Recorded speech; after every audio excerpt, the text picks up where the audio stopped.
Well, hello. Good Friday, everybody. How are y'all feeling today? No hiking today, guys. I am not hiking Mount Everest today. I have to disappoint you, unfortunately. But we're having loads of stuff planned today, so it's gonna be a really, really fun day. I'm really looking forward to today. It's gonna be very, very cool. No sunrise today. No sunrise today, unfortunately. I am thinking about trying again, though. I'm thinking of doing a sunrise round 2. Not next week, though. Maybe the week after next week. So maybe in 2 weeks we do like a sunrise round 2. That time I'm definitely gonna make it. But today, no sunrise hiking.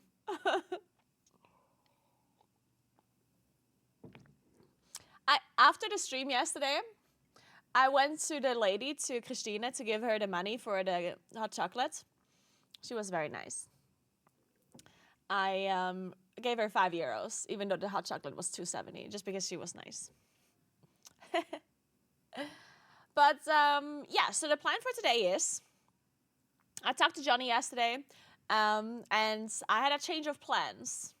So instead of playing Roblox Fashion Show today, we're gonna rebrand today to Gossip Variety Friday, or also known as Gossipguura, like Gossip Girl, but like Gossipguura, you know?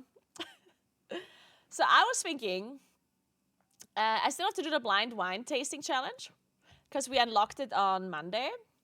In case you don't know what I'm talking about, some time ago I said that it's actually kind of difficult to be able to tell if a wine is a red wine or a white wine if your eyes are closed, if you don't see the color. And my chat said I'm completely stupid for thinking that you wouldn't be able to tell them apart. So I figured, why don't I do a blind wine tasting challenge and see if it actually is hard or not? Because I've never done it, so might as well try. So that's going to be happening today. And then I was thinking, what better way to combine like a blind wine tasting? Like, what else do you want to do on Friday other than play video games, drink wine, and gossip? Like, that literally sounds so good to my ears, right? I can't imagine a better day than that. So we came up with an idea on how we can find stuff to talk about, like gossip and stuff to talk about, to discuss while drinking our wine. And then I also got a key for free for Shrek Power Wash Simulator DLC. The last time I played Power Wash Simulator, I enjoyed it so much. Like, it was so relaxing, it was so chill, and it's so satisfying that I was thinking that would fit really well to our wine drinking and gossiping. So that's why I was thinking the plan for today. First, we do our Wordles and Wordle adjacent games. Then we play a little bit of Unplus. Then we're gonna play Power Wash Simulator, talk gossip, and do the blind wine tasting challenge. I have the wines here already, so we're gonna be tasting them later. Thank you so much for 4 months, Macaroni. Thank you so much. Yeah, I played the Warhammer 40k DLC, yeah. But I got the key for free now for Shrek, so I was thinking I'm gonna try that one out, because why not? It's gonna be very chill.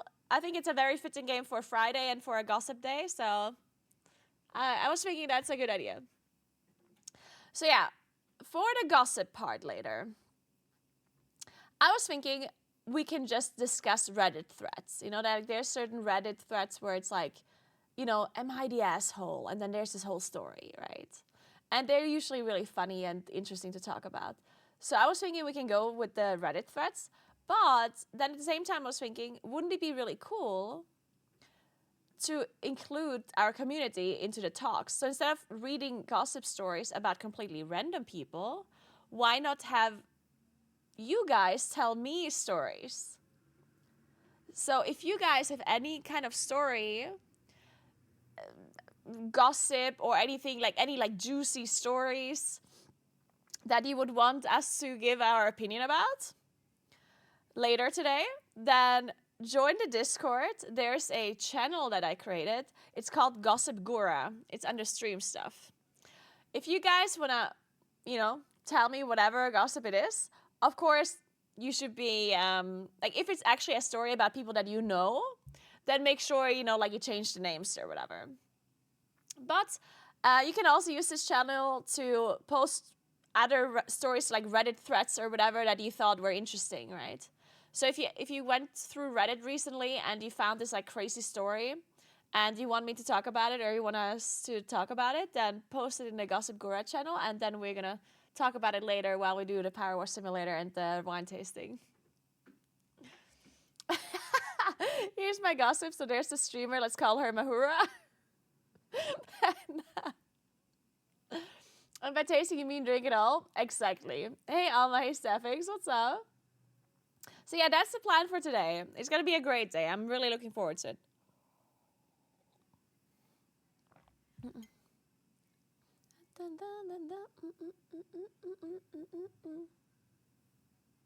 So, one more thing before we start our day. You might have noticed this overlay over here. So, on Monday, I'm going to go to Brixen, which is a city here, like an hour from here, for an appointment. And then I was thinking, since I'm already there in the city, I could do a real live stream from there. And that's actually what I'm going to do. So on Monday, I'm going to do a real live stream from a city called Brixen. It's still South Tyrol. And I told Johnny this. And then Johnny had this idea. It's like, what if we just make it like a perfect day challenge run? And I was like, a what now?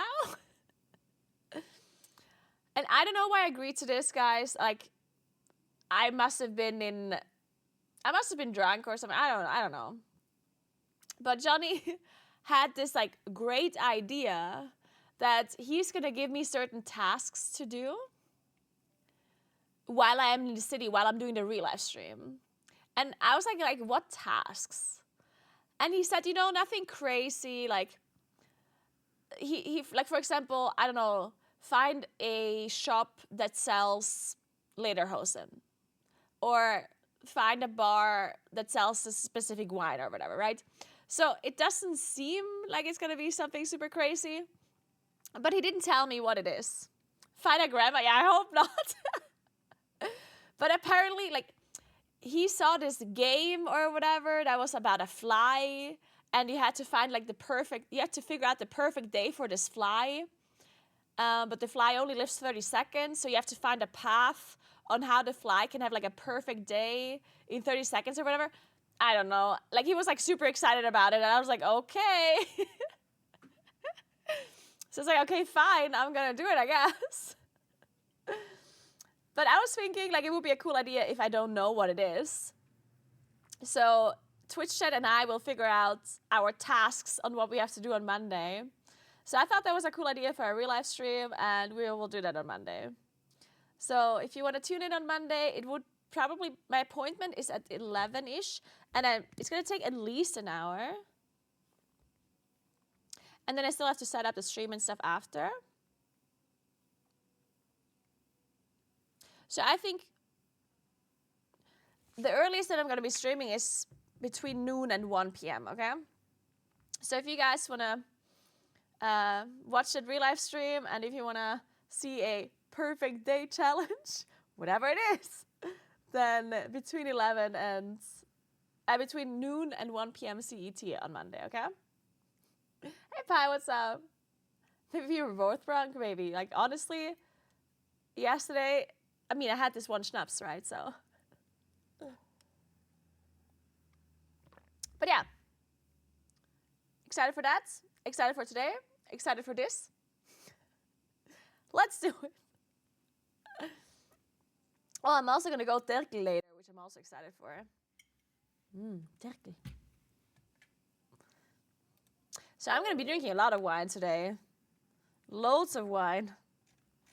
And then tomorrow I'm going to go and clean my apartment at 8 a.m. I have to be in my apartment at 8.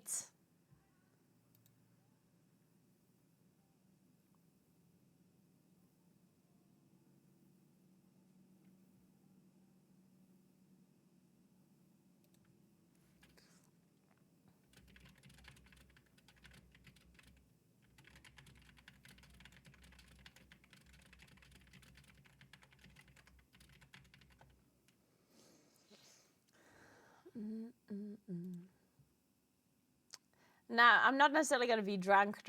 We're doing a wine tasting, not gulping.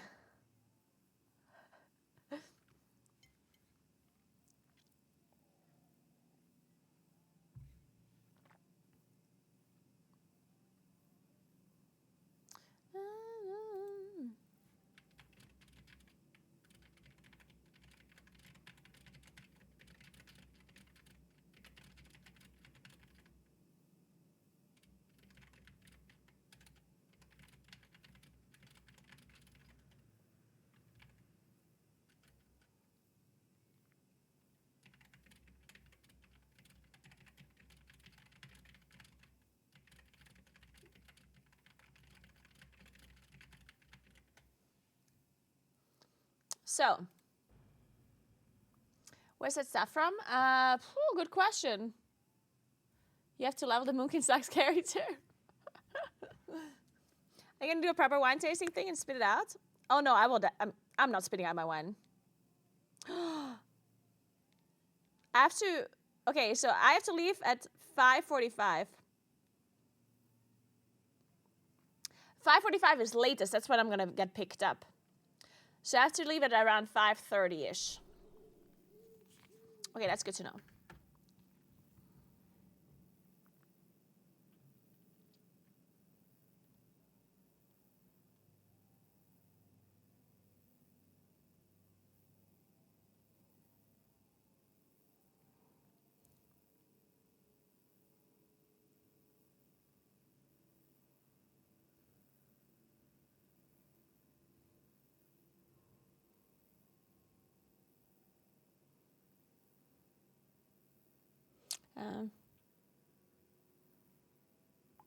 Remind me, if you remember, that I have to move my car to a different parking spot. Because basically, we're going to go for dinner later. And someone is going to like drive me. And I'm not going to put my car back home. I'm going to leave my car here. But currently it's on a parking spot that has to be paid tomorrow morning.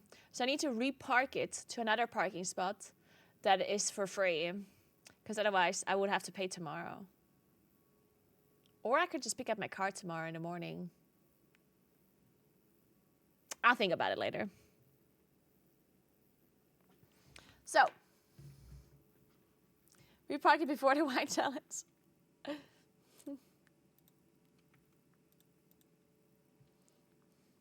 You don't think I'm good at drunk parking? What do you mean? That sounds like another challenge. Are you like a bit sore from the hike yesterday? No, actually, no. I'm not sore. It wasn't really like the hike. I mean, I almost never get sore, in fact. I get sore very rarely. Very, very, very rarely. I honestly don't really know why. It's weird because I got really sore in the past, like really sore. And now I don't really get sore anymore, ever. It's kind of like sometimes I can feel it, but like only like a little. But most of the time I just don't get sore at all. It's very strange. I wonder what that's about. Who knows?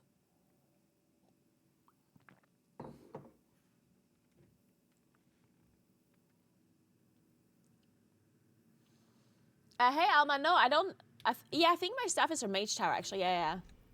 It's the Mage Tower stuff. Oh, not the Mage Tower stuff, but like the artifact stuff. Balance of power, yeah.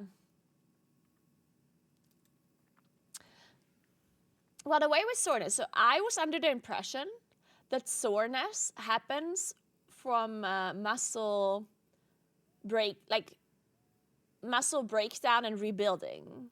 That's what I thought muscle soreness comes from, right? Because if you have to use your muscles like tear down and rebuild stronger, right? And obviously that process is what causes like pain.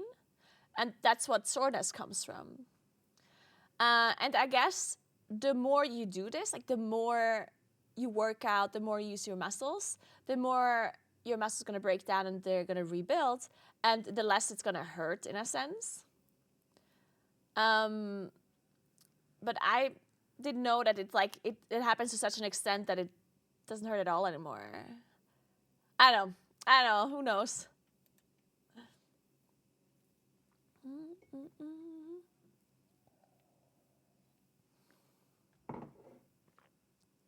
So, before we start gaming properly, we have to do our purdles. Our wordles. We're not purring. But maybe we should. As someone who has no idea what he talks about, I cannot confirm that at all. Thank you for your contribution, Perix.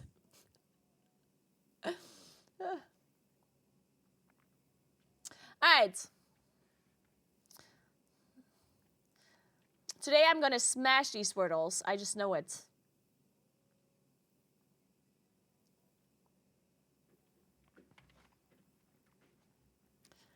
I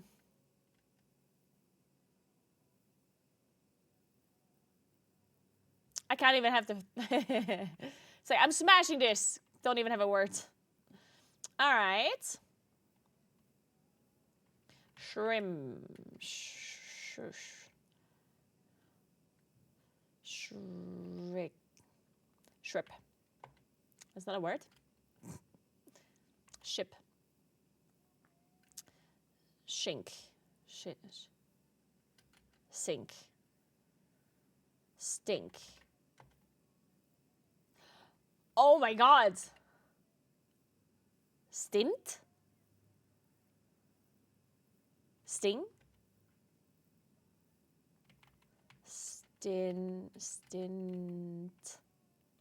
It has to be stint, right? Let's go! Man, that was good. Not bad.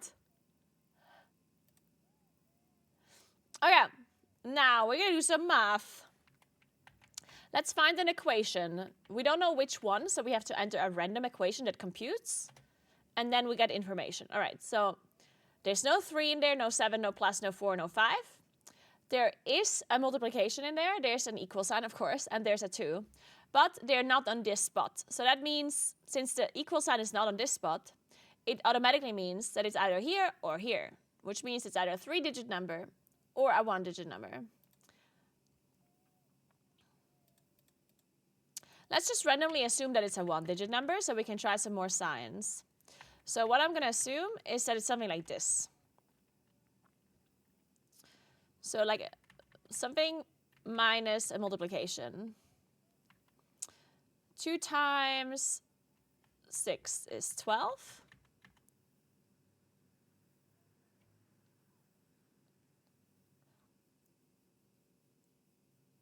So let's have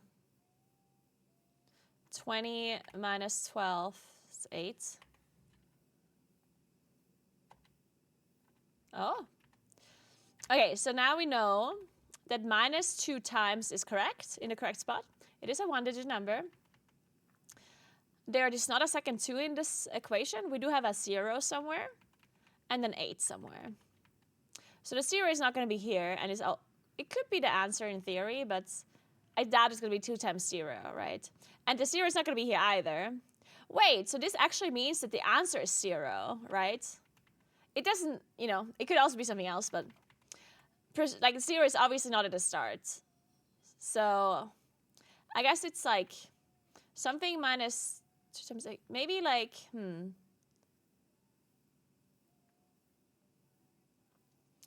times, something like this. 2 times 9? It's this probably, right? 2 times 9 is 18, so 18 minus 18 is 0. Yeah, okay. Nice.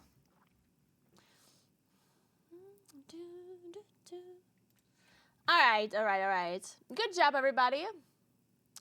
We're real fast today. Let's see if this is still broken. Yeah, this is still broken. Shit, this sucks. This connection wordle, it's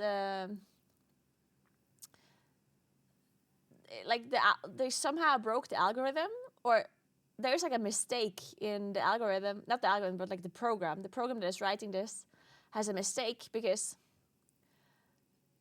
it's like the answer for this is always the row.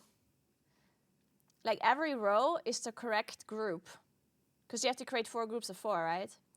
And they're not, for whatever reason, the program that is making this is not mixing them up. There's a mistake in the game, because it's like bake, roast, grill, steam, swim, dive, surf, kayak, blazing, scorching, searing, torrid, keel, mast, rig, jib, right? Like it's all just like already there. So this game, unfortunately, is broken. Good morning, Chris. What's up? How are you doing? Have you ever done Vandal where you hear a small section of a song? No, that sounds really cool, Ripper. I would be really bad at that though. Because here's the thing, like I love music. Like I don't know, like I don't know how to explain this. Like I love music as a whole, but I'm not super passionate about like a super specific genre of music. Like I'm not like super into heavy metal or super into rock or super into techno or super into anything, right? I kind of like, I personally just vibe with pop and like popular genres. Like radio music, I vibe with it, you know? I'm not someone who is super into something like super like niche or super specific, but I also do like niche stuff sometimes, right? I do like metal sometimes, I like rock sometimes, I like soul, I like classical music. I like a bunch of like different niche things, but if I just listen to music generally, I listen to like radio music, right? And I never really know specific bands or specific songs, because I don't have like anything that is like my super big favorite, you know what I mean? So I don't have like a favorite band, I don't have like favorite songs or whatever. So many times when I hear a song, I know the song and I like the song, but I don't know who's singing it and I don't know what the song is called. Sometimes I know it just because I will recognize the voice. You know, like there's some singers or some bands that have very like recognizable voices, right? But like I'll probably realize if I hear Beyonce sing, you know, something like that. But other than that, I never remember like certain names of songs or singers. Hey, Magic, what's up? What about Teddy?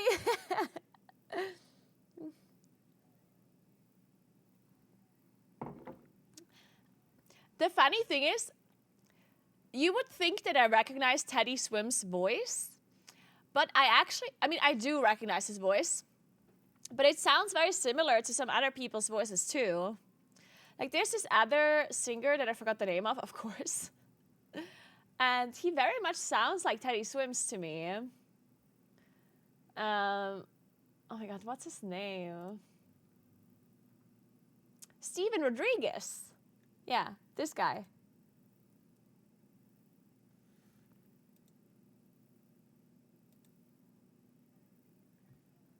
I mean, this guy sounds like Teddy Swims, right? Right? This literally could be Teddy Swims. If you compare this to that. Okay, wait. To this one here. I can't listen to Teddy Swims because I banned it on my Spotify.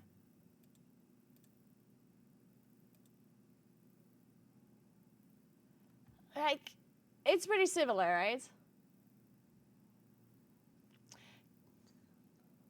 Like, they both have this, like, raspy kind of, like, voice when they sing, which is really cool. And they have a very similar tone.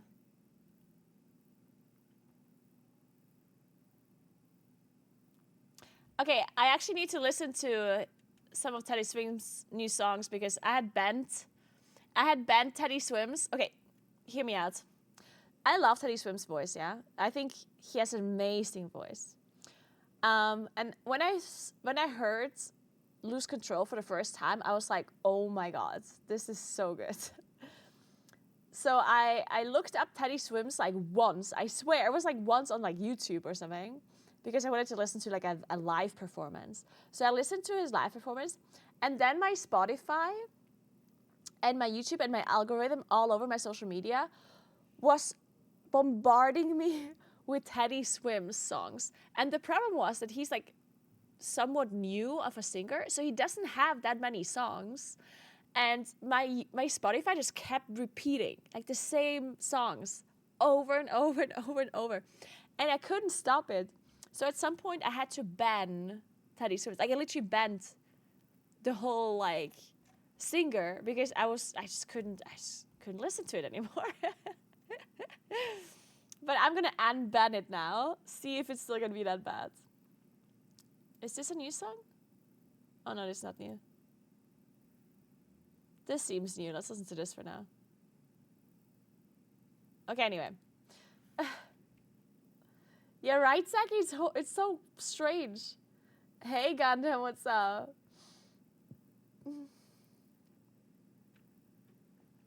Okay, so we play global, where we have to look for a country, but we don't know which one. It's a different country every week, every day. Okay, so unfortunately, the country that we're looking for is bordering Germany, so that could be a bunch of different stuff. Let's go with Austria first. Okay, it's not Austria, and it's also not bordering Austria. So what about France? Okay, so the country we're looking for is bordering France, but not bordering Austria. So that could be Luxembourg, Belgium. Let's try Belgium. It's not Belgium, but Belgium also is bordering it, so that means it's Luxembourg. There we go. It can't be Italy. Italy is not actually bordering Germany. Italy does not border Germany. Italy borders France, Switzerland, Austria, and Slovenia.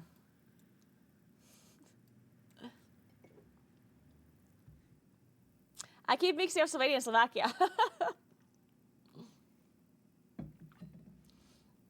So, let's find a city. So same game, but we're looking for a capital city. We don't know which one. Theoretically, Croatia as well? No.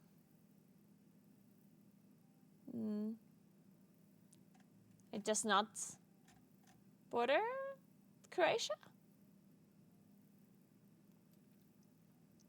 By sea? I mean, what do you mean by sea? By sea, like that's not really a thing. You don't say a country borders something by sea. Because at that point, every country that touches the sea borders all other countries that touch the sea, right? Like at that point, it would be bordering all of these countries. So whenever you say bordering, you really just mean bordering by land. Italy and Croatia, it's just kind of across. Yeah, but it doesn't border. Because otherwise it would also be bordering Spain, and it would be bordering Algeria and Egypt, you know, like.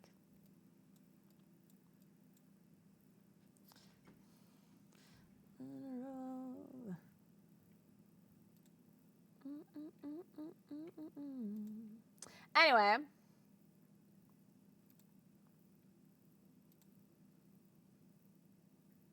Damned if I do, damned if I don't.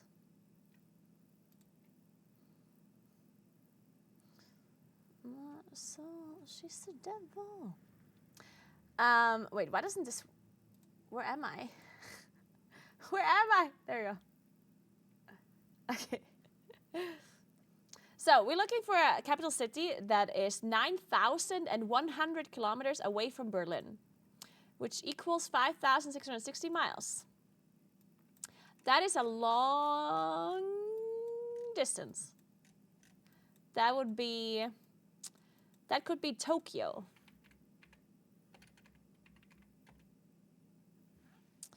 Okay, it's not Tokyo, but Tokyo is closer. So 4,410 kilometers from Tokyo.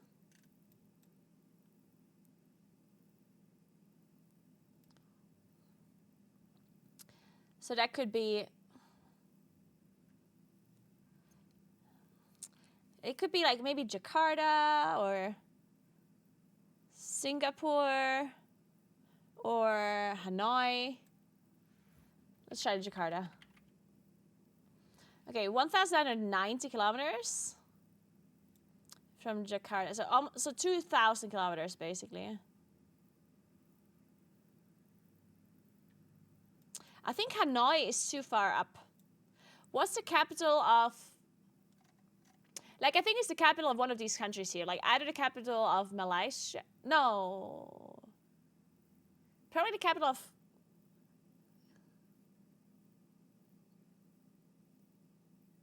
Thailand? What's the capital of Thailand?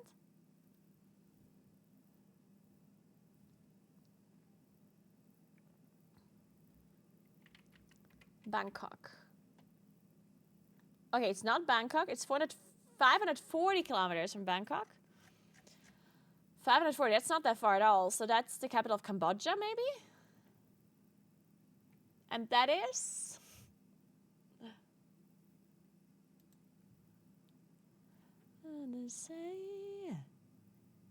Anyone?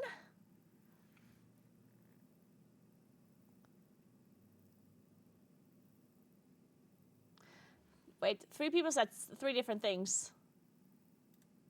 I'm looking.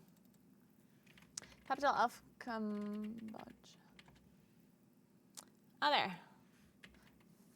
Phnom Penh. It is! Who said that? It was Stormy. Good job, Stormy. Damn, nice. Okay, we have to remember these capitals now. So Phnom Penh is Cambodia. Bangkok is Thailand. That makes sense. Why didn't I know that? Bang.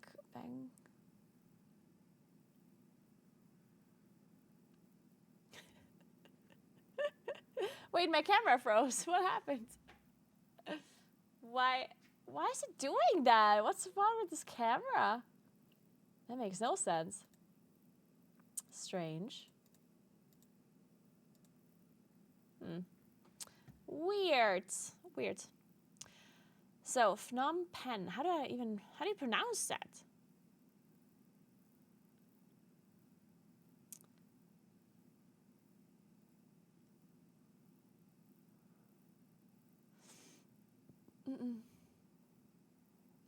Okay, let me see if I remember all of these capitals that I'm supposed to remember. So,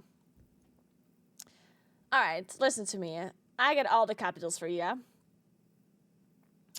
right, the capital of Yemen is Muscat. The capital of Albania is...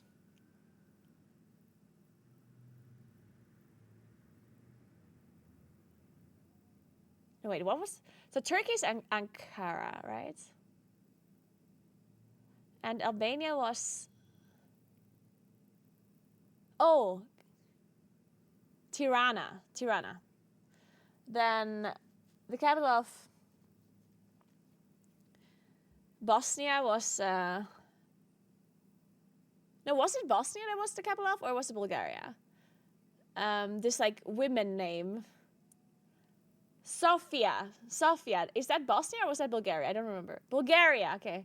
Sofia is Bulgaria, yeah. Then Mogadishu is Somalia. Then Khartoum is Sudan.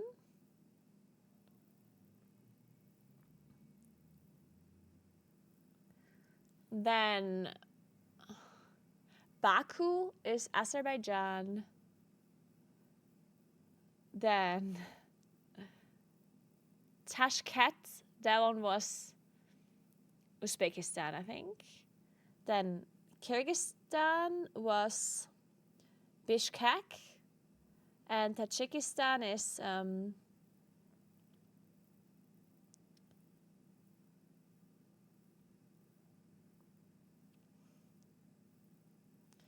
Dushanbe. Yeah, Dushanbe. Then Colombia was... Now, Caracas is Venezuela. And then Colombia... I keep forgetting Colombia. Fuck. Colombia... Oh, I don't remember. Oh, wait. Bogota. I keep forgetting Bogota. Fuck. Yeah, Bogota.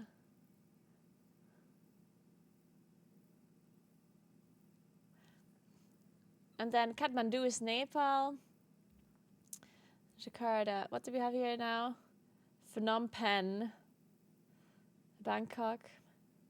Okay, oh shit. This is difficult. Man, remembering capitals, damn.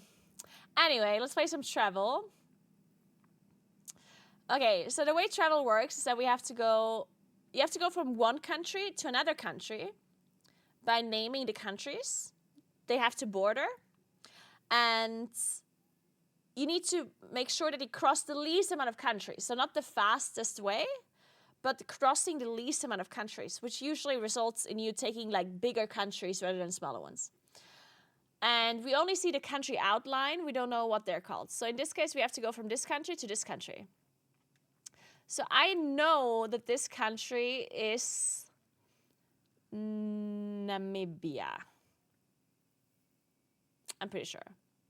Yeah, this is Namibia, I think. And then this is Eritrea, I think. I think this is Eritrea. I'm pretty sure. And we have to start here. So we have to find a country that borders Eritrea, which would be Ethiopia or Sudan. So I guess we go with Sudan. Then we go Central Africa, I guess. Into Congo.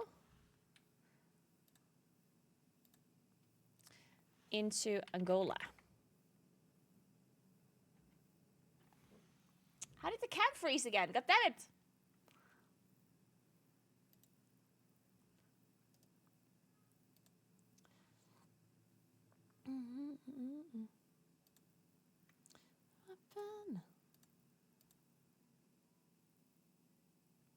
Strange. I wonder what this camera... I wonder what's wrong with it. Strange. Weird. All right. Let's try this one more time.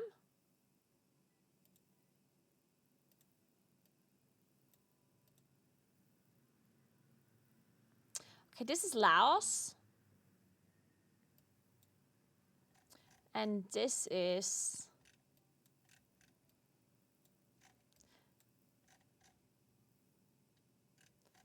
What is this?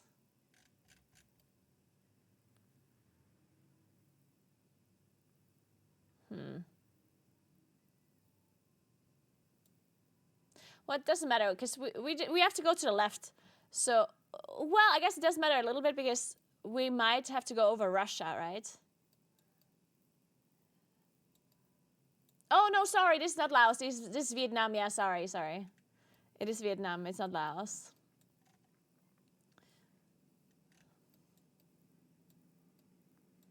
So looking at the globe, because you can see the shape of the world a bit, right? So you can see that it's further down. So I think this is actually, this might be... I'm not sure what it is. It's definitely over, like it's either like Europe,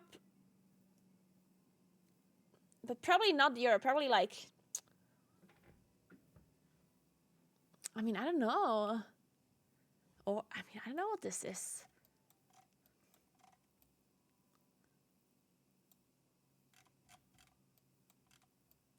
Is it...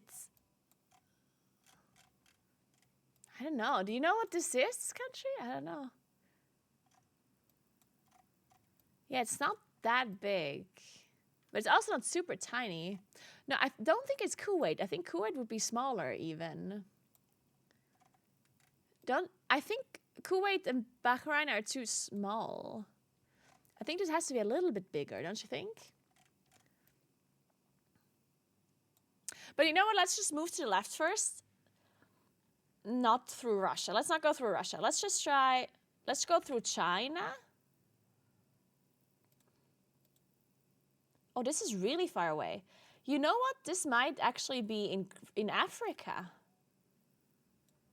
I think this might be in Africa. Is it... I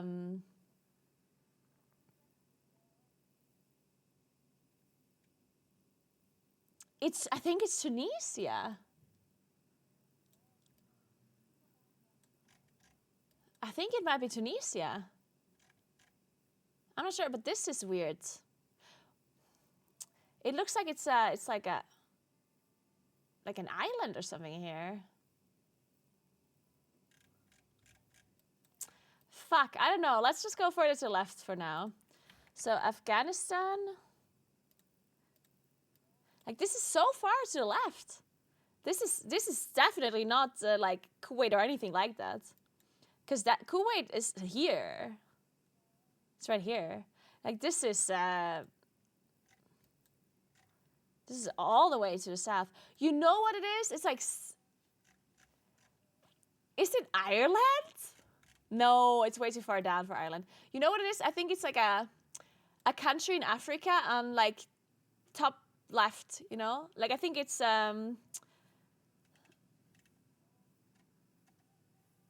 somewhere over there. Burkina Faso or something. Well, let's give it a try. But let's just move to the left. So I'm just gonna move to Africa because I think it's in Africa. Still could be Tunisia. Okay, so Afghanistan, Iran, Iraq, Israel. Oh.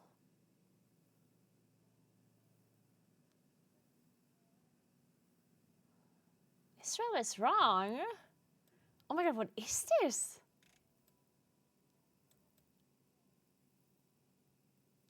It has to be Africa, right?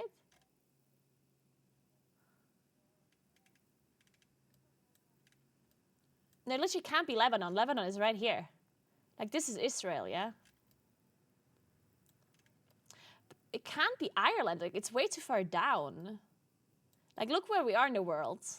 Ireland is, like, up here somewhere, right? No, it can't be Palestine. Look, Israel is here. Fuck, what is it? I'm so confused. But Israel seems to be wrong. Okay, well, whatever. Let's do Egypt. This is all wrong. Huh? I don't understand. This is so strange to me. Oh, wait a second. This is just wrong because I forgot about Syria because I'm an idiot. Oh. Okay, just kidding. Yeah, it is like one of these, like Gabon or something. This is, I think it's Gabon. Or? Okay, so we now know that this is a country in Africa. I think it might be Gabon. I mean, this is a pretty big country. Yeah, look at this country and Egypt. Like, this is not like a super small country. This is decently big, yeah? But Gabon would be even bigger, maybe? Maybe it's Libya? Fuck, I don't know. Let's just move to the left. So, Egypt... not Libya, Liberia, I meant. Libya... Algeria... Then Mali. Is it Ivory Coast? Whatever, let's Burkina Faso. No wait, Burkina Faso is too far at the bottom. Mauritania. Oops. No, it was Burkina Faso, actually. No. Shit, what is in between there again? What's here?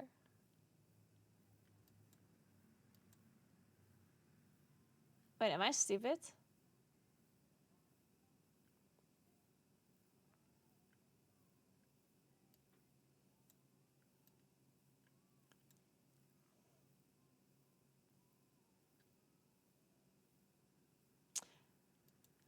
Guinea? You sure? Oh yeah! Wait, so what was it again? Oh, it was Sierra Leone! Oh!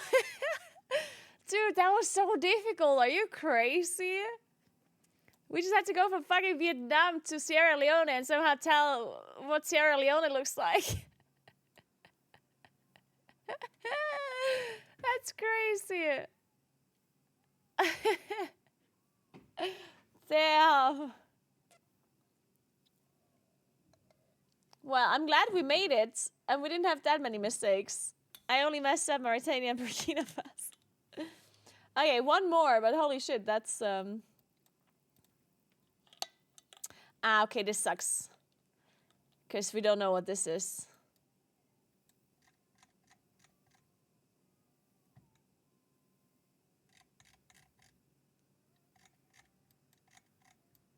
Is this, what is this? No idea. Anyone?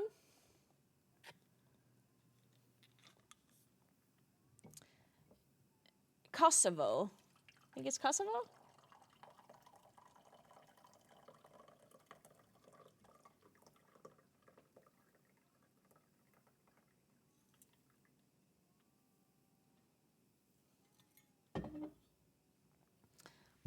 Iceland? No, I don't think it's Iceland.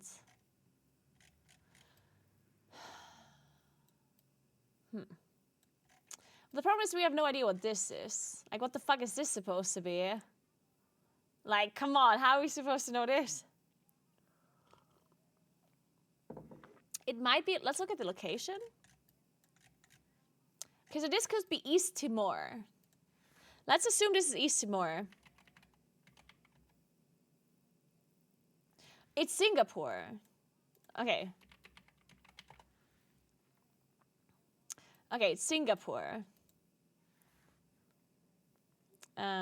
Okay, so this, if Singapore is, oh, this is Iceland, I think. Yeah, I think it might be Iceland. Actually, yeah, maybe. I think it could be Iceland or one of the, like the Estonia, like Estonia, Lithuania, stuff like that, maybe. But let's go over to Europe first. We can just go through Russia here.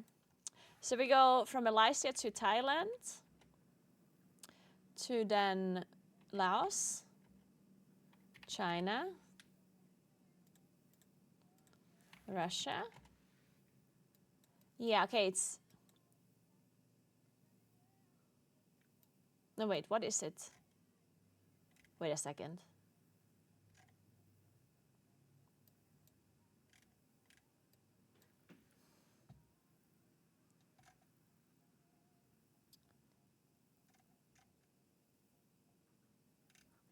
Now, it's not Latvia or Estonia, because that would be here. Like, Finland is here, and Latvia, Estonia, and stuff is here. This is North Macedonia? Or Bosnia? Yeah, maybe North Macedonia. Okay, let's see.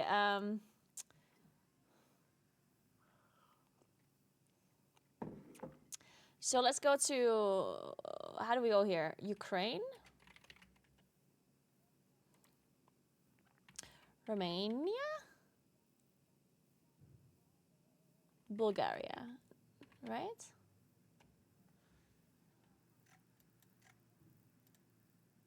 It's North Macedonia, okay. Man, we were close enough. I said Kosovo initially. I was almost there. Close enough. Close enough. That wasn't too bad. That wasn't too bad. So this is Singapore, right? Yeah, it was Singapore, yeah. Okay, one more. We're in a roll, guys. We're in a roll. Okay, so this is for sure Afghanistan. The pink one. Pink one is Afghanistan, and this one is... That's probably like Lithuania or something. Or Latvia. Yeah, this might be Latvia, right? So we have to go... To cross the least amount of countries, we would have to go China, Russia. If we go China... And then Russia. There we go! We did it! This is Latvia. It's Latvia. Damn. Okay, that was... See, this is how the game works with like the... Because obviously it's not the fastest way to go through China and Russia, but the game is not about the fastest way. It's about crossing the least amount of countries. And since Afghanistan borders China and China borders Russia, it's faster to go like this.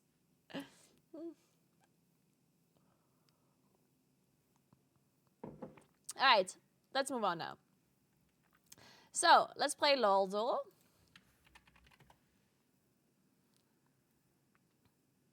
Okay, so we're looking for a male ranged mana champ that is probably like partially human.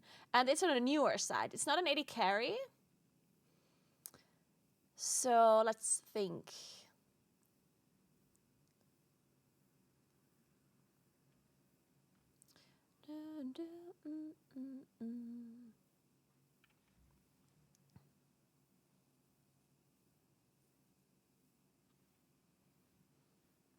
What about...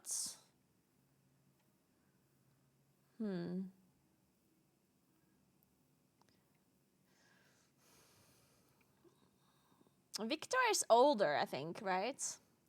And Akshan, is Akshan considered a ranged?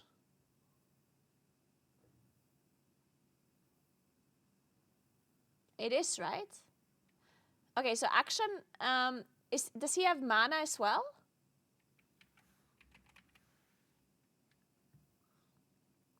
Okay, then it could be Akshan. It is Akshan! Good job. Nice. All right. GG easy.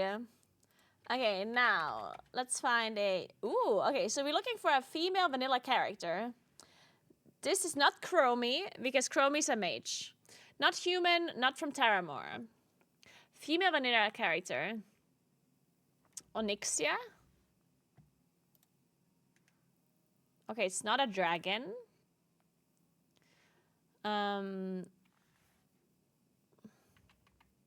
What about the rogue lady? Verissa, whatever.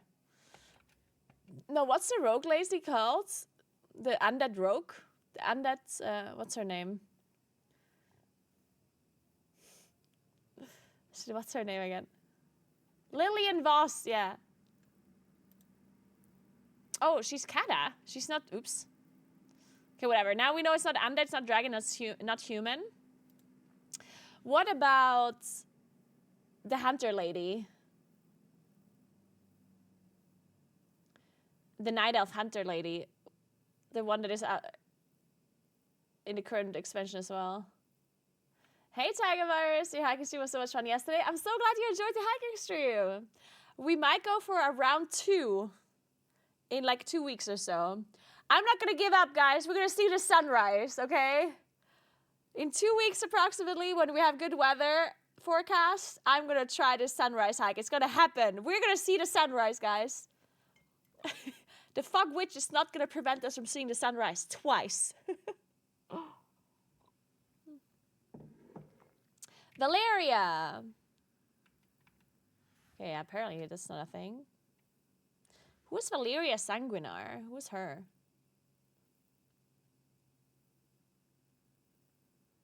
Go back and get your gloves? Yes, I will. We can try Moira. No, it's not a thing.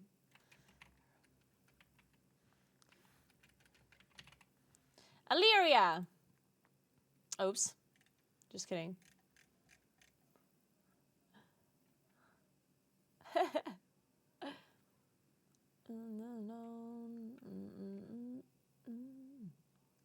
Tyrande. Tyrande is a... it could be Tyrande. No, wait, Tyrande is a hunter, right? It's not a rogue, not a hunter, not class nil, and not a mage. Not a dragon, not undead, not blood elf, not human. Isn't Tyrande a night elf and a hunter? Oh, priestess of Elune. It is Tyrande! Oh, she's a priest. Oh, I keep forgetting. For some reason, I mixed her up with Illyria, I think. I don't know. Good job. All right. Okay. So now we're going to play some in Plus. Let me explain the rest of the day quickly so you guys can maybe come up with some stories in the meantime. Hey, Mr. Rustia. Thank you so much for 3 months. 3 years. Welcome back. Thank you so much. Thank you. I hope you're doing well. Happy Friday. All right, guys. So the plan for today is that we're going to play some in Plus now and chill a bit. And then we're going to turn into Variety Gossip Wine Friday. Okay, so the plan is we're going to chill a bit and play Power Simulator because I got a key for the Shrek DLC, which I'm excited for. Thank you so much for 5 months, Valdemar. Thank you very much. Yeah, you can get my playthrough profile on the Discord, Valdemar. Yep. So we're going to play some Power Simulator while we do a blind wine tasting as well. You see this wine, all of these wine bottles behind me? I paid 90 euros for this wine, yeah? Just so I can do a blind wine tasting to discern if I can tell if something is a white wine or a red wine without seeing the color. I paid 90 euros for it, right? So this better be good content. So yeah, I'm going to be closing my eyes. I'm going to pour wine into some cups where I don't see the color. And then I'm going to taste to see if I can tell between white and red wine. Because my Twitch chat said only idiots would not be able to tell the difference between white and red when your eyes are closed. And I'm under the impression that you can actually tell, that you actually can't tell that easily. So I got these wines, and I'm going to be testing it later. And then, while we do the wine testing and while we play the Power Simulator, what else is missing other than wine and games? Gossip, of course. So we're going to be talking about different kinds of topics when it comes to, like, gossip. And initially I was thinking we're only going to be reading, like, Reddit threads. Stuff like, oh, am I the asshole? It's like, my mother's friend did this and then blah, blah, blah. And then the question's like, am I the asshole? Like I was thinking first that we just do that. And we you know, chill, drink wine, and, like, discuss some of these Reddit threads. But then I had the idea that maybe you guys have some cool stories that you want to talk about. Like any kind of gossip that you heard recently about, I don't know, some of your friends, your coworkers, your extended family, whatever. So I have a Discord channel right here. It's called Gossipguura. So if you enter this channel on my Discord and you want to put whatever gossip it is that you want us to read on stream later, you can put it here. Also, it doesn't have to be gossip from you directly or from people that you know. It can also be something that you saw on the internet, like maybe there's a Reddit thread that you saw or like some really funny whatever discussion. Then just put it into this thread and then we will read it on stream later and discuss it on stream, okay? Sounds like a plan? Sounds good. I'm excited. And then quickly about this as well, in case you missed it. So on Monday, I'm going to do another real life stream because I'm going to be in another city for an appointment. And I was thinking I'd just do a real life stream where I walk around in the city and live stream it. But then Johnny had an idea where he said, what if we make it like a challenge where you have to have like a perfect day? So basically, Johnny's going to give me certain tasks that I have to fulfill while live streaming in that city. Just for an example, it would be, find a shop where you can buy lederhosen, or find a cafe where you can get an Irish coffee or whatever, right? So he's going to give me certain tasks, and we're going to have to like go through the city and figure things out together. And I think that's going to be fun. So there you go. That'll be on Monday. But yeah, until then, we're going to play some Mythic Plus.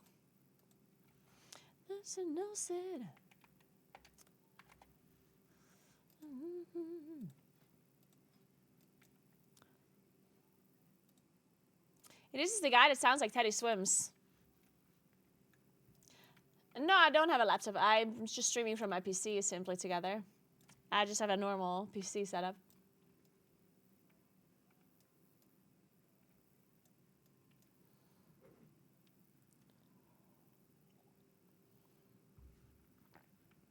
And plus variety. Yeah, imagine saying that you're doing a variety stream and then just playing plus. I only have one PC, yes. I personally think a 2 PC setup is not really needed nowadays. Like, in the past, when PCs weren't that good, I think a dual PC setup made sense. But nowadays, if you have a good PC, I don't see why you would need a second PC to stream. Like, I almost never have any issues with my PC. It's very rare. Sometimes I do, but then, sometimes there's something really wrong with my PC, and then, I get black screens or whatever. But then there's, an issue with my PC, which a second setup will not necessarily help in that moment, right? Or a second PC wouldn't help, because then my stream wouldn't drop, but my PC still wouldn't work. So at that point, it's not really beneficial, right?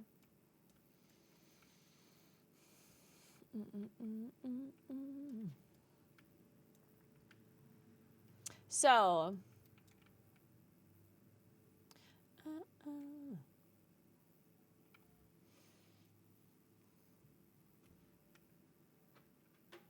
what do you think about the balance druid changes? I'm excited for them. I think they're going to be good changes. Story. I know I do not need a reason to get drunk, actually.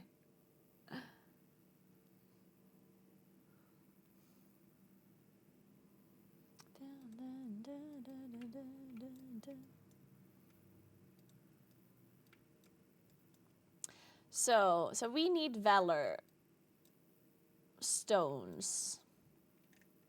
How are we going to obtain Valor stones? Presumably by playing Mythic Plus.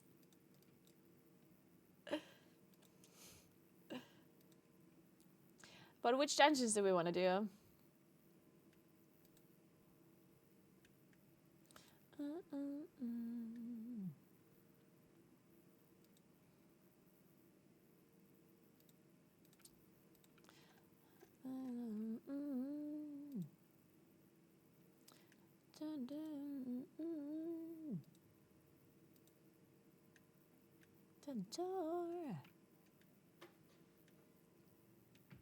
I saw, when I got ready today in the morning,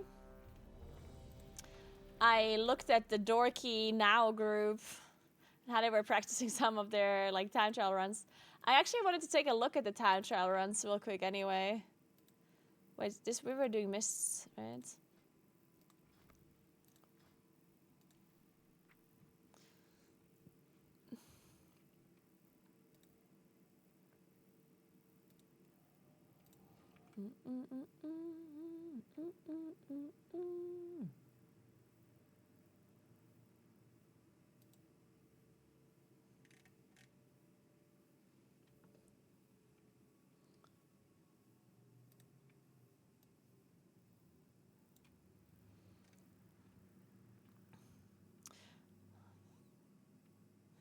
Oh, they changed their comp. They changed to Vengeance. Interesting. Resto Druids. Wow, okay. Huh. That's so interesting. I guess they don't want to play any other druids, then they just pick the Resto Druid, right? Because you need a rest, like you need a druid. So I guess it makes sense. Interesting. The double DK.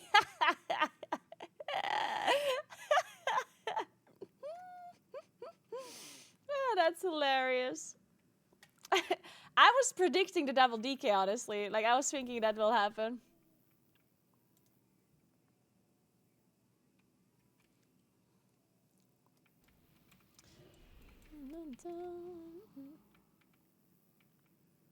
No, you can't have double specs in MDI. You need... One is Frost, one is Unholy. You can't have two of the same specs in the MDI.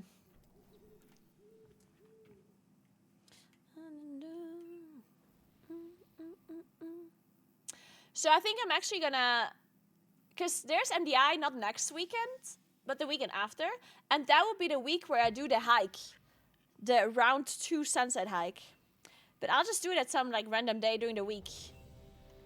Like I'll just do it on like Monday, Tuesday, or Wednesday, I guess. I'll figure it out. Okay, let's walk a little bit before we start chilling for the rest of the day.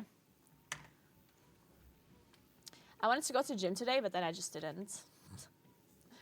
Maybe I go tomorrow. I probably won't go tomorrow though. It's Saturday. Okay, I'm ready. That's the spirit. No, they are playing Oggevoker. They are playing Oggevoker. Or? Yeah, they are. Look. They all play Oggevoker. Honestly, I'm a little bit surprised to have an Oggevoker. Myself, like... So I personally am thinking that the Oggevoker would be good in the MDI if it allows you to do a certain pull that you wouldn't be able to do otherwise. It saves you a lot of time, you know what I mean? Like if there's a bunch of pulls that you need the survivability for.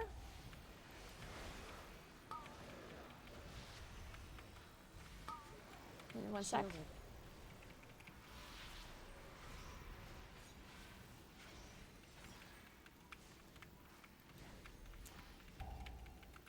Like, that's what I'm thinking, at least. Like, if the utility or the survivability of the Oggevoker somehow gives you this, like, insane ability of doing a pull that you wouldn't be able to do otherwise, then the amount of time you save from doing that, if that's worth the damage that you lose, then it makes sense, right? So maybe it's just dungeon dependent. Maybe in some dungeons it makes sense because it allows you to do this pull, and in other dungeons it doesn't make sense. Yeah, we're walking 3 miles per hour, exactly. By the way, we have the step count now. Have you seen it? Look, Mommy Alex was so nice and changed the code, and now we're actually trapping the steps as well. Shielded. Very, very, very cool.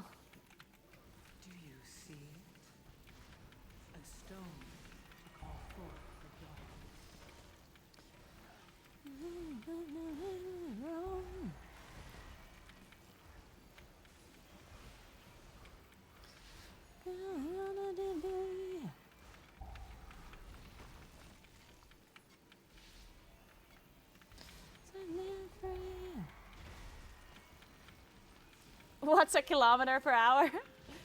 See, that's why we added the steps for the Americans out there that don't know how the metric system works.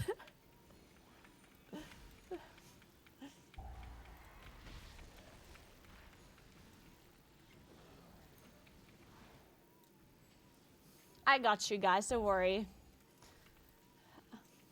My American friends, it's okay.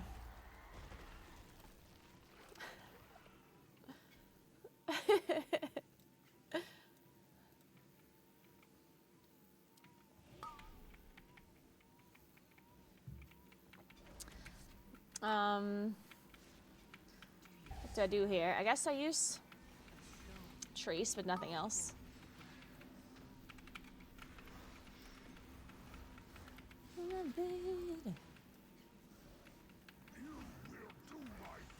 You will do my bidding.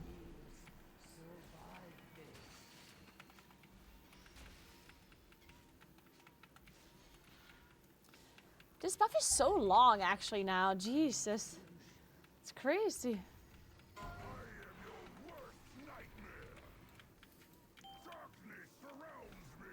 Darkness surrounds me.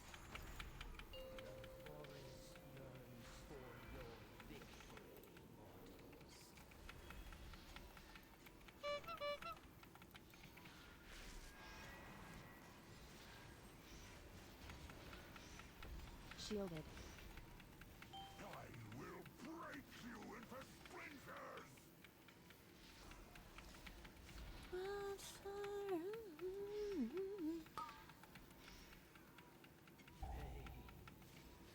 Yeah, I guess it is early for my American friends right now.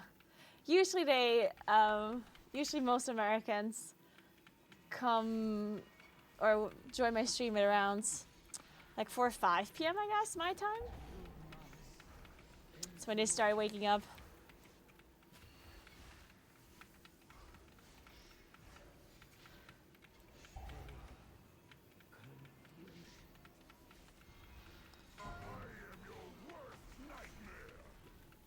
I am your worst nightmare.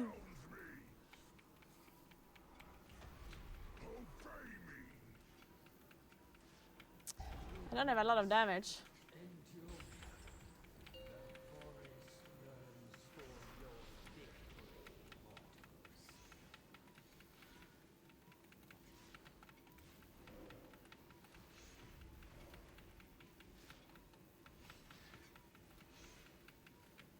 Okay, the boss is still dead.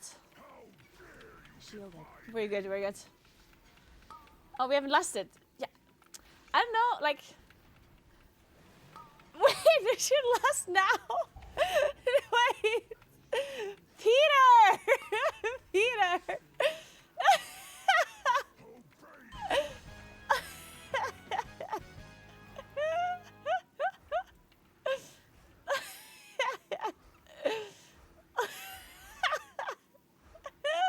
Perfect, last, perfect.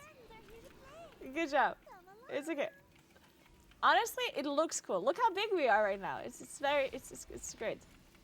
We're so fine, guys. We're so fine. We still have last now for these 2 mobs. It wasn't wasted. It wasn't wasted.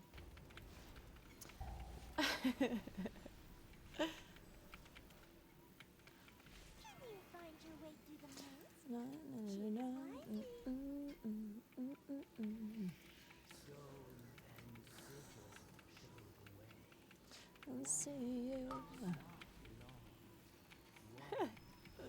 I'm still. I do. Shielded. Oh god, I'm dying.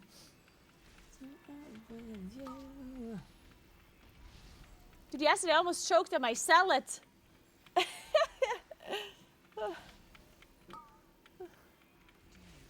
That would be the worst death ever. Like imagine you're dying because you're choking on salad of all foods, you know? Could be choking on chicken nuggets, a burger, I don't know, cake. But it's a fucking salad. Imagine.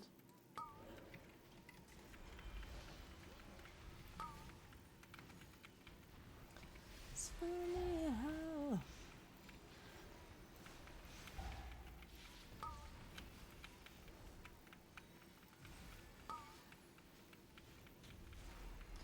yeah.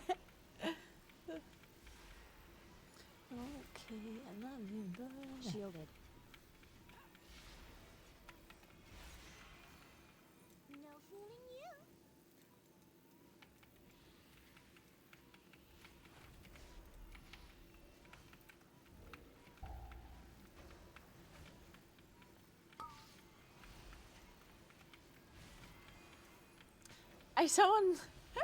I once had someone that lasted when the boss died, and the healer was dead as well. So we had to wait for him to run back. Oh, that's hilarious. Call forth the darkness. With you.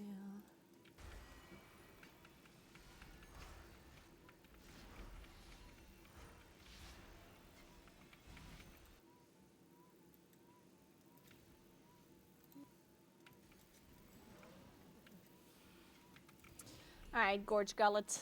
You and I.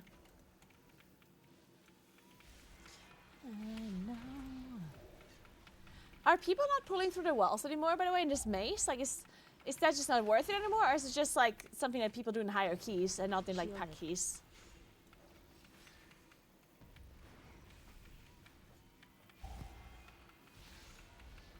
By the way, guys, I was in my apartment today because, like, it's almost done. Like, my new apartment is almost finished. So I went to the apartment today for... Why did I go there? Oh, to just, like, check the new wallpapers and see if everything is okay for... Because we're going to go and clean it tomorrow. So I was, like, randomly there, and then the couch was already there, but it's covered. And the couch has been there for, like, 2 weeks or something already. And it was always covered, right? And today, I was thinking, okay, so how are we going to uncover this so we can clean it for tomorrow? And I look under the couch, and I see, because it's a two-piece couch that you, like, kind of put together, right? And I saw that one of the pieces of the couch is, like, Bordeaux red, and the other is, like, this, like, gray-brown. So it's, like, two pieces of the couch, and they had a different color. And it was so strange because I was thinking, did I, like, there's no way I chose this, right? Like, I didn't choose two different, there's just no way. Because I do remember choosing, like, an accent color for, like, the pillows. But this is such a long time ago that I chose the colors that I was like, and I changed my mind a lot on the colors, you know, and I was like, I mean, maybe? But, like, I don't think so. So I had to check the emails and, like, everything to look at it, and it turned out I really did not choose two different colors. I had chosen the couch to be the same color, like both parts of the couch to be the same color. The one thing that I did choose was to have the pillow, the one that is like a movable pillow on the couch, that one was supposed to be like a different color, but not like the couch itself. So I messaged my favorite carpenter, and she will fix it. But good thing that it was the wrong color, because now that I've seen it in real life, I'll show you a picture in a second. After this dungeon, remind me to show you the picture of the couch. But when I saw it, I actually liked the color that was the wrong color more. Because the color that I chose for the couch was like this, like, kind of neutral, darker, like gray brownish. And the wrong color that they brought was like Bordeaux red. And it's such a pretty red. I looked at it and I was like, wait, if they're gonna switch the color anyway, maybe I actually want to have the red one. I'm gonna have to show you afterwards. I wanna know what you guys think. Because the red one looks so pretty.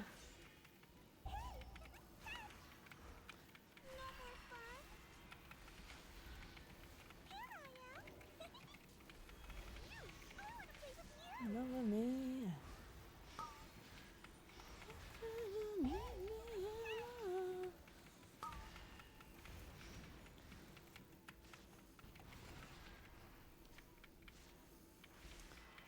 Craptacular? Oh no. What are Norse letters? I'm just proving your point, by the way.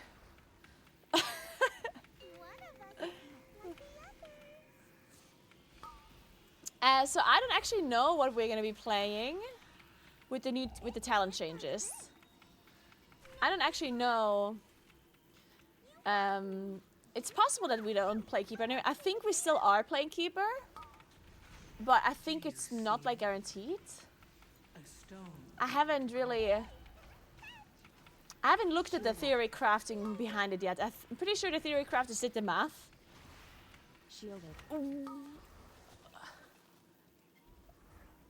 Peter, are you okay? Pain sub.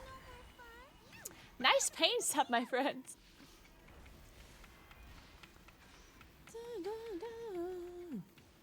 Stay for a while, stay for a while. I think Peter is having a hard time.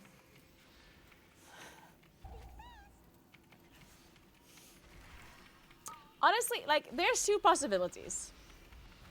So either this Peter guy is memeing because, you know, lol, streamer, my group, lol, funny, you know.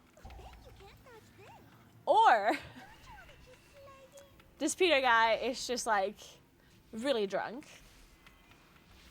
Or this Peter guy knew that I'm a streamer and then messed up the bloodlust initially and messed up some other stuff. And then he's like, oh shit, I messed up and I was on stream. I'm now gonna pretend that I'm trolling to mask the fact that I made a mistake earlier.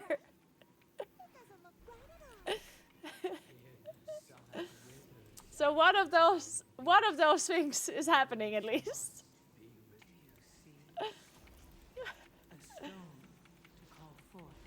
I'm not sure which one.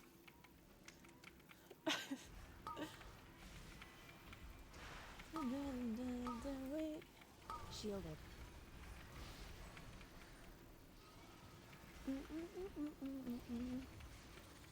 Or option D, blind to the fix. Blind to... Yeah, but...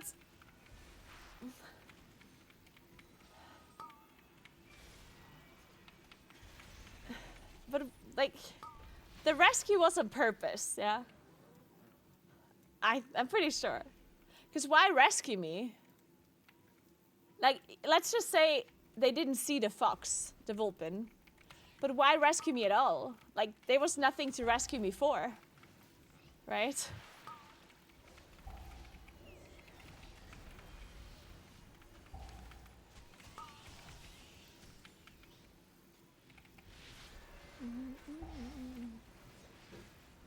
At least I wouldn't know why.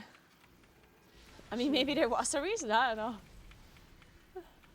Bonding? Yeah. Maybe it's that. Maybe Peter just wanted to bond with me, honestly. To call forth the darkness. I want to bond with Peter as well. I think Peter and I are a great team.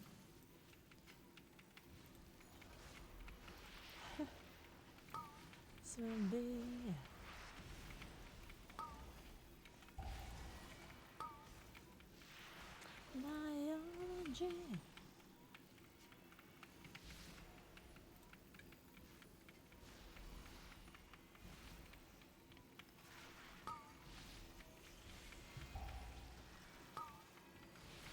I mean, I love Peter already just because of their name, honestly. Like, Peter, how good is that name, yeah?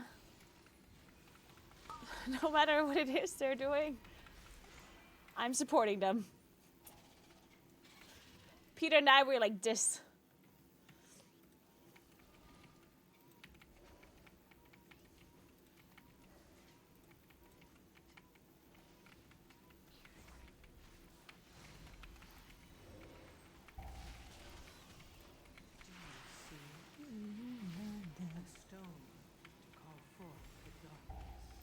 Oh shit, I'm dead. Shielded.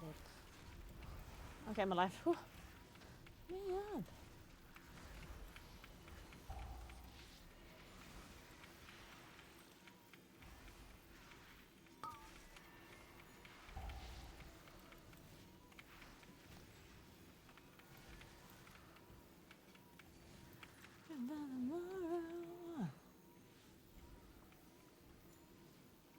Yeah, Reverend, maybe. I don't know.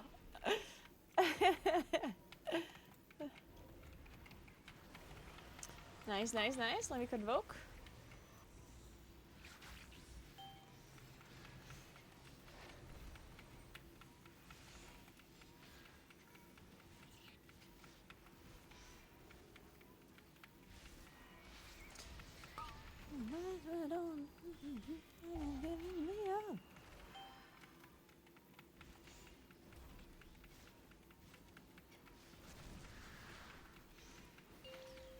Shielded. Oh my god. Not tomorrow.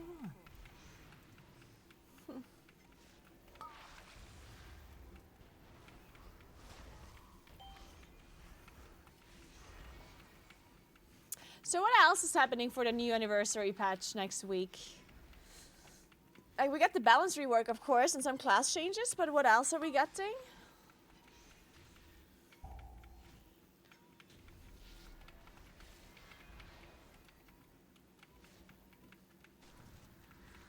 Cadma, nice.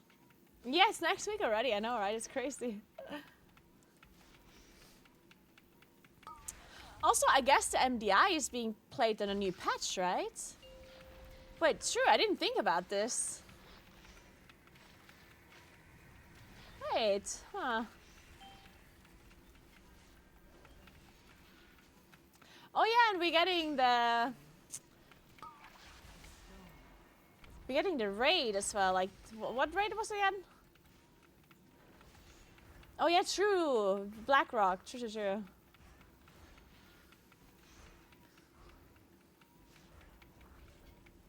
Shielded.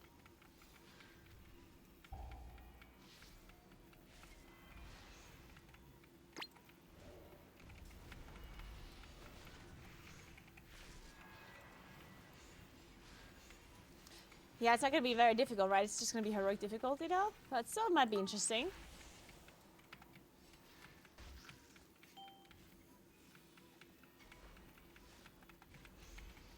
What bosses BRD, LFR, normal, heroic? Okay. So what's the highest item level that this is gonna drop?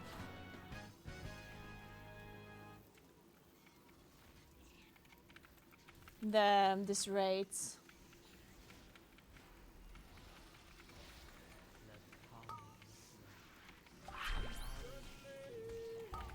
Hey Francie, thank you so much for 15 months. Appreciate that. Thank you so much. Welcome back.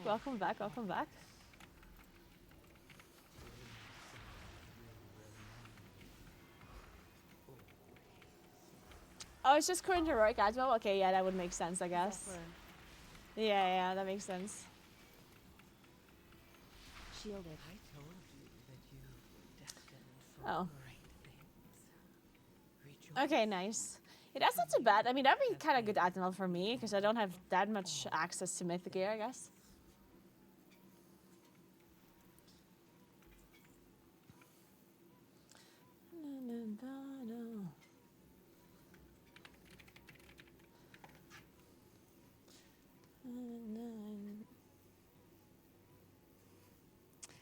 Alright, nice.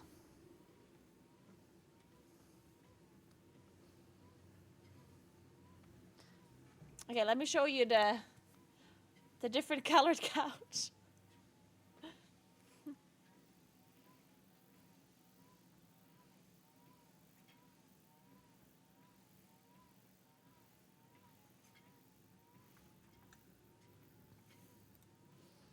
Dun, dun, dun, dun.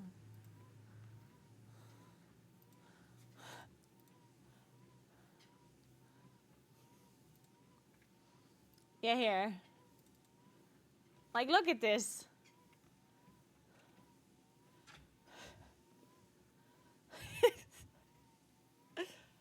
I was like, wait a second. Like, this is not what I chose, right? I was like, huh? Like, there's no shots. I ordered those two different colors. Like, because at first I looked at it and I was like, wait, did I order this? Like, maybe. But then, like, I was serious, like, there's just no way. And then the funny thing is, like, the material of this couch, it's not just the color that is different. It's also the material itself. Because this material here on the right is more like, it's very soft. And this left one has more texture. So I was thinking, like, it's possible in theory that I ordered 2 different colors, but there's no way I ordered 2 different like materials, right? It's like, this is impossible. So yeah, then I messaged my carpenter and she did confirm that it was just a mistake. So yeah, so now they're gonna like fix it and they're gonna make the couch the same.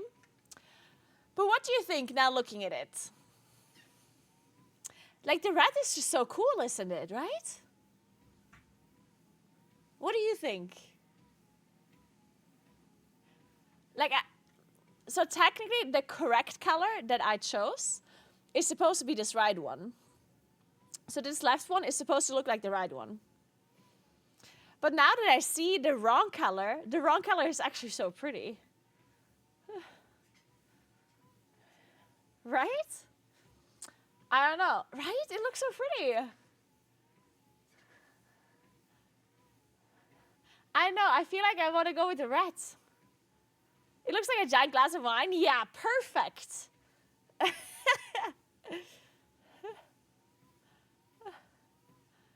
They both look nice. Yeah. The right one has something too. Like, it's not that the right one is like ugly or anything. But the red one just is a bit more special, I guess, right? I don't know. I was thinking the red is nice because the rest of this room is pretty like dark. You see the floor? This is the floor. So the floor is really dark. Then there's going to be like a couch table that has the same color as the floor. And then there's like a lot of like areas that are kind of dark. So I was thinking that there's also going to be a carpet that is going to be bright. So it's going to be like a grayish carpet that is a little bit brighter.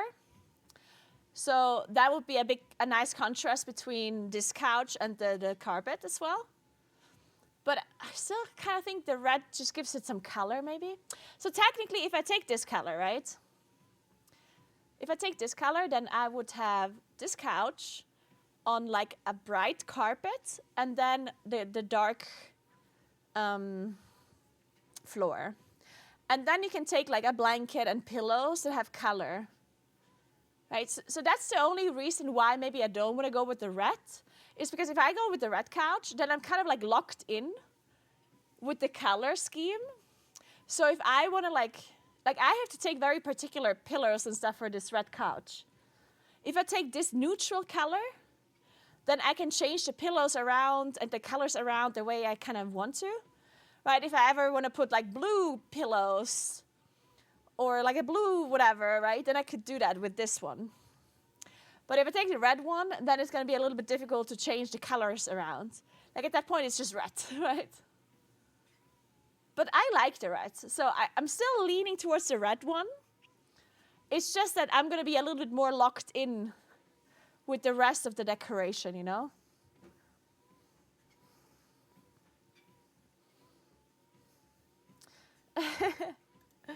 If you know what I mean.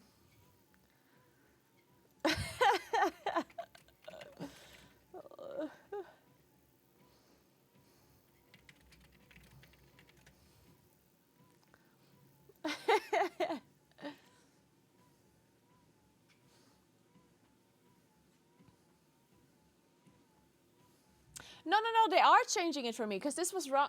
Oh, you're saying that I could change the color later if I want to. Oh, but I mean, I don't want to purchase something with the thought in my mind that I will change it later, you know? Like, of course, it's a possibility, but I don't want to buy something and then I'm like, yeah, you know what, I'm going to buy this and change it in like 2 years, you know? Like, I definitely want to buy something that I'm going to be happy with and that I'm not intending on changing, right?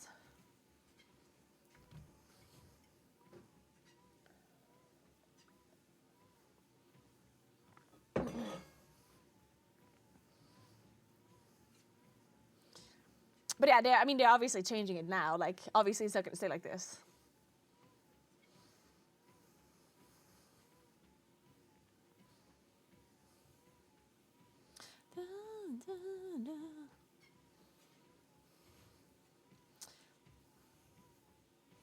I don't know. I think I'm with the rat.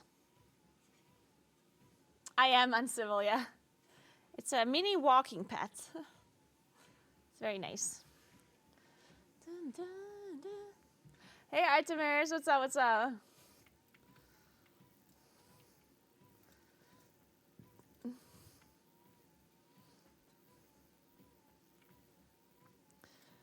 The millennial gray is just overdone. Why are people calling it the millennial gray? That's a thing?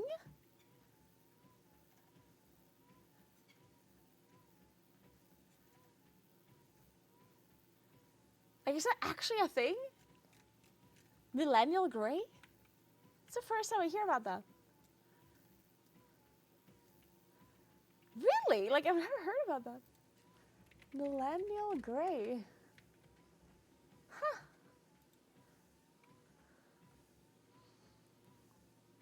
I mean, to be fair, my apartment is not very gray at all.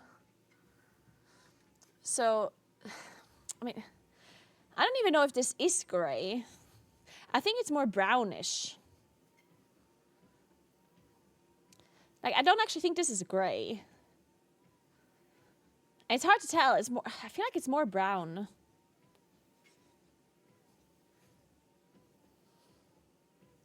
It's definitely not gray. It definitely has like a brown touch.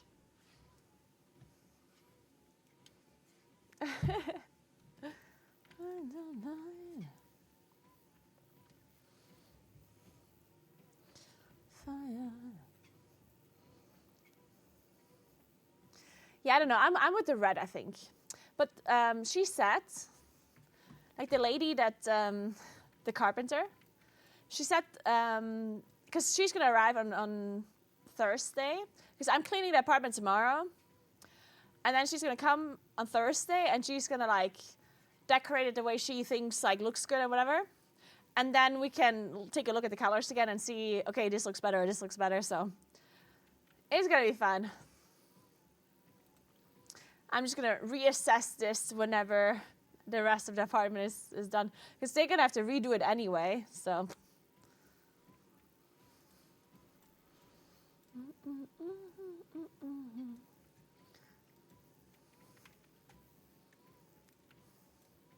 My whole kitchen is in a gray/concrete theme. I love concrete theme though.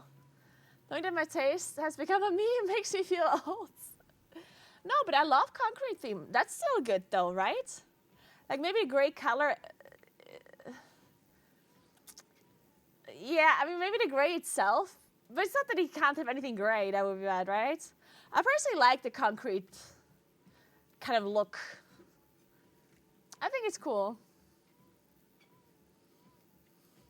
But my apartment is going to be kind of like, I think it's mostly going to be like dark brownish. It's definitely going to be very dark. My whole apartment is very dark. Which to be fair is cool in my opinion. Like I like it. We'll see. I'm going to give you an apartment tour whenever it's done. So you can tell me what do you think. It's certainly going to be fancy. It's going to be fancy as fuck. It better be. I'm paying a lot for it, so it better be fucking fancy. Thanks for the 33 months, McAwesome. What's up? How you doing? Thank you. Happy Friday.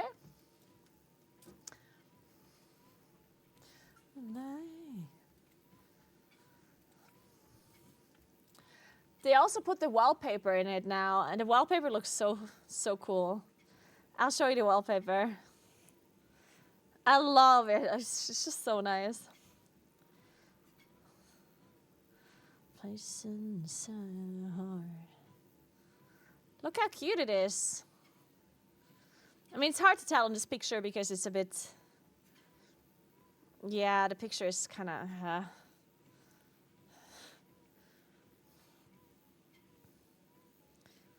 Yeah, you can't tell them that well, I guess.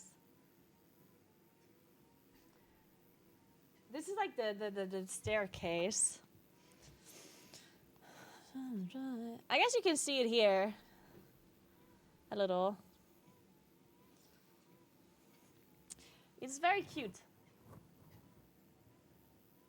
This is just like a round wallpaper kind of thing. And then there's also the same wallpaper in the bedroom as well. If we can find it.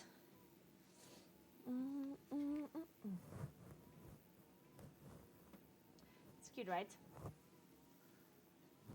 It's interesting because it's like it's really dark, like it's black, but it also has white in it, and it has this like kind of Bordeaux red, the same as the couch, similar, and then it also has blue.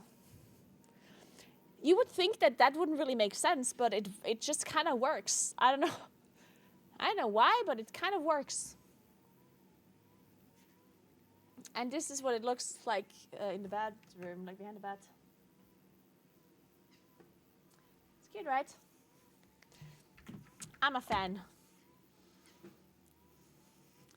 he's not fancy, then you're gonna crack the whip. Oh yes, sensible. Oh yes.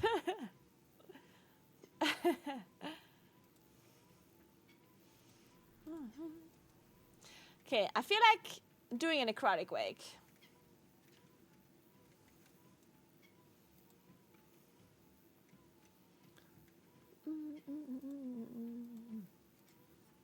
All that glitter and all that gold.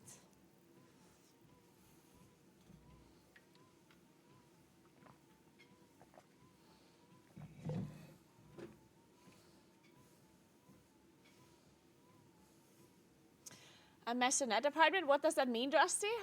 I don't know. What does that refer to?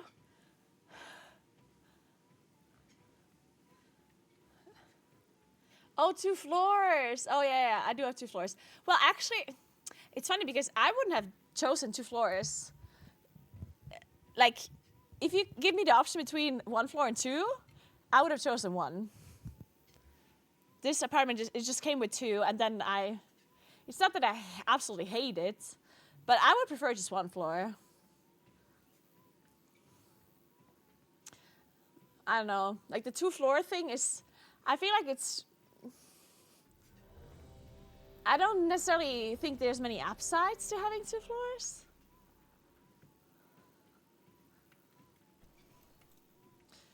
It's just annoying. Like, the fact that you have stairs is just annoying. Like, you have to carry stuff up and down the stairs the whole time. I personally think that 1 floor is much nicer. But this apartment, it just, you know, I'm still very happy about it. And I think the fact that I managed to, like, open the floor a bit, so it's like this whole gallery, that one is really cool. But I still, overall, would have preferred 1 floor if I had the option.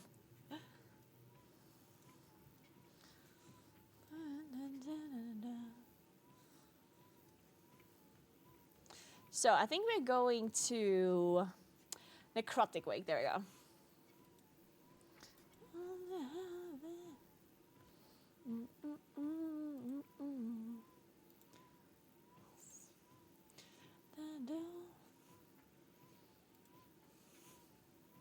Wait, where's it again? Oh my god, I'm stupid. Shadowlands, there we go.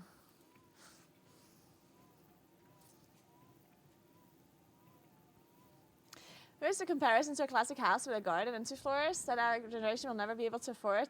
So that's just mirrors that somehow maybe Drusty. But yeah, you are right. I mean, Screens in my temple no longer.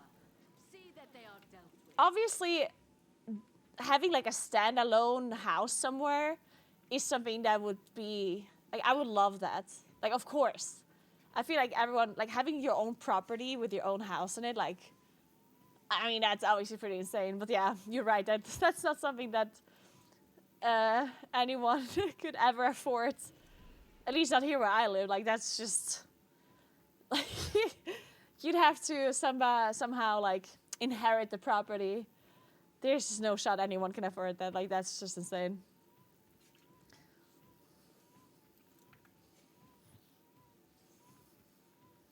Oh, thank you, Jerry. I definitely think it's gonna turn out great.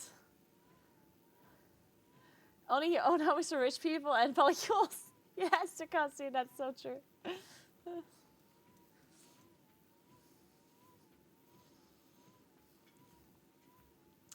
I mean, the house prices here are, I think, on average, you pay like 6K per square meter for like, you know, like normal apartments. And we're not talking about like houses, but just like an apartment. I think it's like 6-7K per square meter. Which is like a lot. I think 6-7K is probably still on the cheaper side even at this point. Since we're doing wine tasting, I take 4 square meters. Since we're doing wine tasting anyway to get into red wine itself, for me it's just tasteless, rotten no matter the brand. It tastes rotten. I mean, I personally think you can get a taste for almost any alcohol, really. For me, I have a really hard time getting into like a high percentage alcohol. Like, I personally can't really enjoy whiskey or scotch or anything that is like high percentage alcohol. Like, to me, it's just too, like, I can't do it, right? But I think for me, the problem is the high alcohol percentage and not necessarily the taste of it. But I personally, I don't think I really loved wine like when I was younger. I do like wine a lot now. And I'm not sure how you like learn that. Like, I think one of the things that I think generally with like alcohol in general, or with food, like I think you can very much acquire a taste for food and for alcohol if you're open for it. Like, first of all, you have to be open. You cannot go into something assuming that it's going to be bad. Like, because if you taste wine and your brain is going to be like, okay, this is going to suck anyway, then it's going to be impossible for you to change your liking of it, right? So you have to be, and this is not just with drinks or with alcohol, it's also with food. So you have to be open to try it, and also in your brain you have to be open to maybe change your mind about it, right? And I personally also think that if you like maybe learn, I don't want to say like learn the backstory, but if you like appreciate it more, if you get presented in a certain way. Like, a good example would be if you go into like a nicer-ish restaurant and they serve you like a nice kind of menu, and then you pay for like a wine. What is it called in English? I don't know. Like, basically, what you can do is you can ask for wine for each course, and they will then give you wine pairing, yes. So they will basically find a wine that fits the course, like whatever it is you're eating. And then they'll come and they'll explain it to you, and they'll be like, so this wine is going to fit for this course because, I mean, I don't know much about wine, so I don't know. I mean, I've heard a lot about wine. And to me, it always tastes bad. Like, you get somehow, like, it's like this placebo effect or this manipulation effect. I don't know how it works, but your brain somehow thinks of the wine differently or thinks of the taste differently. If somebody tells you this, like, insane backstory, that makes sense to you in the moment, right? Because I've had this before where I was at the dinner or at a lunch, and the waiter would come and bring this wine, and they would be like, so this wine was like, it's from this city, and the berry notes comprehend this thing, and then it's like, oh, and you're eating this kind of meat, and therefore, like, it fits together perfectly, like, blah, blah, blah, blah, right? And they'll just, like, talk crap. They can literally make up anything they want. Like, they're selling it to you, basically. And then, somehow, like, I swear to God, when you're eating this and you drink the wine, it all just makes sense to you in that moment. It's like, wow, yeah, they are right. And I've had this many times where I like the wine so much in comparison to that food that I wrote down the wine so I could buy it for me later. But every time I go and actually buy the wine and then I drink it, I don't have that same experience anymore. Because it really was, either it really was in combination to that food that I was drinking, 5, or it really was just the fact that this guy was selling it to me, you know? 1. I don't know. Hey, Vintage Lock, thank you so much for 57 months. What's up? Thank you. Lesson of the void.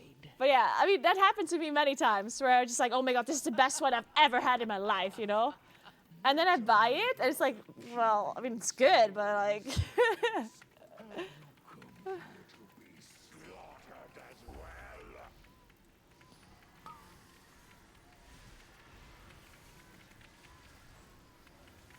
This temple was merely the first to fall. Soon, all of Bastion will burn.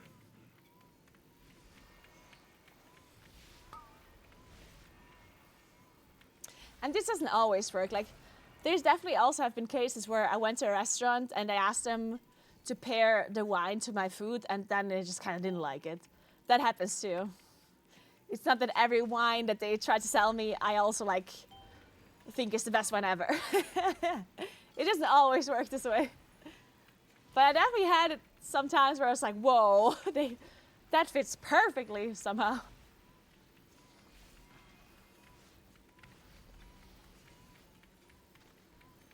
Do you see it?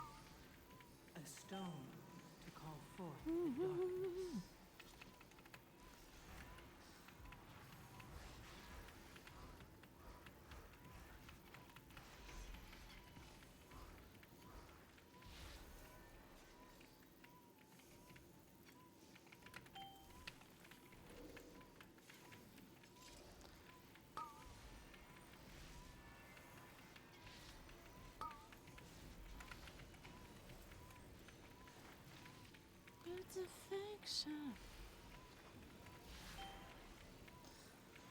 Yeah, I don't know a lot about wine. But I do like drinking good wine. And the thing is, like, when I say good wine, I don't necessarily mean actual good wine. I just mean wine that, like, fits for me in that moment, right? Sometimes I might drink a wine that is not, like, super, like, expensive or anything, but I still, like, really like it for that whatever thing it is that I'm currently eating. And that's what I really appreciate. Like, I really appreciate a good wine that really fits to whatever meal I'm eating. And I personally don't know what fits. Like, I have no idea.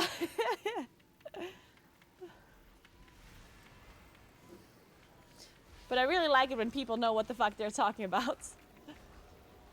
And it actually works out. I don't have Spy Masters, no.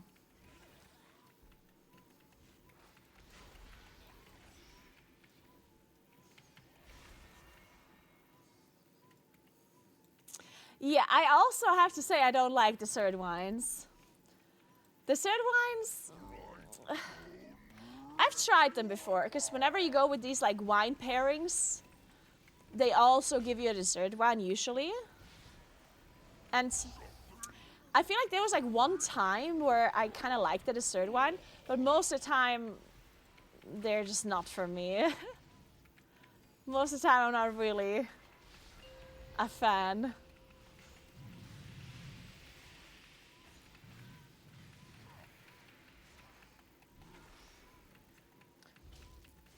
I've been to wine tastings before as well, yeah. Like where you go to like a vineyard and they explain the certain wines to you, like they tell you like the notes of the wine and what kind of fruit it tastes like and blah blah blah. Like I never get it though. I don't know, like they do manage to sell the wine to me usually. Like I do always think that the wine does taste very good whenever they're explaining it and stuff. But I still don't, I can never taste the things that they're telling me that I'm supposed to taste, you know? When they say, oh, this one tastes a little like peach. And it's like, to me, just like I don't know what they're tasting. Well, I'm not tasting that. But it's gonna be really funny because we do the blind wine tasting later, right? And so I went to a store that sells wines here, and I told them about the blind wine tasting challenge. I told them that I'm gonna do the red wine versus white wine blind test. And I asked them to give me wines that are gonna be, like, that would make sense for a challenge like this. So they chose wines for me, and then they also explained the wines to me. So each individual wine that I have here, I also have like an explanation for each of them. And it's gonna be a very interesting wine test, I think.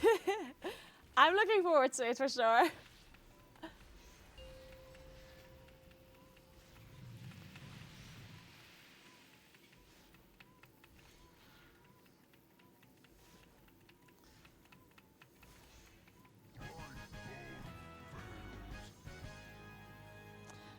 No, Coffee, I don't know what that is. Stitch flesh will irked to know you destroyed his prize creation. Though I am sure he would gladly take your That's champagne. as repayment. I don't think I've ever had champagne that I actually liked. I don't know what it is about champagne. I just don't like it. Like there's something about it. I'm just not a fan. I like Prosecco a lot, but champagne, like I just don't like when it's so sweet. And maybe there is champagne that isn't so sweet. I have to say, I also didn't try that much different champagnes either, right?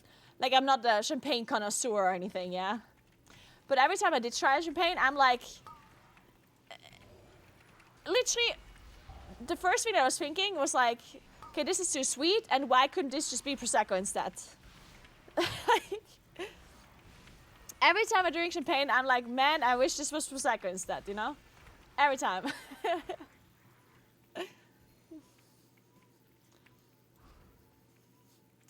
Hey, Johnny.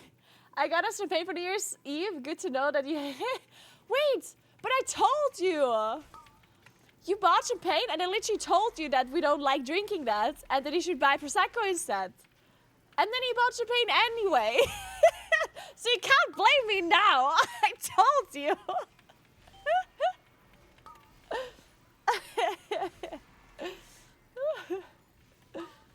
I was playing a French character. Yeah, okay, like... It's fine, like, it made sense that you bought champagne, right? It made sense. But you can't sit here and say that I didn't tell you. You're not gaslighting me here, okay? You're the one to blame me, and now I told you that I told you, and then you're, like, blaming me back. What is this? I'm getting gaslit in front of my whole stream right now. I'm not the bad guy here.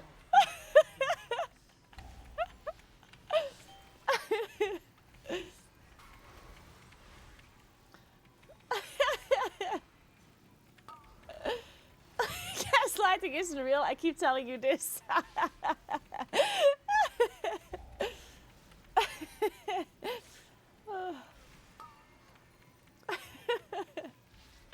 I trust Johnny. God damn it.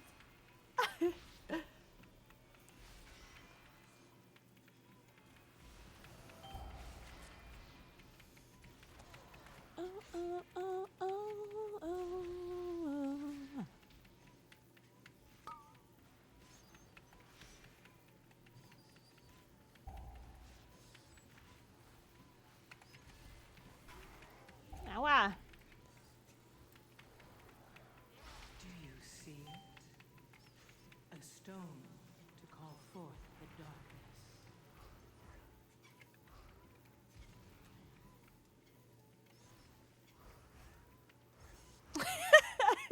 Johnny.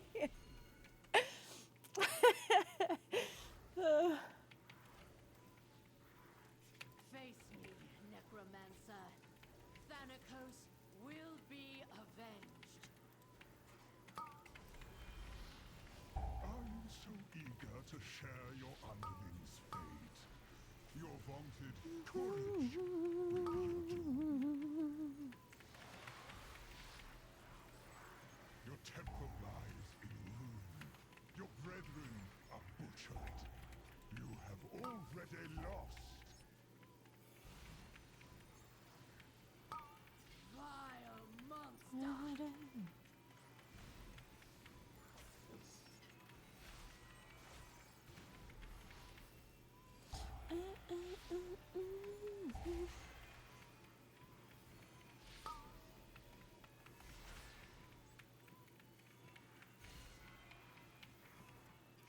All right.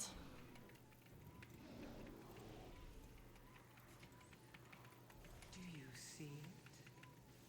A stone to call forth the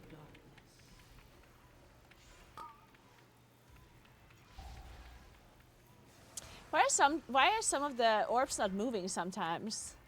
Is it because when they spawn, they're like attached to a mob, and then if the mob dies, they stop moving? Is that how it works?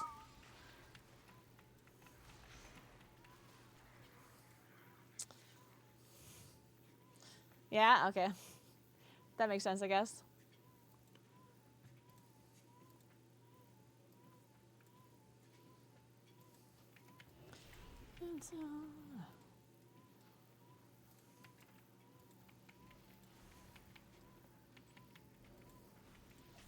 Oh.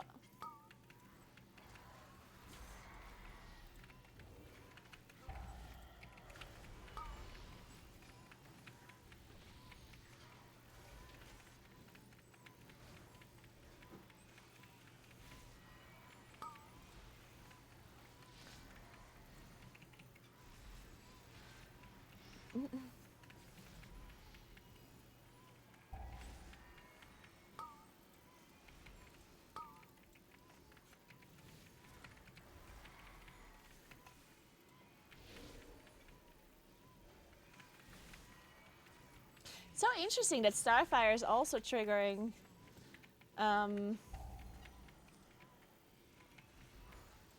like pre-triggering Dream Search. That's so strange.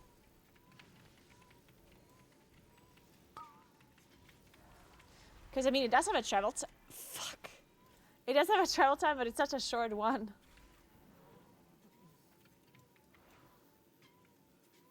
I mean, like it's just traveling from the sky down, right? Like, it's kind of crazy that it triggers that Dream Search.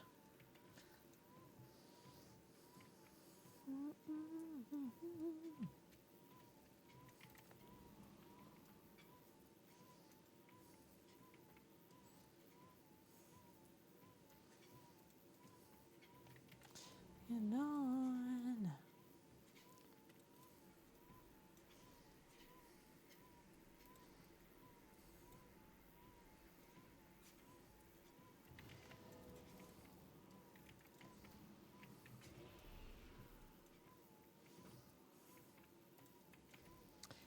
My group is chatting towards each other and putting a smiley face after every sentence. Do you know these passive-aggressive smiley faces that people put?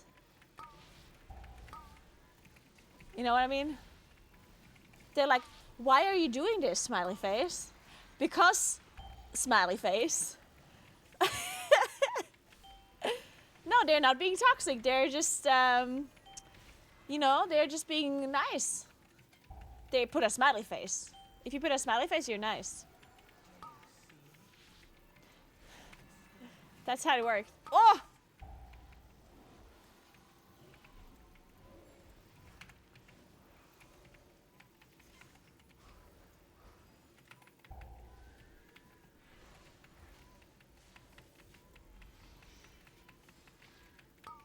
Oh shit. Don't worry guys, I'm running.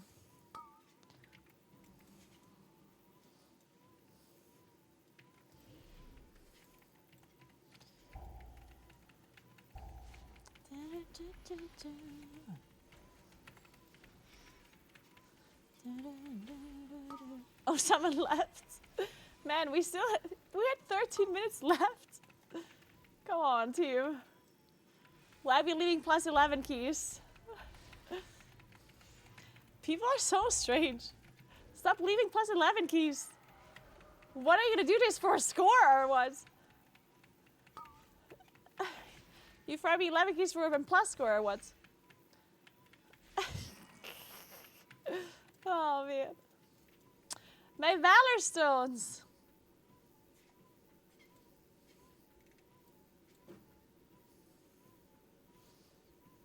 I'm leaving smiley face. Oh.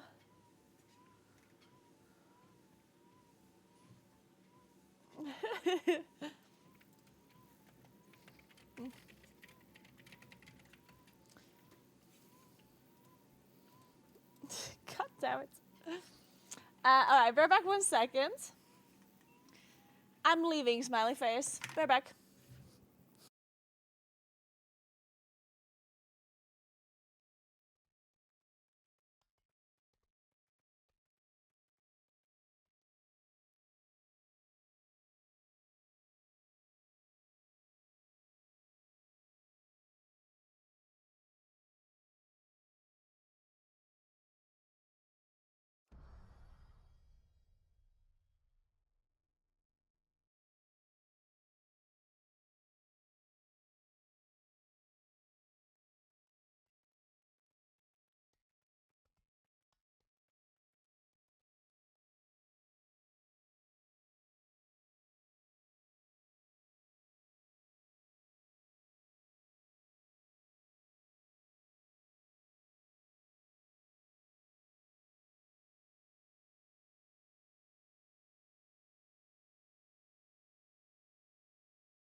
All right.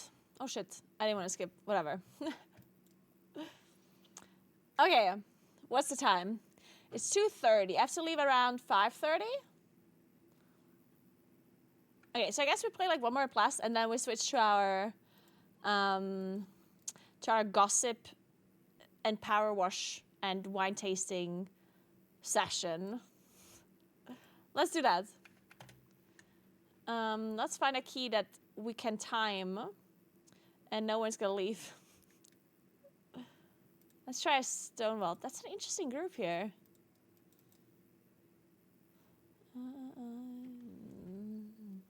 Hell yeah, hell yeah. Okay, let's continue walking, I guess. Hey, Bala, thank you, thank you. Don't get some people's reasoning? Yeah, I don't get it either. People are strange.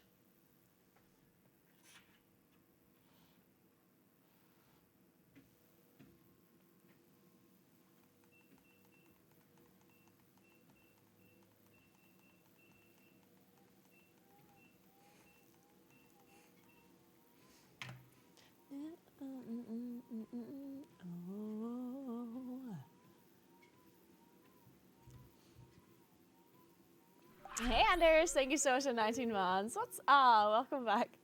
Happy Friday, happy Friday. Sure,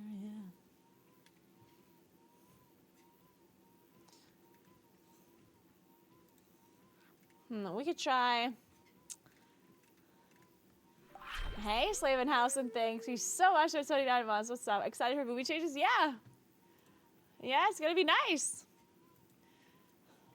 Hopefully it will improve the gameplay a little bit. The enjoyment.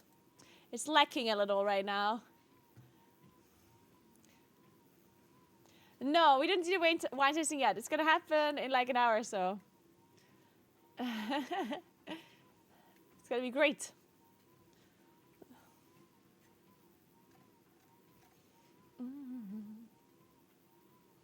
A week after being saved from orbs at first boss in COT. First boss city of threats. First boss city of threats. Trying to think which boss that is. Oh, no, there's no such thing. No. There's no weak card that'll tell you if you're safe or not. I mean, there's a weak card that can tell you when the ability is out, probably.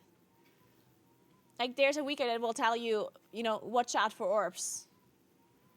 But there's no weak card that will tell you if your character is in a safe position or not. That is impossible to do. The technology is not there. Hey, Betty, what's up?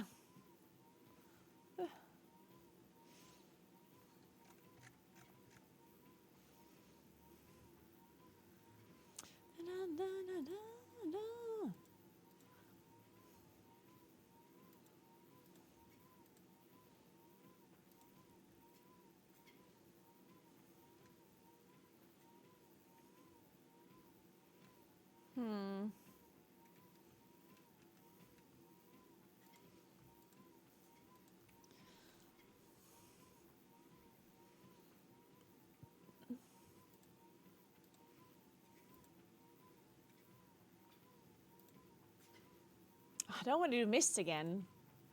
I'm queuing up anyway, though. Oh, okay, nice.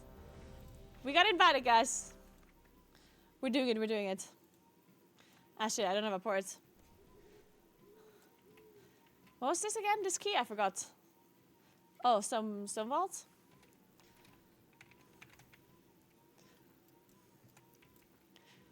Stone vault. Somebody left. Rip.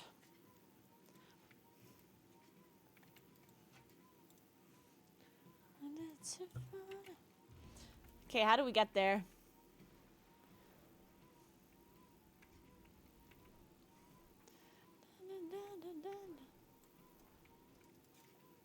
Come, relish my name.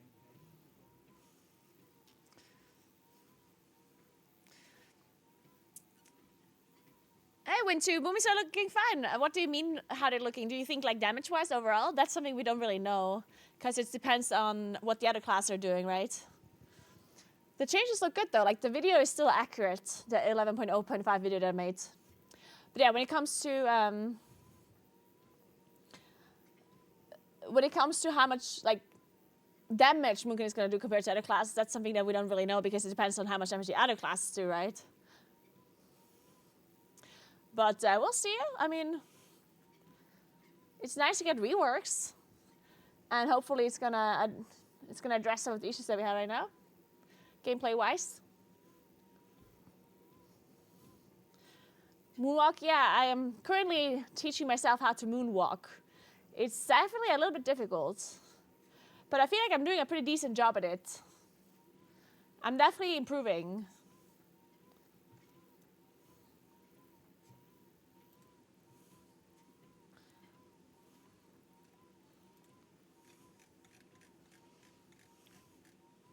That is true, it's flapping the legs and not the wings. Good point. What the fuck is this doing? It has wings and it's not using it. Is it just like swimming through the air or what?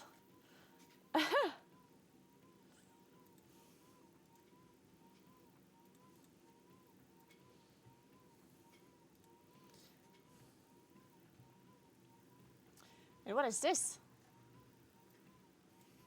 Twitch Fright Fest is coming. The season of fear is near. From October 24th through October 31st, we're celebrating Twitch Fright Fest by showcasing horror content all week long. Okay. We encourage all streamers to unleash their creativity and share their best Halloween-themed content. All you have to do is tag your stream with Twitch Fright Fest, join the front page recommendation shelf. Mention Twitch on X or Instagram with the tag Twitch Fright Fest for a chance to be featured on ours. We also heard that the scary mod mother may make surprise appearance to sprinkle some goodies from creators on the Fright Fest shelves, so make sure... Okay, I'm copy pasting this. This sounds interesting.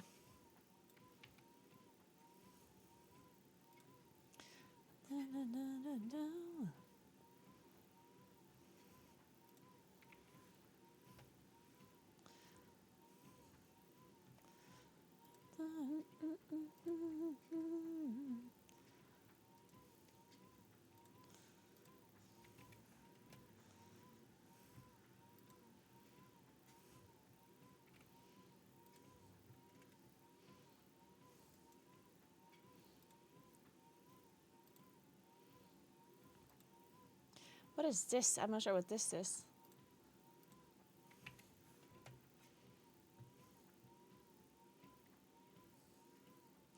Alright, alright.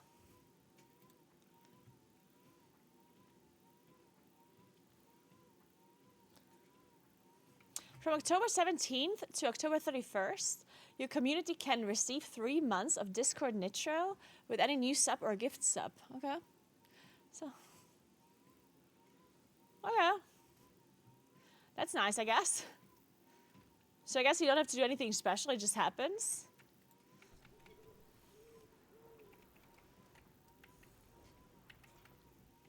Switch for Pussy State give every mod a jump scare button that plays a scream for October. Actually, good point, yeah.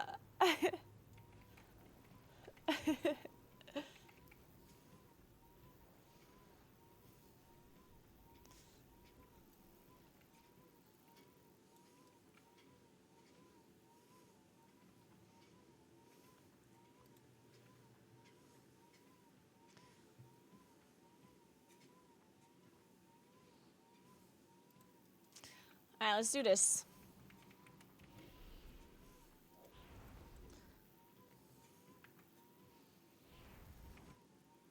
It says any new sub or gift sub. Yeah, recurring doesn't work, I guess. The amount of restrictions they always have on these gifted subs and like subs or whatever. It's like, come on. They almost are, like it almost feels like they're discouraging people from resubbing. It's so weird. And now you learn the true lesson of the void. So here we are. High Speaker Irish. Or is it just Irish now? He's halfway from the Hall of Awakening to the Stone Vault. He's probably running like a frightened mouse. We sleepy, cowering, timorous beastie.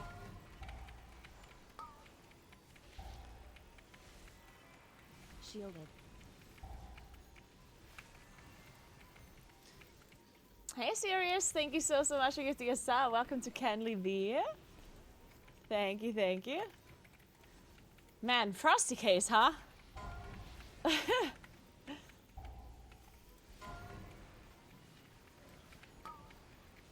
I guess that's a spec.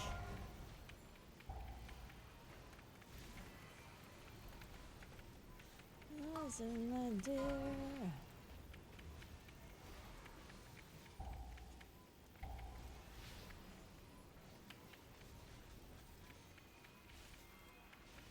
But frosty cake. Yep. Do you see? I'm with you. I'm with you. Call forth the darkness. No, yeah, like I do understand why they're incentivizing people to sub, but then I guess the byproduct of it, discouraging people from resubbing, is like, a bit annoying, I guess. Like it feels a bit weird that you're quote unquote punished for staying loyal to a streamer, right? Like that's like slightly strange. Like you're not getting any benefits from doing it. Like these special benefits at least. We can trade subs to each other. Yeah. Technically that would work. Funnily enough, sub trading.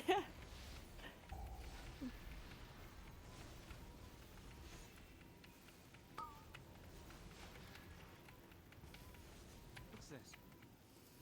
Is that Gollum? Good morning, Lailis. What's up? How are you doing? Happy Friday. Brilliant.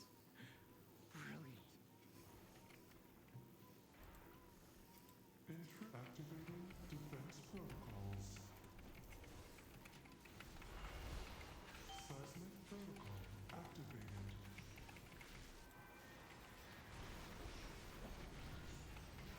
Offensive measures engaged. Dominant intruder identified. Hey, Juanita. Thank you so much for the 4 months. How are you doing today? Thank you, thank you, thank you. Also, I saw that Johnny posted some gossip in the gossip channel, and now I'm even more excited for my wine tasting and for my gossip. Engaging offensive protocols. Let's fucking go, guys. It's gonna be a great Friday. Ah, Sakir, thank you so much for the sub gift. Thank you so much. Welcome to Lisa. Seismic Thank you. activated. And thanks for triggering a hype train on this lovely Gossip Variety Friday. Thank you very much. Anders, thanks for a sub gift as well. Thank you, thank you, thank you. Wait, explain this to me again. So if you're gifting a sub, you get guaranteed 3 months of Nitro? Or is it just a chance? Because I thought it was just a chance. Is it actually the guaranteed? Offensive measures engaged. I thought he would just like Dominant intruder. have the opportunity to maybe win it. Engaging offensive protocols. Oh, so it is guaranteed. Oh. Mm. Seismic protocol activated. Oh, only if you never had Nitro before. Ah, okay. Okay, maybe they should have been more specific with that one. Alright, Tamir, thank you so much for Prime. I appreciate that a lot. Thank you very much. Thank you, thank you, thank you. And Owen David, thanks for 17 months. Welcome back. Happy Friday to you as well. And Suit, thanks for the Prime. Thank you, you guys. Man, this hype train is hyping.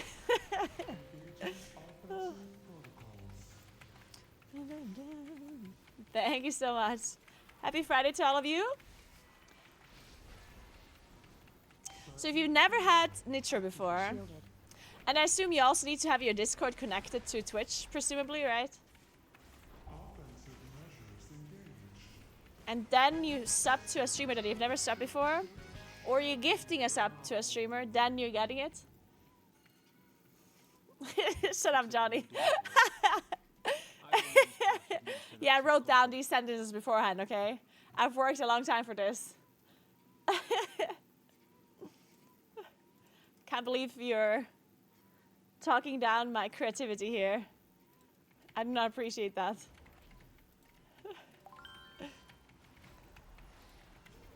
Hey, Billy, thank you so much for Prime. What's up? Thank you, thank you, thank you. It's actually so warm today. I'm kind of warm. Usually I'm free. Wait. Maybe she turned on the heating. I didn't even check if the radiators are on. I'm gonna have to check after this. Yeah, it's really not that cold anymore. Maybe she did turn on the radiators. That would explain a thing or two. Because usually, even though I'm walking, my hands are still kind of cold. Or it's just because it's actually kind of warm outside. For the time of the year, I guess. We could blame the wine. I haven't even tried it yet. It would be strange if the wine would make me drunk just from its pure existence next to me.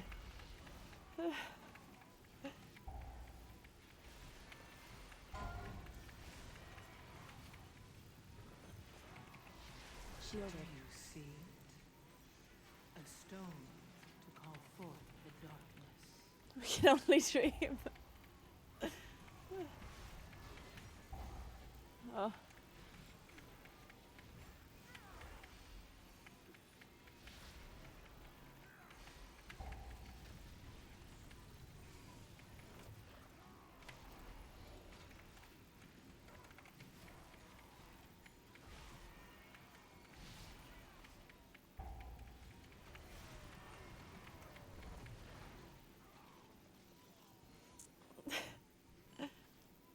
I'm currently thinking if that would be a good thing or a bad thing to get drunk by just like being next to alcohol. Probably a bad thing. I feel like people could probably abuse that for bad stuff. Now that I think about it. Also, you're missing out on the taste of it, you know, which is also pretty bad. Imagine if you want to get drunk. Shielded. Or if you just want to enjoy a drink, but you don't want to get like drunk, you have to like drink it out of some sort of like isolated bottle. You have to wear like a hazmat suit or something. Just like a full hazmat suit with like a cover or whatever, so you not get drunk by just being near it. And then you open this like insane bottle to just drink out of it, so you can get drunk while drinking and not while being near it. Oh man.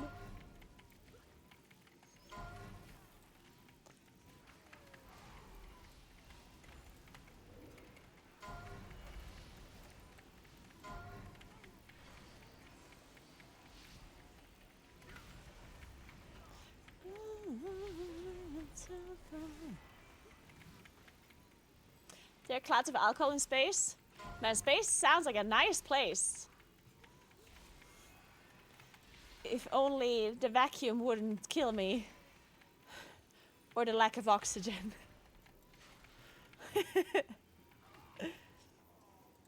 But other than that, it sounds great. A stone to call What? forth the darkness. Ow. Hey, Joelia. What's up? How you doing? Happy Friday. Happy Friday.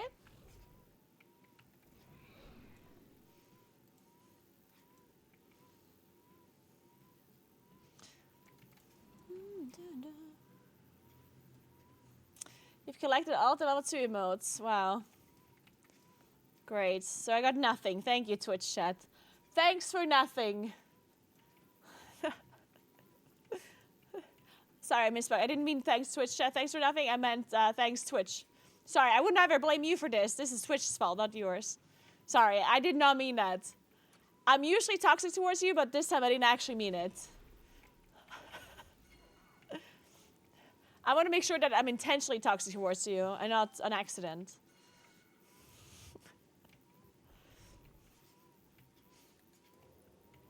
I'm innocent.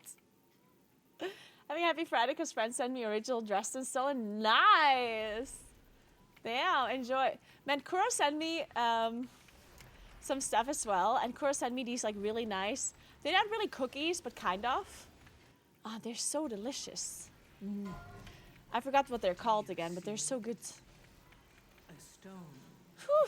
for If you never tried them before, you're missing out. You should get them.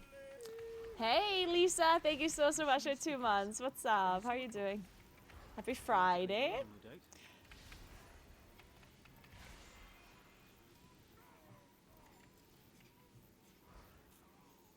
No doubt.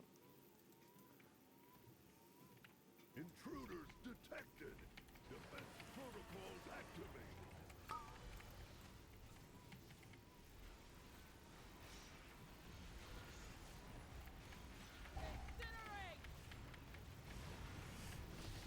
Build it up. And also beer, nice.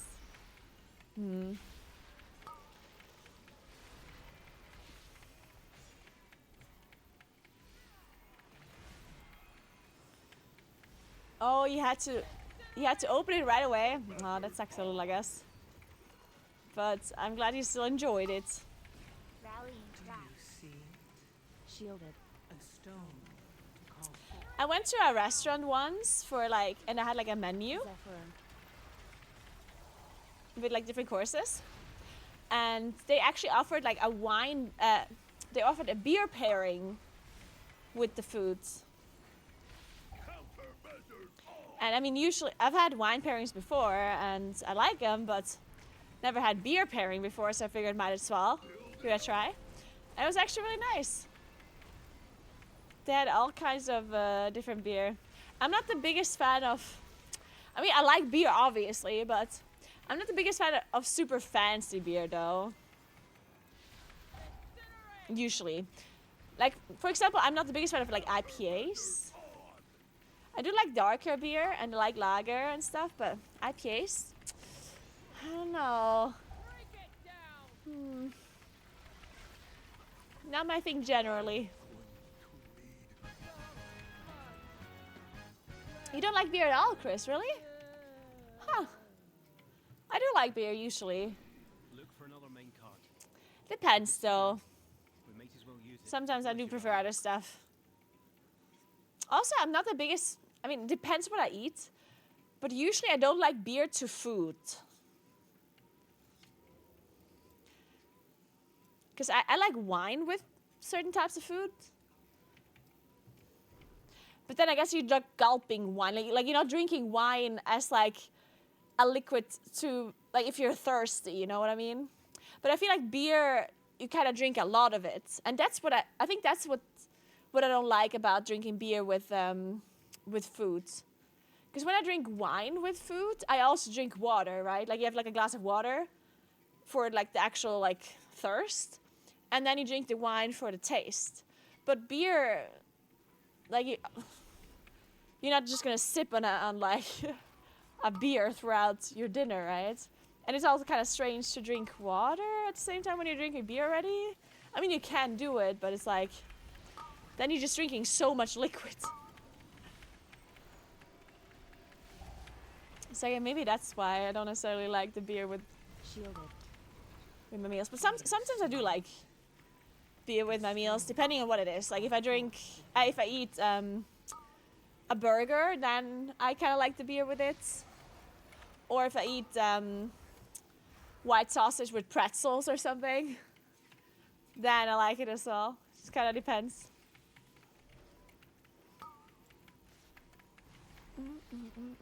Hey Juventus, what's up? How you doing?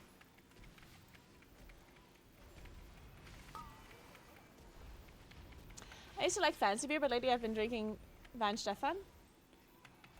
Which type? Because that's just a brand, right? They have different types.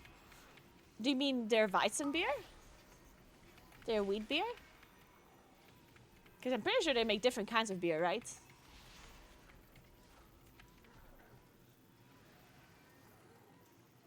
Or are you... Wait, was this a joke? A golden Did I just not get the joke? corruption? Are you basically saying that Weinsteffen isn't fancy beer? Wait, was I just being slow?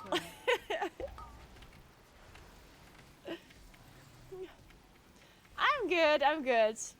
It's Friday, of course I'm good. Shielded. Friday is, of course, as you know, the best day of the week. Call forth By far. And it's not even close. And I'm gonna do a wine tasting after this dungeon. And I'm gonna go for dinner as well today. And we're gonna talk about gossip later, while power washing some Shrek characters. So honestly, I don't know how this day could be any better. This is peak Friday, honestly. Peak Friday. Cauterizing flame.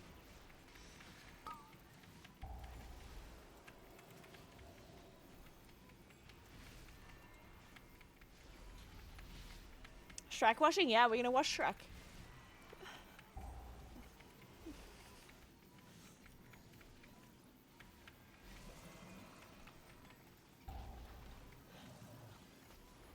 Oh, you weren't joking. Okay. Weizenbier. Okay. Okay, good. Okay. I do like Weizenbier as well. I'm actually a big fan of Weizenbier. The problem with that beer is that it's very like it's very heavy, right? Shielded. So you have to kind of like if you drink a lot of it, then whew. see it? A stone to call forth the darkness. But I do like it once in a while. I usually like it when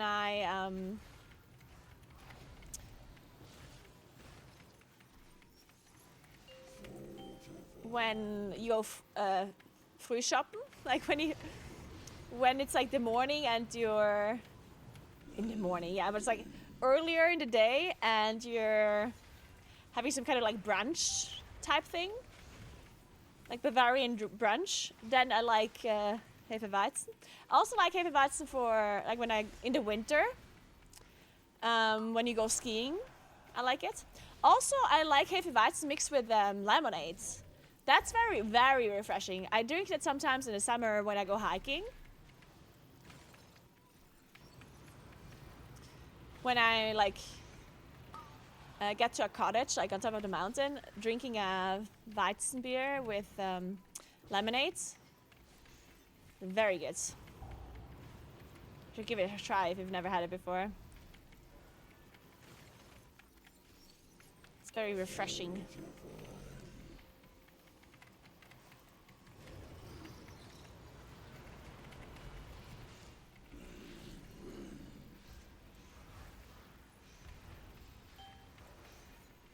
Shielded. Kara likes a good day drink. Oh yeah. Dude, day drinking is by far, there's no debate. Yeah, day drinking is by far the best thing ever. Because then you can drink. You can enjoy the whole day being slightly tipsy, yeah? Because when you do day drinking, at least when I do day drinking, I don't get smashed. I just drink a little bit throughout the whole day, you know? You know when you like sustain a little bit of tipsiness throughout the day? It's just nice, okay? It's just nice. And then you leave when it's like getting night. And then you sleep early. And then the next day, you're fine. Rallying cry. Because you didn't go to bed at like 4 a.m. or whatever. You went to bed at, I don't know, maybe 9 p.m. or 10 p.m. And then next day, you're great. To call forth the darkness. It's literally the best thing ever.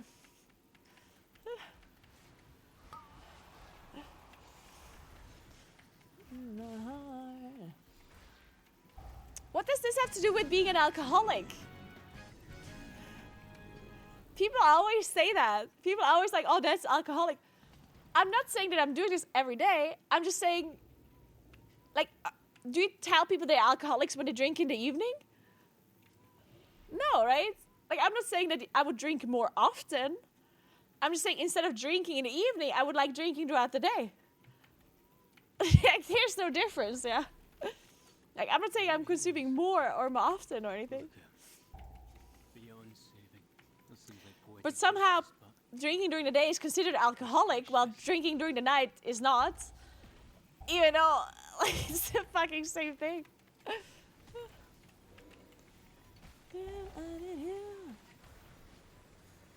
Oh, I'm dead. Shielded. I like how I pressed Incarn because I was still kind of confident that I might have not died. I was like, I'm good. Incarn.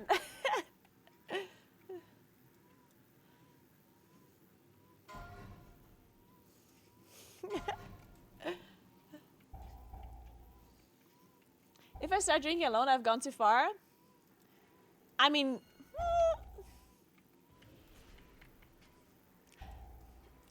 I disagree. Now, it depends what you're drinking by yourself, yeah? Like, if you get it, like, super drunk by yourself, that's one thing, right? But if you're just drinking a glass of wine, I mean, as long, you know, if you don't do it if you don't do it, like, all of the time, obviously, right?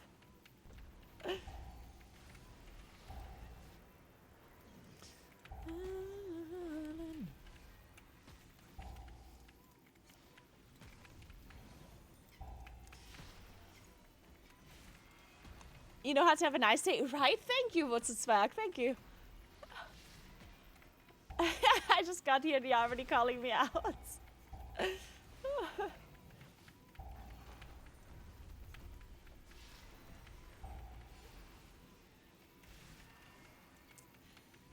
I do like Aperol Spritz as well. Like, I'm a big Spritz fan, of course.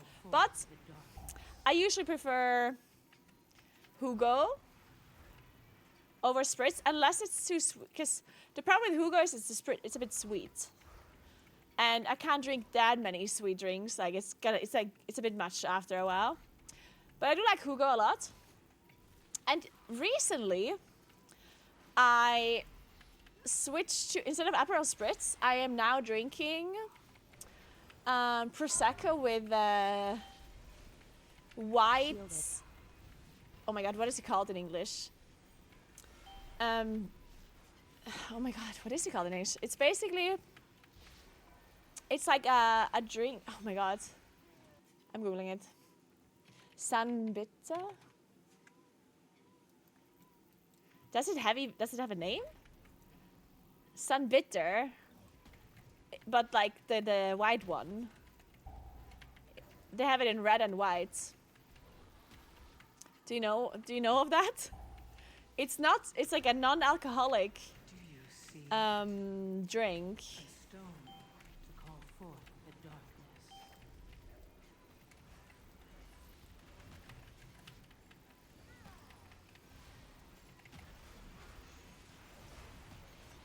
Yeah, like a Campari, I guess, yeah. Similar, yeah.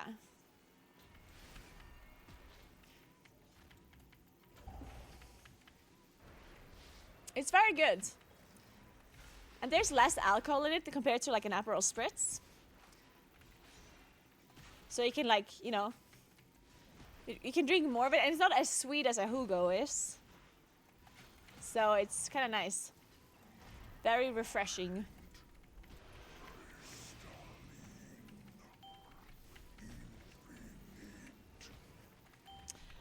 Personally, I have not experienced any latency spikes in my game lately, no. I don't think so. Shielded.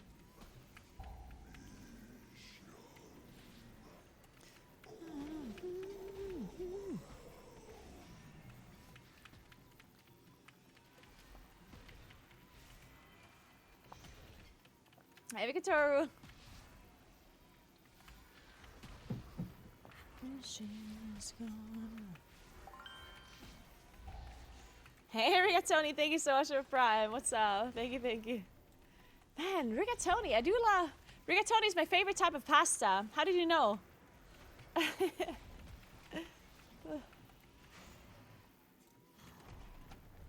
What is your favorite shape of pasta or type of pasta, I guess? Hey, Calandra, good morning.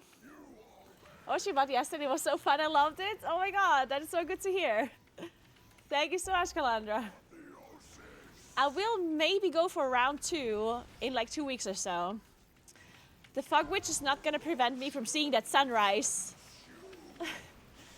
I'll catch the sunrise eventually.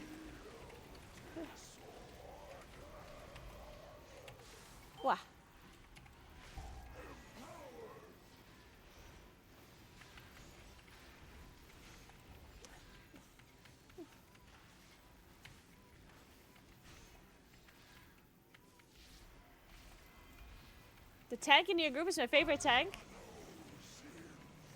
A Shielded. tank in my group is also my favorite tank. For now.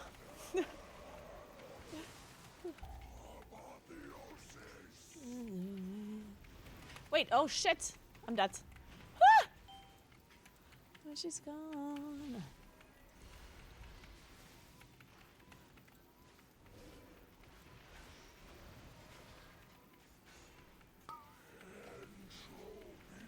I like the little shells to keep the meat and sauce in them really nicely.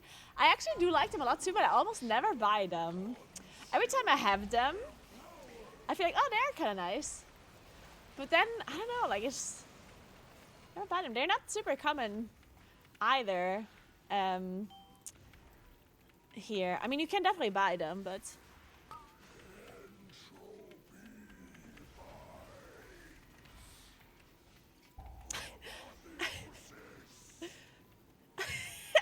Like this guy says, entropy binds, and I swear I understood anchovy vibes. Anchovy vibes, like I see anchovy vibes. It's what he says. Rally and cry. Shielded. Fucking anchovy vibes.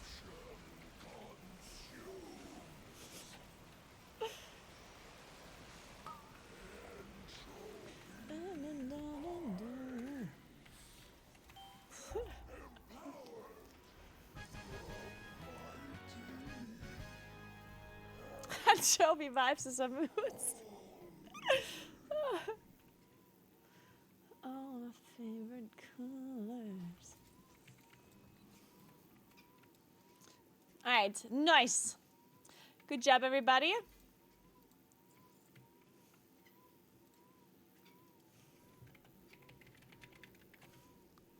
Alright, guys, it is now time for the blind wine testing. I know that you've been waiting for this. Maybe I've been waiting it for me. Maybe I've been waiting it for it more than you have, but but it's now happening. So let me pause. No more walking for today. Shit, there was only 4 minutes of walking left. Ugh, well, whatever.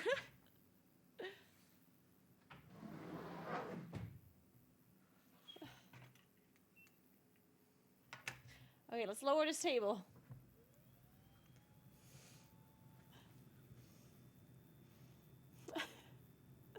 The little swirly pasta, I like that one too. The little swirly pasta.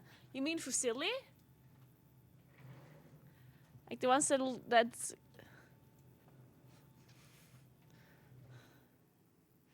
Day drinking excuse, yeah, boy. You know it, you know it. So, alright guys, so, to give you a backstory. We have full copying this. To give you the backstory. Some time ago, I was innocently talking about wine on my stream. And we were talking about, you know, people that know stuff about wine, people that maybe don't know too much, blah, blah, blah. At some point, I said, you know, it's actually kind of difficult to taste the difference between red wine and white wine if you don't see the color, like if you're blind. And my whole Twitch chat lost their minds. They're like, are you crazy? Like, of course you can tell the difference between white and red. Like, it's so obvious. Like, it's literally the easiest thing ever. And I was like, I don't believe so. Like, I think it's sometimes actually hard to tell. And my Twitch chat just didn't believe me. So we had the idea that we would do a sub goal, and if we reach a sub goal, I would do a blind wine tasting to see if I can tell the difference between the red and the white one. So I went to the wine shop and I bought 90 euros worth of wine. Which, by the way, I don't know what I do with this wine after I open them all, yeah? Because it's a fucking waste of alcohol to throw all of this away. So I'm gonna have to, I don't know, do a real life wine party or something next week where I invite everyone, I don't know. Or maybe do a wine party tomorrow, who knows? I'm gonna have to drink a lot of wine. The problem is as well, like, the problem is that if I invite people over to drink wine, it's weird that we would be drinking all different kinds of wine, you know? Because when you go somewhere and you start drinking wine, you don't want to switch from like white to red to white to like all different kind. You kind of want to stick to the same wine usually, right? But maybe I can convince people to just do the blind wine testing as well, so I have more people that do the actual blind testing. Okay, but anyway, guys, let's do this. So the plan is, okay,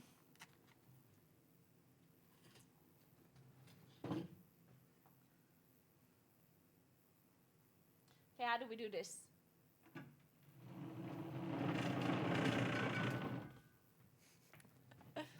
The plan is that I fill the wine in these cups, so I don't see the color, obviously, right?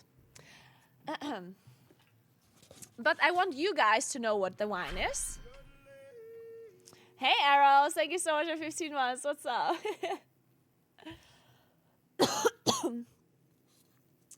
So for you guys to see what the wine is, I'm going to write it somewhere.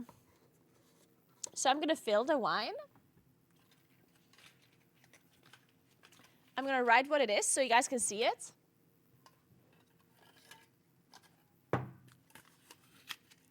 And then I just taste it all. And somebody has to keep count while I'm writing it down. So. And here I have the explanation for the wines. Hey, Athril, thank you so much for Prime. What's up? Thank you, thank you, thank you. Okay, so now we have to open a bunch of bottles of wine. So this one is Lagrein from South Tyrol. It's called Pearl, and it's a red wine.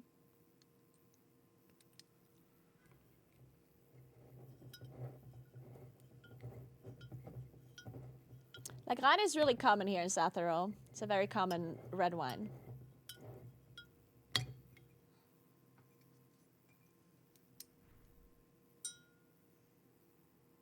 I'm obviously gonna drink it. I'm not gonna spit it out. What am I? Why would I waste wine? Who do you think I am?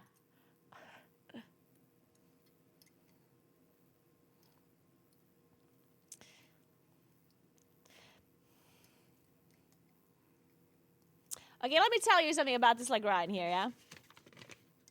So this Lagrein here is apparently fruity.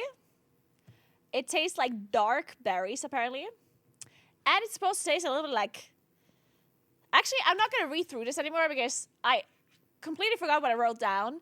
And I think reading this is going to help me figure out what wine it is, possibly. So I'm not going to read this now, I'm going to read it later. Because I don't want to be cheating or anything.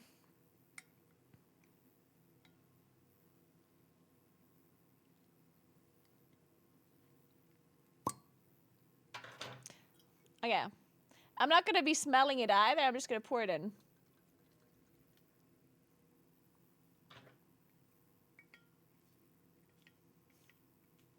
Fruity like me, yeah.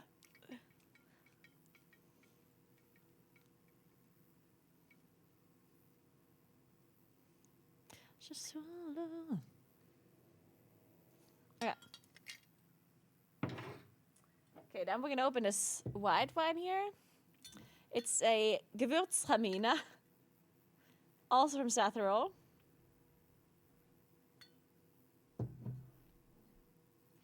So that one is supposed to be really obvious that it's white wine. But I personally don't drink, whenever I drink white wine, I drink Kerna or Silvana or Lugana. I almost never drink Gewürztraminer, so I don't actually know what's really obvious about this one.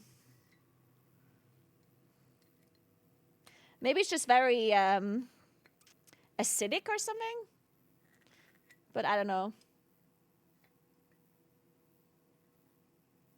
But how do you open this one?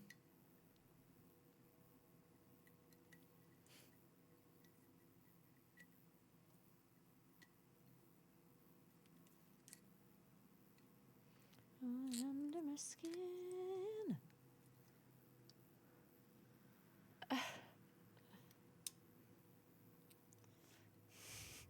Opening these seems to be like already like a long task.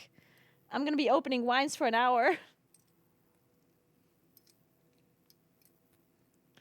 I sit on the edge survived.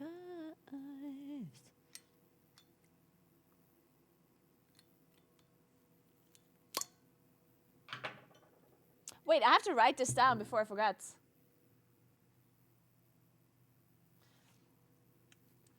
Okay. So this one is Lagrein. I'm just gonna write red on it.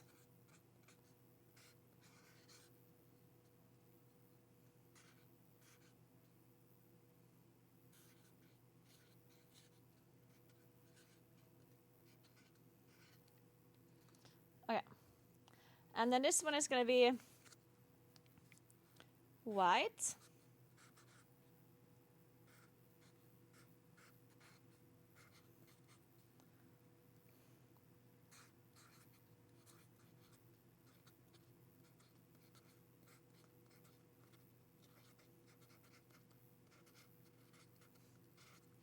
Okay.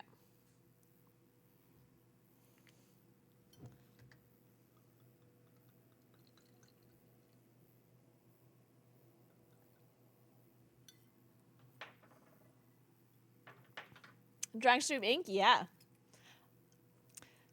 The joke's on you. Every stream is a drunk stream. You just usually don't know. What do you think is in here?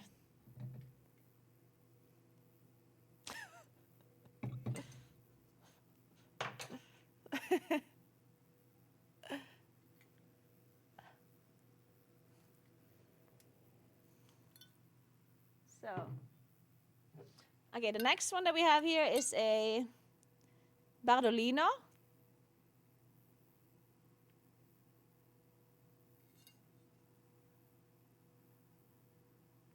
From Latzise, there we go. In case you wanted to know. Limoncello. I think I would be able to tell the limoncello from the wine. I might not be able to tell the white wine from the red wine, but I will be able to tell the limoncello.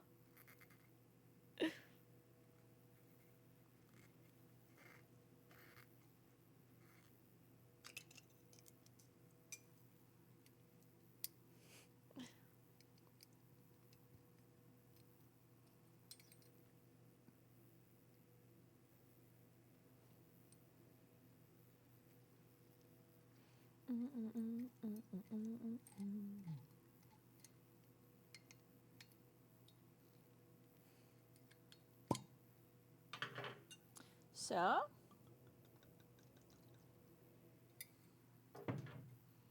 I'm going to close them already. Wait.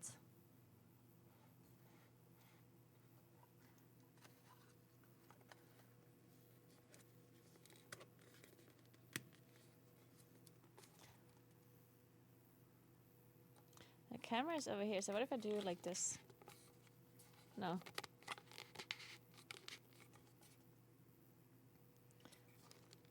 Okay.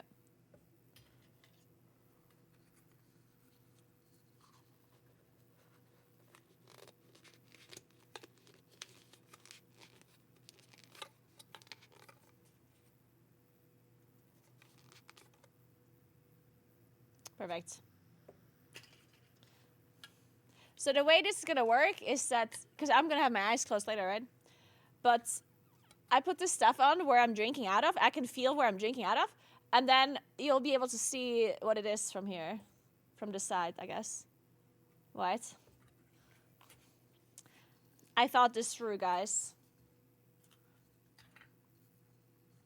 Oh, wait, I didn't write anything on this. Oh. So this one was what? So this one is red.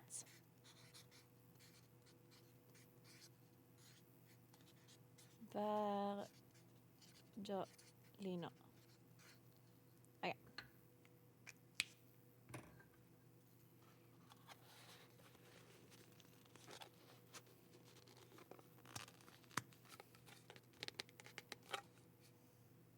Perfect. What?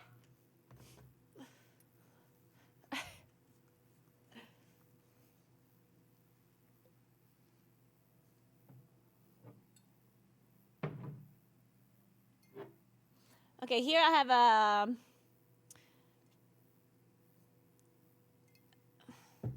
a Pinot Bianco, so like a Weissburgunder. I don't actually know what that one's called in English. A white Pinot. There you go. That's the one.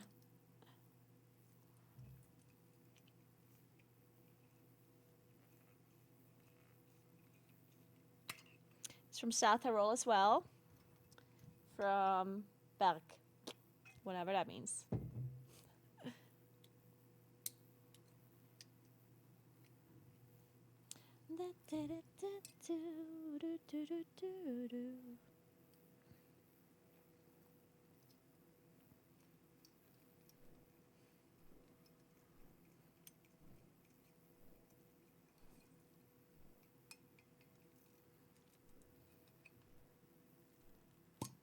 Okay.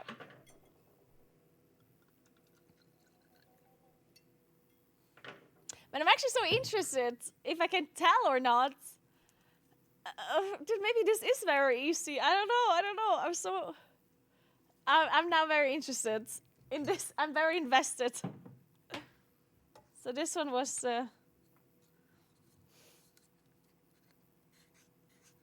white.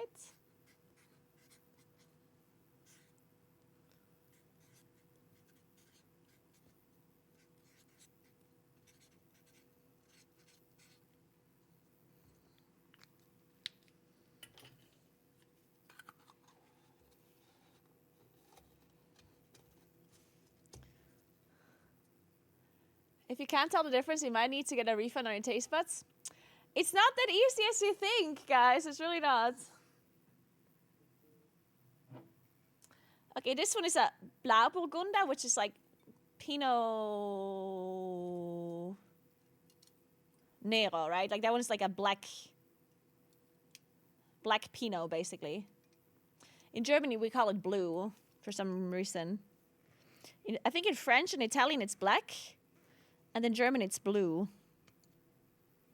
Which is very confusing.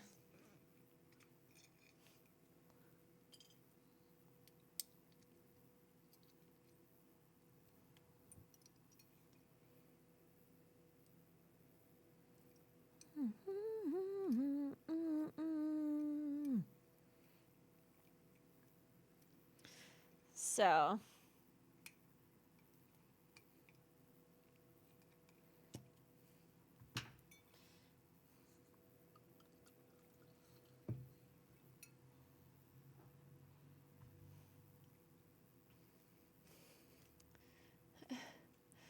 I think most wine tasting stuff is basically BS. I mean, sometimes I think it like that too. Like what? Because I went to wine tastings and they tell you stuff like, oh, it has like, it's supposed to smell like a certain fruit or whatever, and I'm just like, I can't smell it. So this one is the Blauburgunder, right?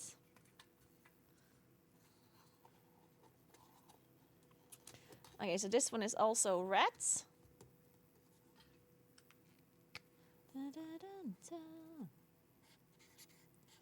Red. Blau.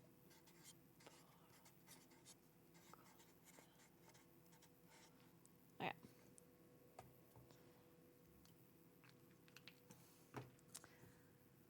All right, so then we actually have a rosé, which is gonna be interesting. It's a Lagrein Kretzer, which it's gonna make it a little bit interesting for sure.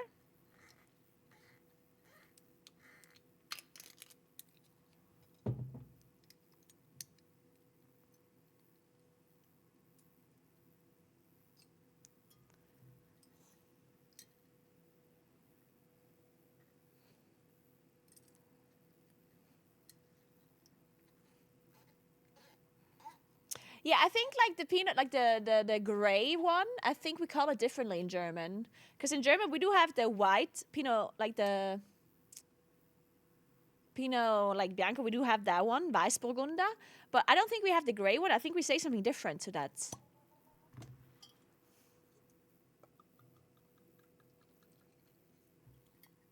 But I don't remember what it is. Is it Grauburgunder? I'm not. I mean, I've heard the word before, Grauburgunder, but I think we also like used a different word for it. On top of that one, because I did hear Grauburgunder before, but I have a feeling we also have like a different word for it. Might be wrong. Okay, so this one is.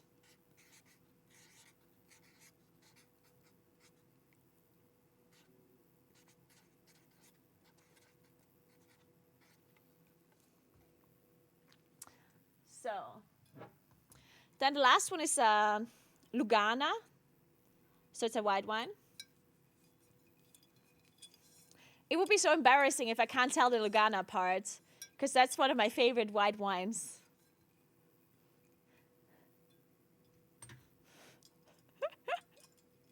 This is better than wine.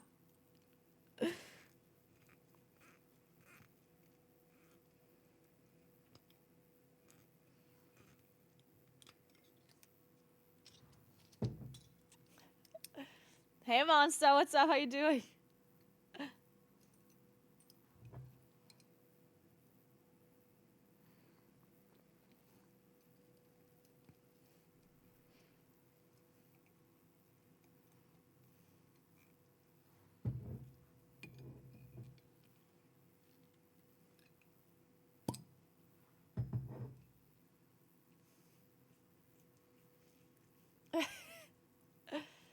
Yeah, at least I know how to open bottles of wine.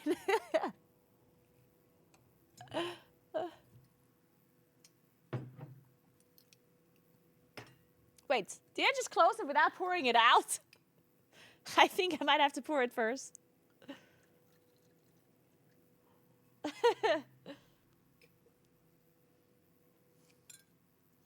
So.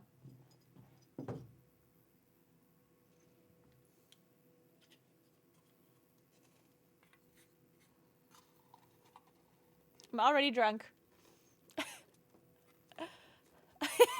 This one tastes really light, empty cup. Okay, so this one is what?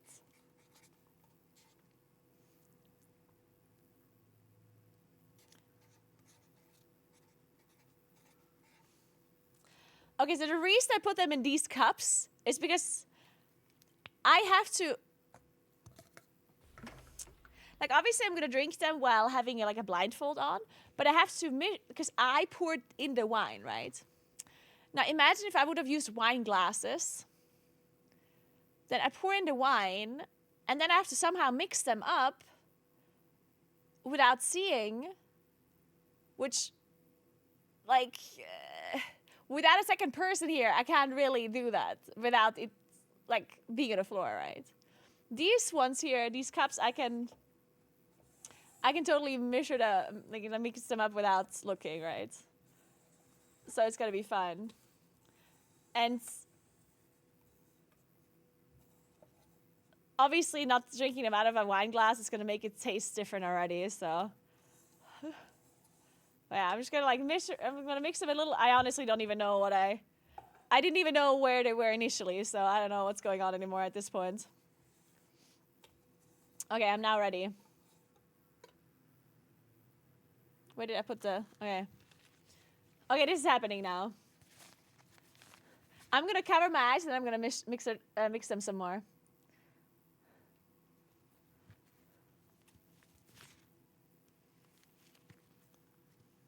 But yeah, if I would drink them out of glasses, then I obviously would have a hard time mixing them without seeing what it is. Because you can obviously see the wine through the glass.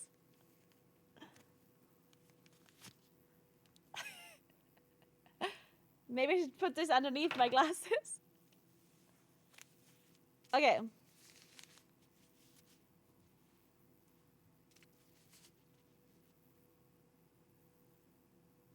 Okay, this is not happening, guys. Okay, I don't see anything anymore. I'm gonna do this test, you know. you know, you know when people want to test if you really are blind and they like do this. I don't think it works so well when I'm the one doing it, but okay, but I don't see anything. I promise. So I'm gonna mix them a little bit more, even though I don't even know where they are in the first place. Like, I have no idea what the hell is going on. But I'm gonna just make sure I'm just gonna make sure I mix them more so no one can blame me. Also, I think I have to put this up a little bit just so I can smell, right? With my nose. Because without smelling anything, it's gonna taste completely different. Alright. Okay, I'm gonna try whatever this one is first. Somebody write down what I... Actually, wait. I'm gonna have to put them somewhere in order. Okay, I'm gonna put them to the side here. Like in order, so I remember which one was first. Alright. Okay. Alright. I'm nervous. Oh god. Okay. Okay, I'm doing this.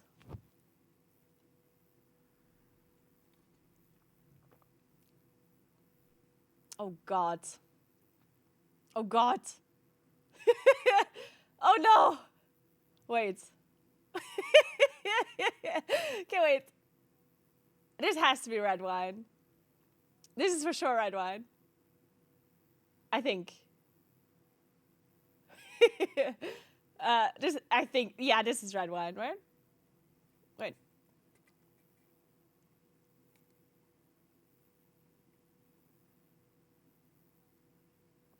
Or? Dude, honestly, I'm not fucking sure. I think it's red. But maybe not. Fuck. Wait. Fuck. Is it red? Dude, I'm honestly not sure. Shit. Maybe it's white. Which one would this be, even?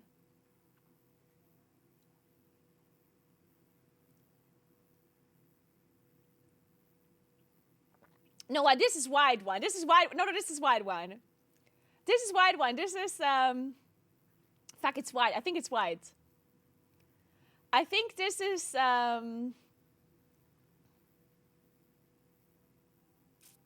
I don't know. Okay, I'm gonna say it's white wine. Okay, this is white wine. And I think it's,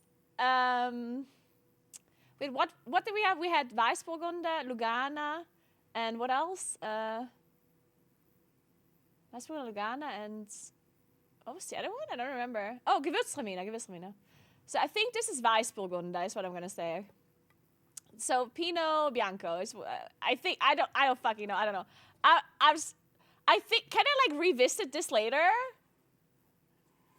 I'm gonna put this like over here. Can I revisit this later? I don't know. Like, I feel like I need to taste more before I can. Fuck. Okay, I'm gonna take this one now.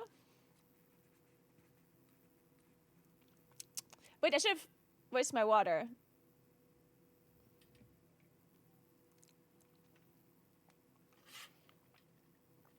Okay. Oh. Okay, I'm gonna drink this one now.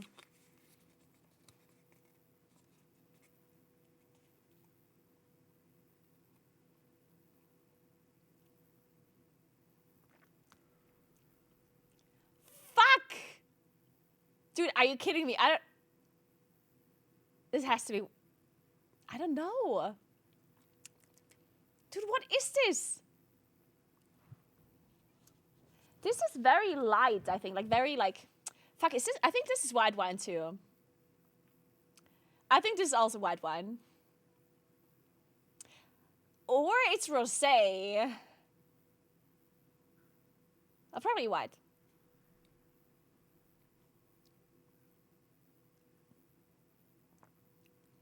Now, this is white wine, I think. I think this... Yeah, this is white wine.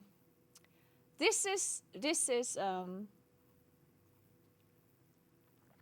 Yeah, this is for sure white. I think. I think this is white, and I'm gonna say this is the Gewürztraminer. Yeah, that's final answer. Ish. Where's the other one? Here. Okay. Maybe it was the Lugana, actually, I don't know. But it was white wine, I think. Alright.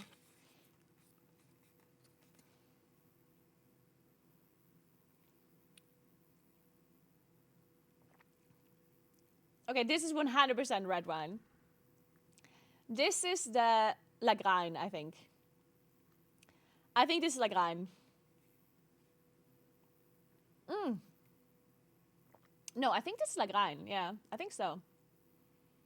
Red wine, Lagrein, I think.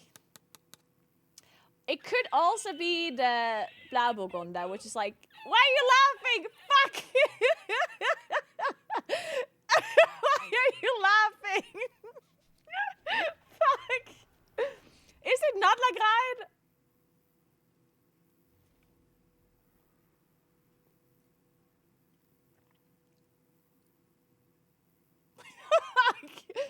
Is it not? Dude, now that you're laughing, maybe it's white wine after all. Wait a second. Wait, is it white wine? No, there's no shot. Don't laugh. Fuck. Wait, there's no way to... Or? No.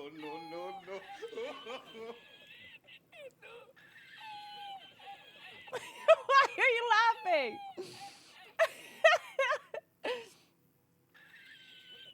You're not... Like, the camera is still working, right? Is it white wine? No. I don't know, I'm not sure now. Stop. Stop it. Wait, is my camera still working? Wait, I'm just checking my camera is working. I'm not looking at this. Wait, now I'm gonna hold this in my hand. Okay, this is working. Okay. I didn't look, I swear. Then, so are you telling me this is white wine?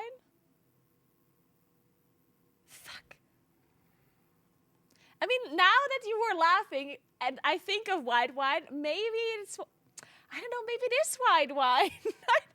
I don't know.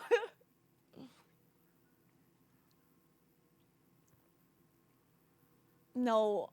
Or? I don't know, is it? Fuck. I'm just gonna say this is white wine, yeah?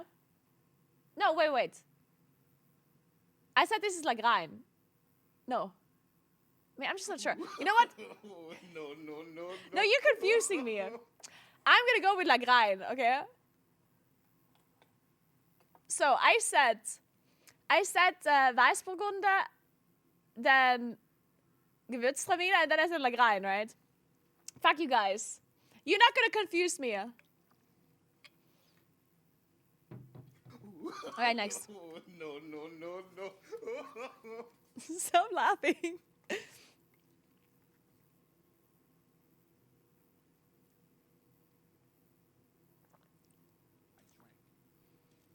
Okay, this is definitely red wine. There's no shot this is not red wine. Yeah. Red wine. I don't know which one. Don't laugh. You're gonna confuse me again. Fuck. No, this is red, I think. I don't know which one. You know what? I'm gonna go with... I think this is Blauburgunder. No. Yeah, Blauburgunder. I think, I don't know.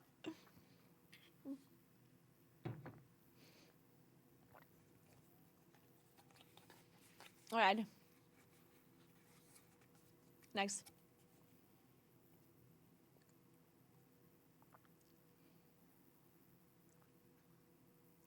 Oh my god, I don't know. No. Oh my god, I really don't know. Oh my god, what is this? Okay. Dude, I honestly thought this was easier. This is so confusing. Like, I'm taking like a sip, and I immediately think, oh, this is like red wine, or oh, this is like white wine. Like I immediately have a thought. It's like, okay, this is red. But then when I think about it maybe being white, then I can all of a sudden taste the white wine. You know what I mean? Like, I'm tasting it and I'm like, okay, this is red wine. But then I was like, then I like question myself, and then I drink again, and then I'm like, wait, this tastes like a little bit like white wine, you know? Like, I don't know, this is so confusing. This is so confusing. I think this is red, though. I think this is red, and I'm gonna go with Bardolino. I think this is, or, I mean, it could be the rosé, actually. Maybe this is a rosé. I'm gonna say Bardolino or rosé. Fuck, I don't know. It's very light. Like, this one is very light.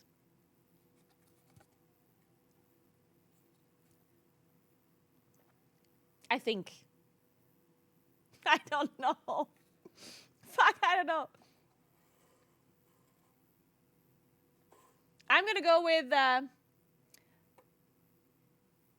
Bardolino. This one. Whatever it was.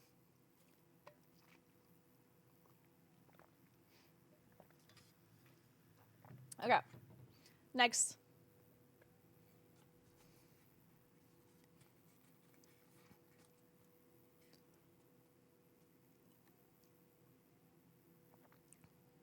Ooh, okay.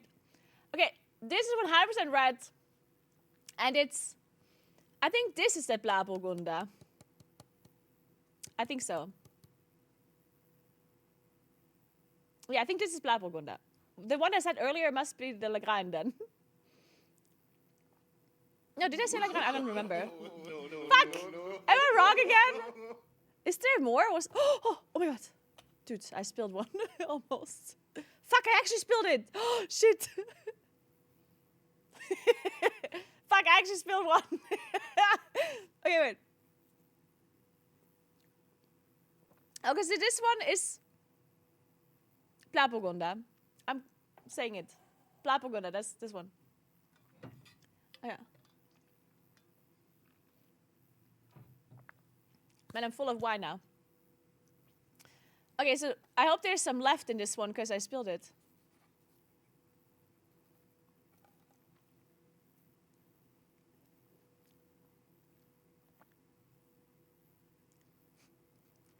Nice.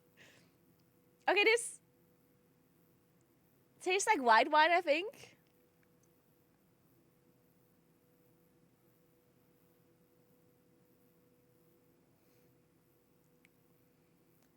Yeah, this white wine. But I don't know which one. Which one didn't I have yet? Gewürztraminer?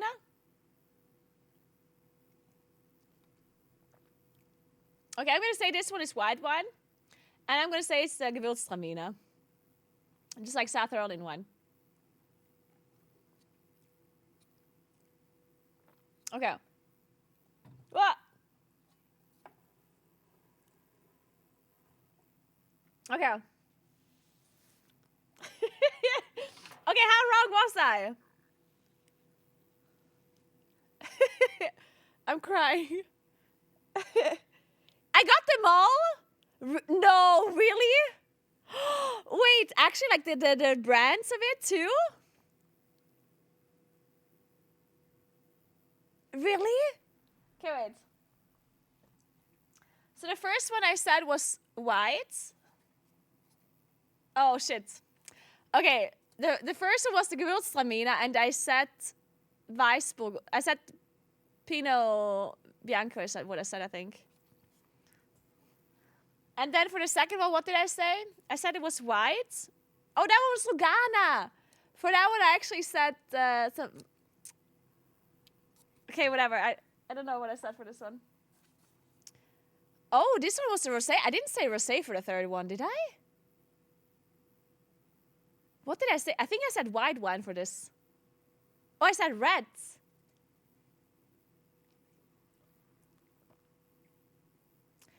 Oh, yeah, this was the one where I was really unsure. Yeah, this one was super strange. I remember now. Like, I remember thinking it's red. Like, the first taste I had, I was like, this is red wine for sure. And then you guys were laughing, and I was like, wait, maybe this is white. And then I was thinking, wait, maybe this is white. And then I tasted it again, and then all I could taste was white wine. Like, I swear, like, as soon as I thought about white wine on this one, I kept only tasting white.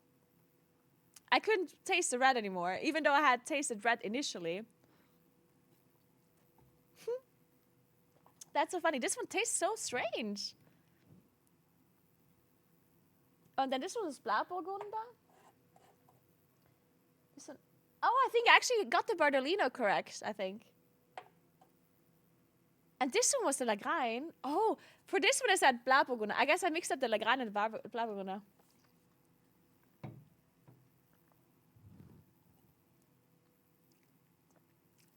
Interesting. And the last one was the Pinot. Okay, it wasn't that bad then. It wasn't that bad. So interestingly enough, okay, I'm going to give you some info on these wines now. So the very first one that I tasted was a white wine. It was like a Gewürztraminer, which is like a very Satarolian wine. It's supposed to be very, this one was supposed to be very obvious. Like this one, he said, the wine taster guy, he said it's super, super obvious, and everyone, like, you should be able to tell it easily, he said. Because it's supposed to taste like very white winey. It's interesting though, because I never drink this wine.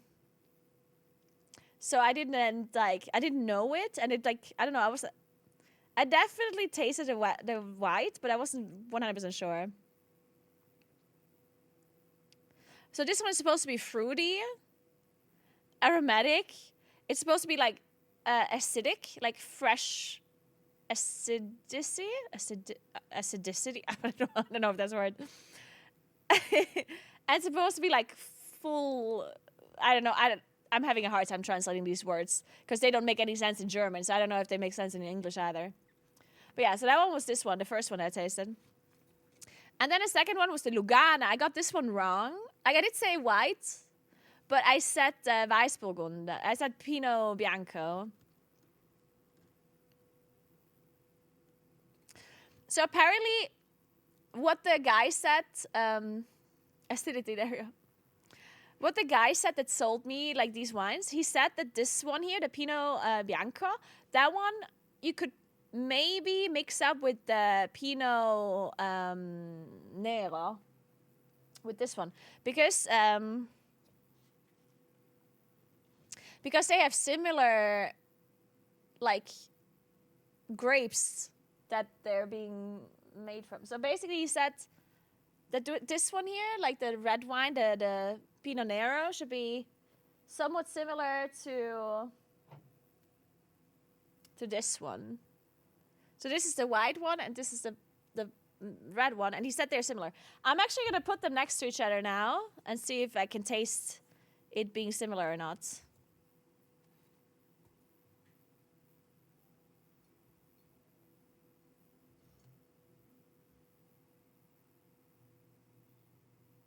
Oh, no, wait, that wasn't the Gewürztraminer. That was a different one. This one. So the last one that I tasted is supposed to taste similar to this one. Okay, let me see.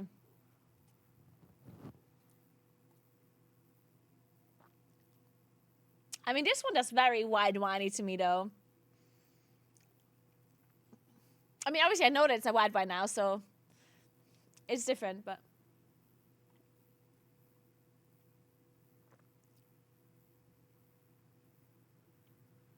Okay, I can somehow see it. Okay. So now that if I drink them, like, next to each other, I definitely can, like, I know, like, it tastes right. This tastes like red wine and this like white wine, right? But if I drink this, like the Blauburgunder, if I drink this and I think of white wine, then I can for sure, like if you tell somebody this is this white wine and they drink it, they might be fooled.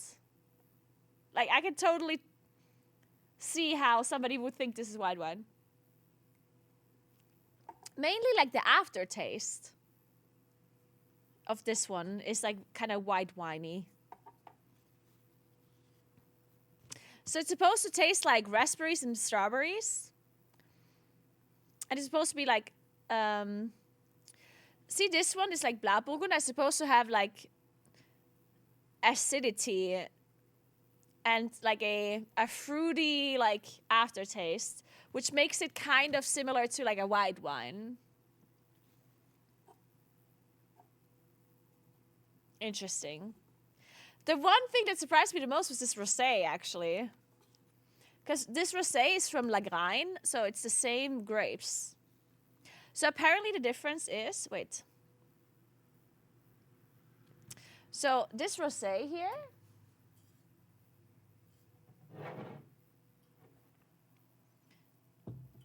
so we have the red wine Lagrein and the rosé Lagrein, and apparently they're made from the same grape, except one of them, like the red wine, is made with the peel on it, and the rosé is made without the peel. So that's like the only difference. But I'm gonna see if I can taste the similarity. Thanks for 2 months, Esther Jensi. Thank you so much. Appreciate that. All right. So this is the rosé Lagrein. And this is the red Lagrein. Let me see.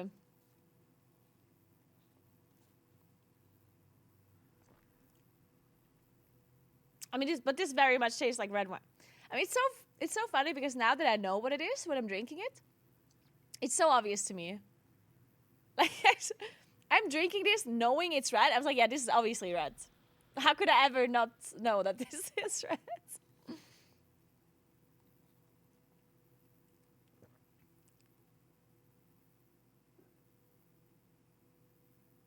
Okay, I don't think they taste similar. It's strange. This tastes like white wine for sure. The rosé. It does. The rosé definitely tastes like white wine.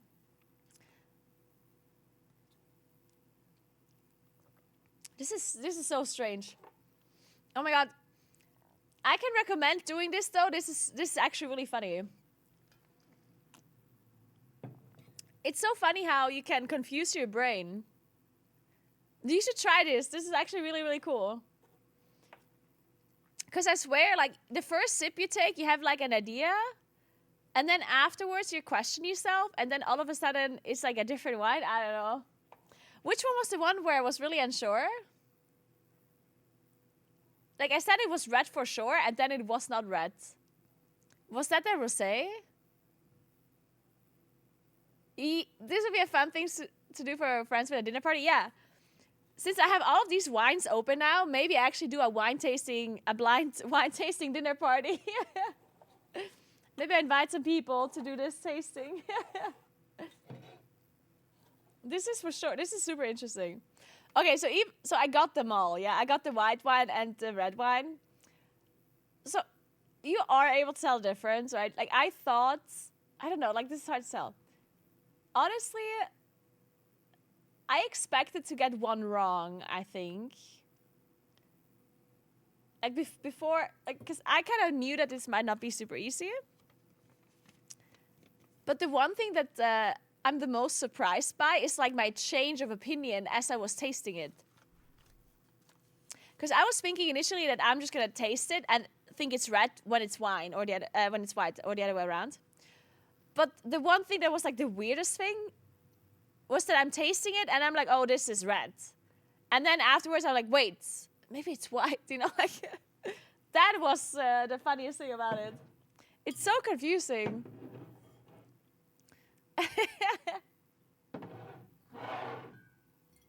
Okay, well, this was fun.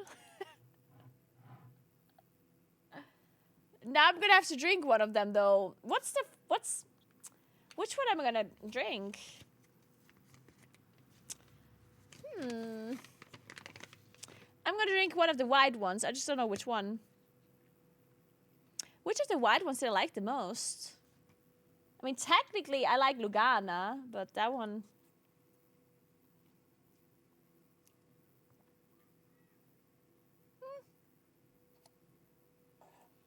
It's... So this Lugana is a little bit, like, intense. A bit too intense for me right now. Let's see the Pinot.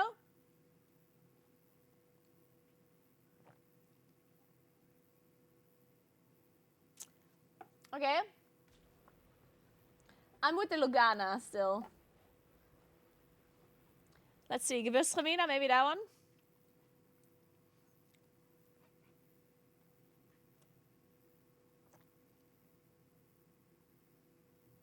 Nah, okay, I'm with the Lugana. Yeah, Lugana it is.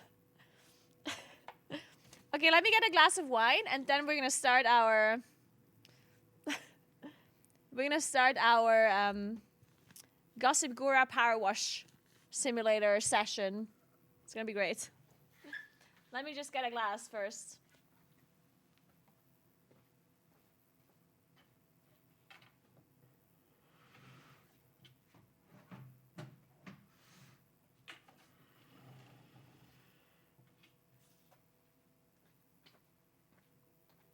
One sec.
So. Okay, where's my Lugana? There it is. This one is from...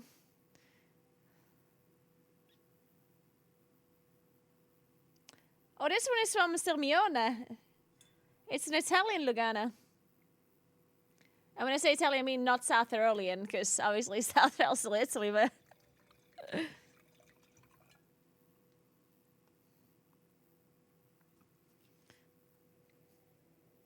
Okay, now we're actually going to drink out of a fancy glass rather than drinking from a coffee cup. So, all right, guys. So the plan for the rest of the day is that we're drinking wine, of course. And we're going to play Power Wash Simulator while talking about gossip. So, if you guys have any gossip that you want us to discuss or talk about, then join my Discord, go into the Gossipguura channel, and share some gossip with me. Thank you so much for 2 months, Calibro. Thank you very, very much. Dun, dun, dun, dun. But yeah, we have this channel here. Oh. Well. This Discord channel here called Gossipguura, and if you have any kind of gossip stories that, you know, like from your co-workers, from your friends, from your extended family, whatever it may be, or if you read a story on Reddit about certain gossip or whatever that you think is funny to talk about or that we should discuss, then link it in this thread. We're going to go through it while we play some Power Simulator. I played Power Simulator before, and it's just such a... It's so funny because you would think, why the hell would you want to play that game? Or like, it's like, why would I want to power wash something in a game? But I swear it's very, very, like, it's just chill. Like, it's so relaxing. Gossip talking, people kind of... satisfying, that's the good word. Yeah, words. It's very satisfying, yeah. Okay, this game just opened on the wrong monitor. And I don't know why it did that. Wait, let me change this up. Okay, I got it.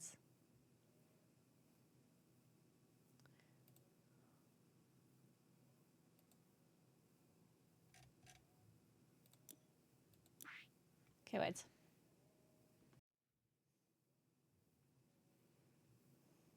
There you go. Wait, where's my water? Oh, there. Yeah, all of these bottles cost me 90 euros, by the way. These wine bottles. I paid 90 euros. The most expensive one was the Weissburgunder. And the cheapest one was the Barolino. And Lugana is actually also like a cheap one. 10 euro 90 cents.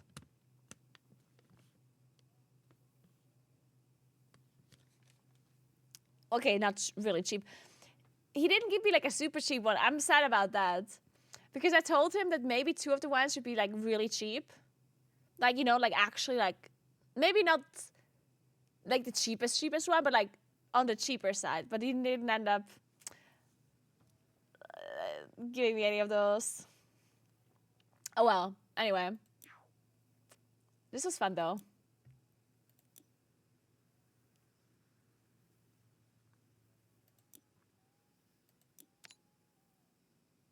So, there you are. What took you so long? Encounter curious and stubborn stain on the way. So you're no doubt aware I'm soon to be made king by marrying the most beautiful damsel in the world, Snow White. No, wait, I rejected her. It was the other one. No matter. The point is that the privilege of rescuing said maiden from her dragon-like abode was won by a flatulent ogre, which left the vanquished knights here in Dulux somewhat aggrieved. Consequently, they let vent their frustrations, rampaging through the town on their way out, and I'm not having my brides-to-be's imminent procession soured by the unruly actions of ignorable ingrates. Ignoble, is that a word? Ignoble? Ignoble ingrates. Jesus. I was going to power wash my back porch, but I'm lazy, so I'll watch you power wash things instead. Live or die trying. This is a very good decision, and you're doing just fine. Don't worry about it. Oh my god, this is so nice. Okay. Ooh, okay, I got it now.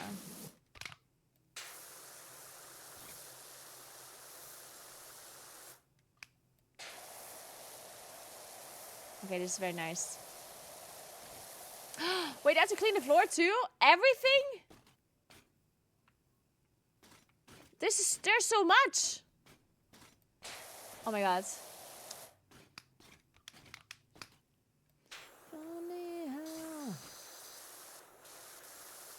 Okay, let me just clean some of this stuff. And then when I'm like halfway through, we're gonna look at some of the things that we can discuss. Actually, maybe we... Wait. Ah, okay, so every time I clean something, like when I mouse over it, you see in the top left, it says guard booth, parapet, entrance road, and so on, right? So I have a bar where it tells me whenever it's done, so I don't have to clean it like fully. It will give me a bar that I just have to fill, basically.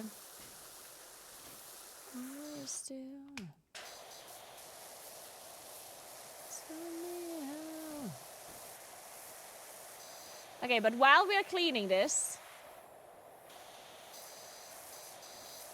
we're gonna talk about our gossip.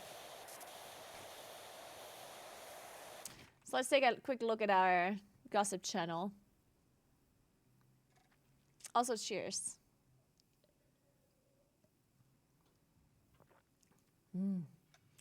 Wine.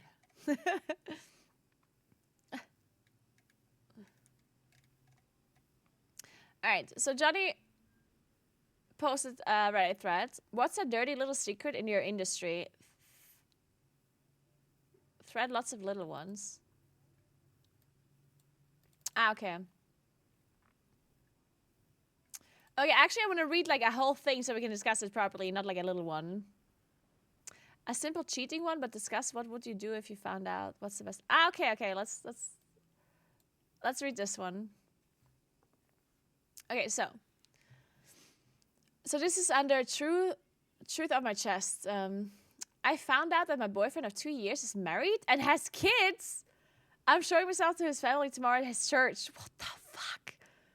Okay, throw it because I don't want my followers to see this. I'm just so confused right now. I need to talk to somebody. I've been seeing this guy, Adam, 32, for 2 years. He's from another town, but visits me on weekends. Okay, first of all, I do want to say that I think it's a bit strange that you're with somebody for 2 years and you only see each other on weekends. Like, I feel like that's a bit strange, or? I think. Well, anyway, I never met his family, friends, or been to his town. Okay, well, that's so strange, though. I know that he works at the church and he takes pride in that. Okay, this is very off already. Like, I'm not going to be with a person for 2 weeks, for 2 years, never am at his house, never meet his family, never meet his friends, never am at his town. Like, that's just so strange to me, right? Like, that's not a real relationship, right? You're not going to be with somebody like that, right? Especially if you're in your 30s. That's so strange. 3 weeks ago, I found out he's actually married and has 2 kids.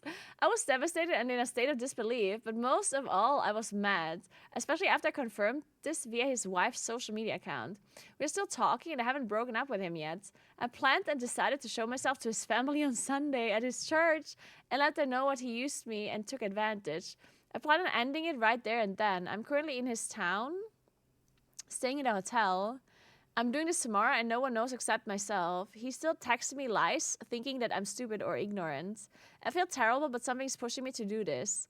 Don't know if it's anger or feeling bad for his wife and kids. I'm not gonna lie, I'm worried this might backfire at me, but at this point I have nothing to lose. I just feel like I need to get my respect and dignity back after being lied to and fooled for 2 years. Okay, so first of all, as I said, like, I think this is very strange. Like, the fact that you're with somebody and you only meet them on the weekend for 2 years. Like, if it was, like, less than that, okay. But, like, 2 years, that is definitely a lot. I don't know, that's already strange to me. But then, her reaction, understandably, like, okay, so let's assume this is all, like, normal. And, like, let's assume this is all true.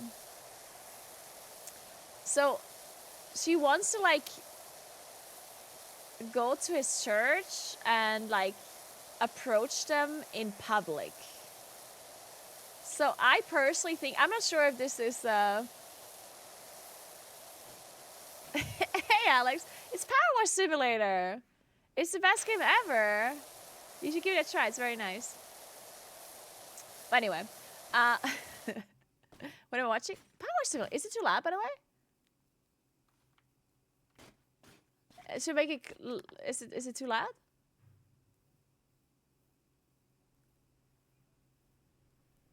Or are we good?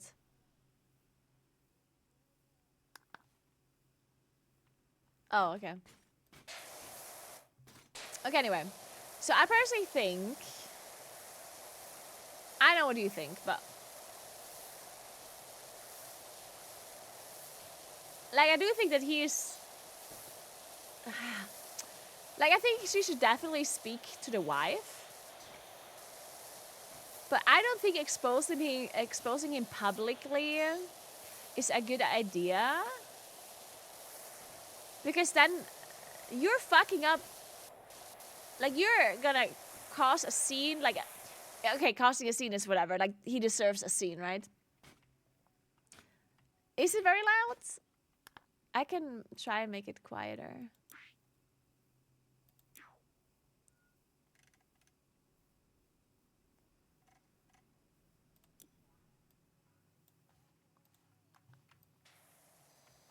Okay. So I do think, again, that he would deserve a scene.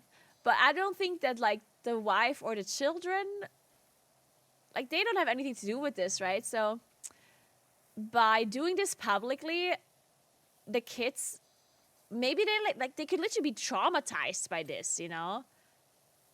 If some lady, like, accuses their father of cheating in front of everyone, like, that's like a traumatizing event that you remember for the rest of your life. So I don't think that you want to do this publicly, just because of the children, right? And the wife too, because, I mean, it's very possible the wife didn't know anything about this.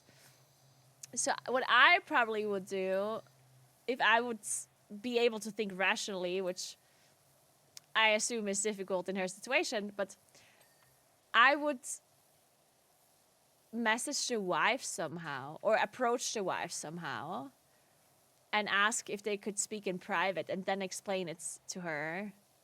And I would try to be as calm as possible. Right? I don't know. What would you do? Do you feel like letting it go is showing him that he can go away with this kind of behavior? No, I would definitely not let it go. No, absolutely not. Of course not. But there's more options than just letting it go or making a public scene in front of everybody and his family, right? Yeah, exactly. Just because the guy is an asshole doesn't mean that you have to be an asshole to the other people that from your understanding don't have anything to do with it, right? Because, I mean, technically it's possible that the wife knows. But you don't know if the wife knows. Like, you should probably assume that she doesn't know. And you should just approach her and, like... And especially the children don't have to do anything with this, right? They don't have anything to do with it, so... So making a scene and embarrassing the children and, like, causing, like, a traumatic event for them, I feel like that's a bit messed up. Because then you're being an asshole too, right? Yeah. I agree.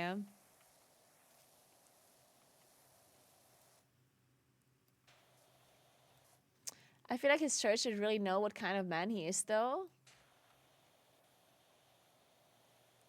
I mean, I think you should approach this in a more rational way. So, because I agree that the church, like, telling the church would be a, like, I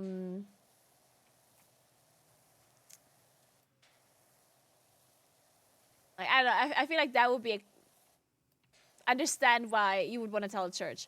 But I feel like the first thing, I think you talk to the wife, right? Because the wife is obviously the one that is the most involved in this. It's the most critical that she knows, right? So you talk to the wife, and then what I would do, to be nice to the wife and to the children, I would ask what the wife would want to do. Like, I would let her process it and let her make the decision of what's happening, right? Because, yes, you've been with this guy for 2 years, but you didn't have, like, a super, super serious relationship with this person because you only meet on the weekends, right? Not to say that it wasn't, like, a serious relationship, but it wasn't as serious as being married and having 2 children, right?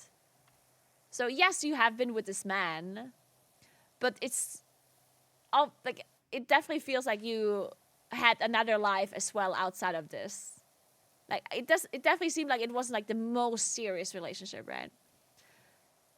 So, yes, it really sucks for you in this moment, but it sucks even more for the wife, right? So I think letting her make the decision on what to do is good, unless her decision is like really, like I would like reassess this after I hear what she wants to do. Like I would give her some time to I would meet with the wife, tell her what went on, ask her to stay in touch, and then ask her to tell you what her decision is on how she moves forward. Because once the wife makes a decision and says what she wants to do with, you know, the lives of the children in mind and whatever, then you can decide if this is also okay for you, because this lady obviously is involved. And if the wife decides to do absolutely nothing and to not tell anyone and to just keep it a secret and not do anything and just live on with her life, then you can consider doing something else. Right? But if the wife is gonna like break it off and is gonna like, you know, do other things that are more drastically to like, you know, punish the guy, then I think you should just let her do it and it's fine and you move on. At least that's my opinion. I don't know. I don't know if you guys think differently. Imagine there are other kids from the same school and they are gonna be made fun of because their dad is an asshole. Yeah, that's what I mean, right? I mean, this is always a horrible situation because the problem is that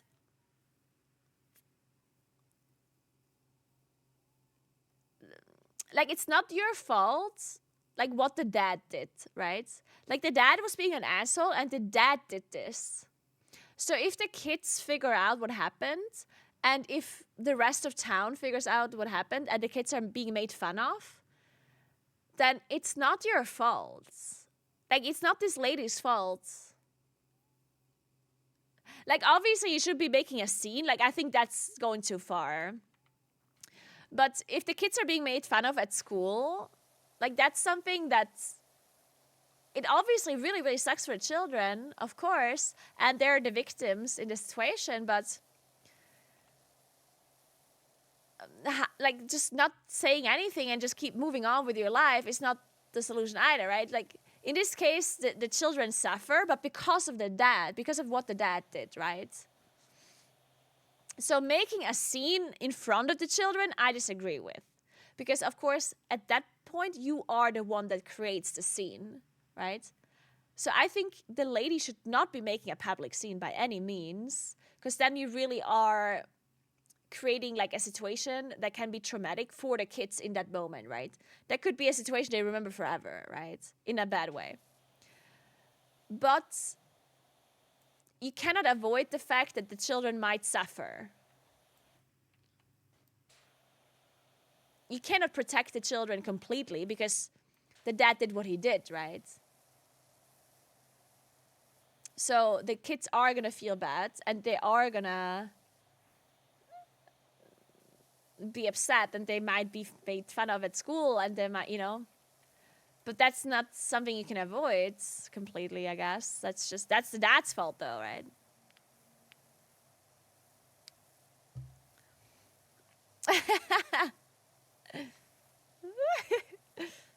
Yeah, I don't know. This is, I don't know. What would you guys do? I don't know. This is, these situations are always messed up. This is not Am I the Asshole post. This is a Truth of My Chest post. Plot twist, the kids aren't his.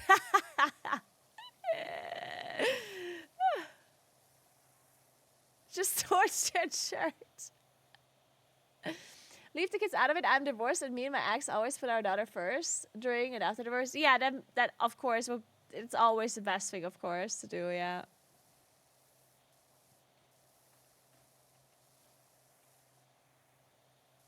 Yeah, this is just a difficult situation all around. But then the one thing that confuses me the most about this whole thing, honestly, because people cheat, I know that, right? Like, this is not a confusing thing to me. But the one thing that actually confused me the most is how can this lady in her 30s have a relationship with another person for 2 years and only meet them during the weekends and never have met their friends or his family or be in his hometown? Is that how people have relationships? Am I weird for thinking that's weird? Like, I'm actually confused. Is this like a normal thing? I would be so... Like, I don't know. I would be...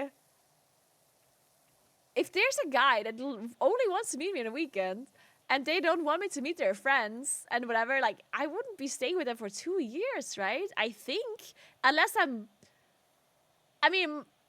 like really into them, then maybe, because I don't have any confidence, so...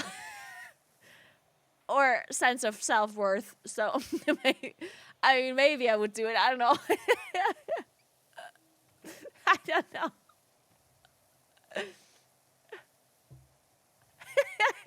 No.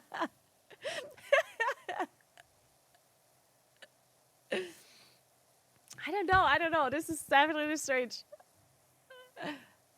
How do I manage to get the dirt off of the top of this? I need stairs. Oh! I can use this.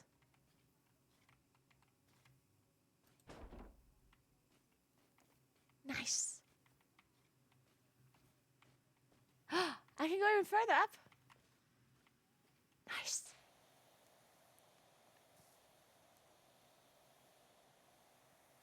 Yeah, I mean, I guess you only see what you want to see. It is true. It is true. God damn it. I've been into some really shitty people before, so... Yeah. I don't know. In hindsight, you're always so much smarter. In hindsight, you're like, how could you... Or if you talk about other people, right? It's like, how could you be with this person? This makes no sense. God damn it.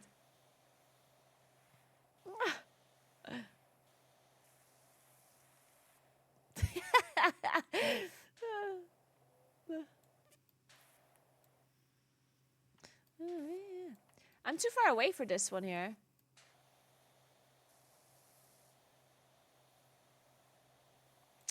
I try to balance a relationship while working and only having Saturdays free.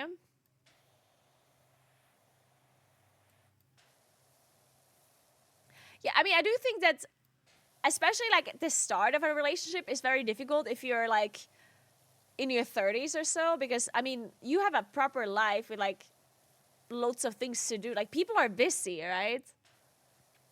Like, you have to work 8 hours a day.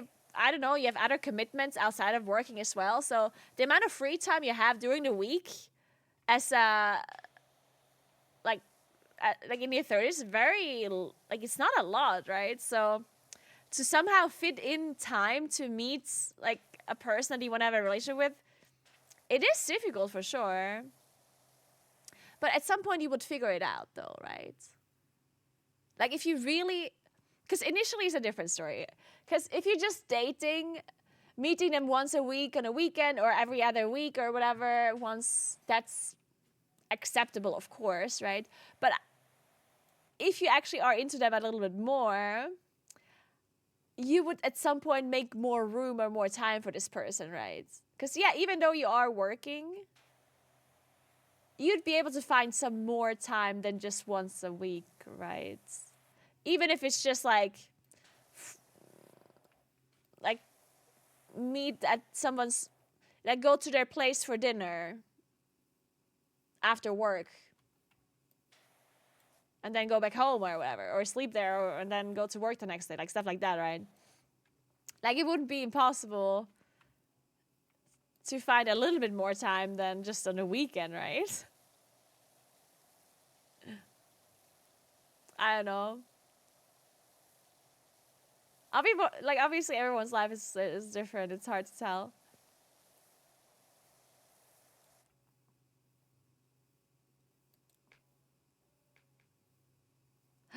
Oh, I forgot that I can have the extension. Oh my god. Okay, this is so much nicer.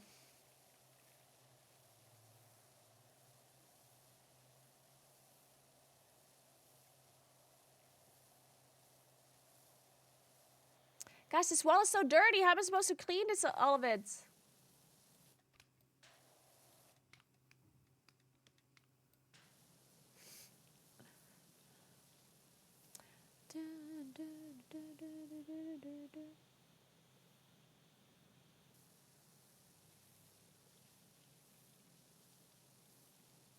god, this is so nice though.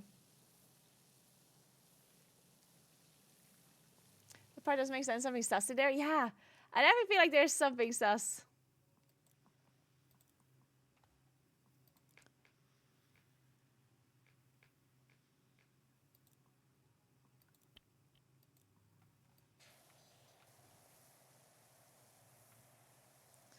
Plus, they never slept together. He just showed up once a week to bring her groceries because she's really unhealthy and he's just helping her and she thinks they have a relationship. I have another question related to this though, while we're gossiping, yeah? So what if a friend of yours, like, what if you figure out that a friend of yours is cheating on their significant other? Like, what do you do? Let's assume you don't even know their significant other. But let's assume that they're just a normal person. And, like they didn't do anything bad. And they have been together for a while. What would you do? Put your hands up if you went and bought wine and you're day drinking with a girl. Definitely. Oh my god, I enjoy your wine. Cheers.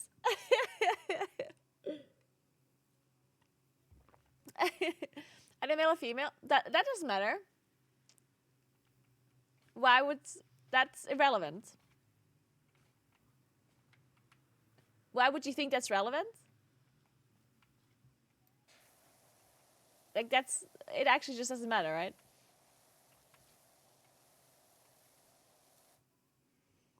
You can... Whatever you think. I don't mess around with cheating. I let the partner know for sure. Oh, you would let the partner know. Interesting. Okay. So I think for this thought process to work, you have to think of a friend. So here's the thing, right? Because if I think of the situation, I think of imaginary people. But I think for this to actually work, to get like your true opinion, you would have to think of a friend that you actually know, like a real situation. So just imagine a close friend of yours. This is like your best friend, but let's say they're still like somewhat of a close friend. Okay? Think of them, and then assume that they're cheating. Now, obviously, as I said, that this is a situation where you maybe don't know the significant other, which would be weird if they're like a good friend of yours. But let's say it's okay that it's okay that you know the significant other. Maybe you're just like not super good friends with them, you know.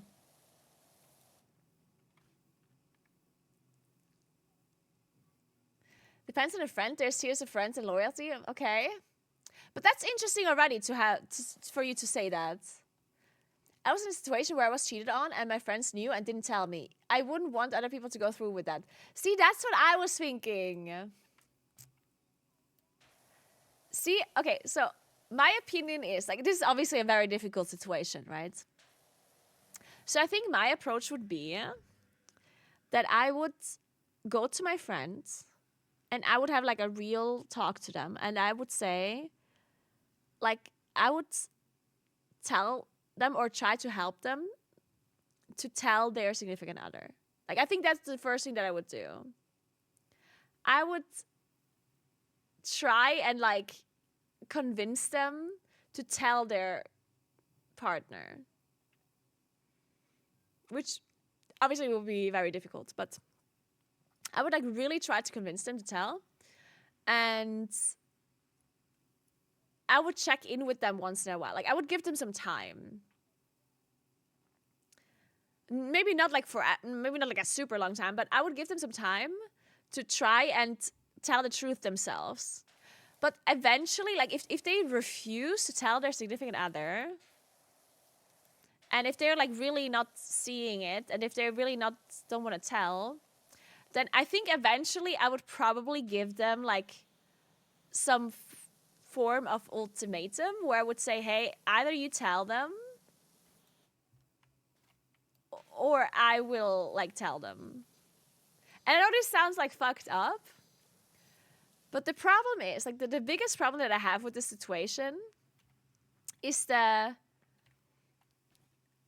like if their significant other ever finds out, which, you know, probably will happen, if they also figure out that a lot of people knew and didn't tell them, that creates like incredibly like traumatic experience for them, because being cheated on is already incredibly bad, right? Like being cheated on is such a horrible thing to happen to a person, because you feel like you just like you trust this person so much, and then this trust is completely broken, right? Which makes you just feel horrible. But then if on top of that, you also figure out that other people knew and did not tell you, that like pushes the situation even further, where you might actually be, like some people actually get PTSD from this, because like they feel like they can't trust anyone anymore. They feel like all of their friendships and all of their people that they know, they all lie to them, and that they don't trust any, like it could really like fuck you up like a lot, right? And that's the biggest problem, right? I personally, if I would never want to be in this situation, I never would want to know if somebody that I know cheated. I would just want them to not tell me, because I just want to not be in this at all. But if I for some reason know, then now I'm in this situation where I am part of it. Because if I am knowledgeable about this like cheating and I'm keeping it a secret, then I am also,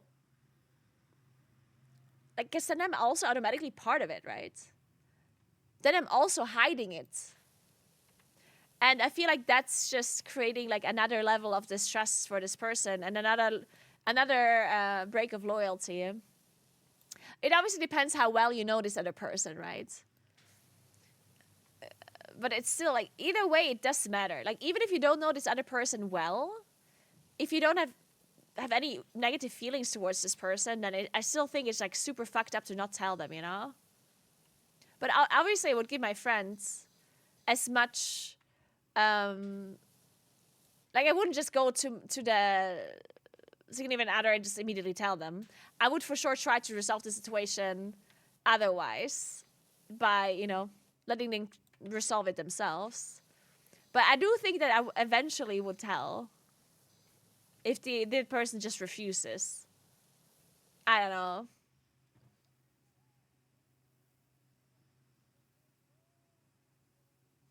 I mean, this is a difficult situation, right?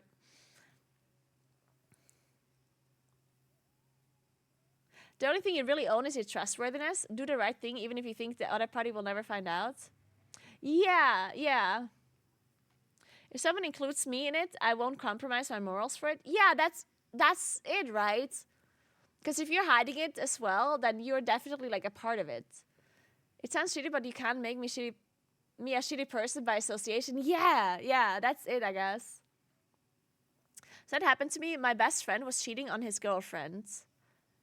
Oh shit. I talked to him and told him, would you like her doing the same thing to you? He understood, and he said that he would do something about it, and he actually did change. That's why he's still my best friend. Okay, well, that's one of the things that I mean, it's like a completely different topic now. But it's okay, we're having Gossip Friday, so we can switch topics. But one of the things that I wish that people would do more is, I don't want to say like forgive people, but like acknowledge people wanting to change and people wanting to do better. Because like there's a difference between forgiving a person, forgiveness, and like accepting like an apology, or accepting or appreciating like their will to change, right? Because sometimes a person can do something really shitty and you don't forgive them for it. but you could still like appreciate that they're apologizing for it if you think it's genuine, and you can still appreciate them like actually changing, right? And I think sometimes people are, especially nowadays, I think people sometimes are way too like harsh, I want to say, when somebody did something bad. And don't get me wrong, like obviously if you do something bad, you should like I'm not trying to say that people should can just do whatever the fuck they want and you should be okay with it. Like obviously not. But I think people are just like way too final about their like about the consequences that they are putting on a person after they did something. Like, you know, somebody does something bad and they're like, okay, you're dead to me. I never speak to you again, you know? Stuff like that. It's where I'm like, obviously it depends on the severity of the thing that they did, right? And it's like nuanced and it like depends on the situation. But I feel like people nowadays don't give second chances very often.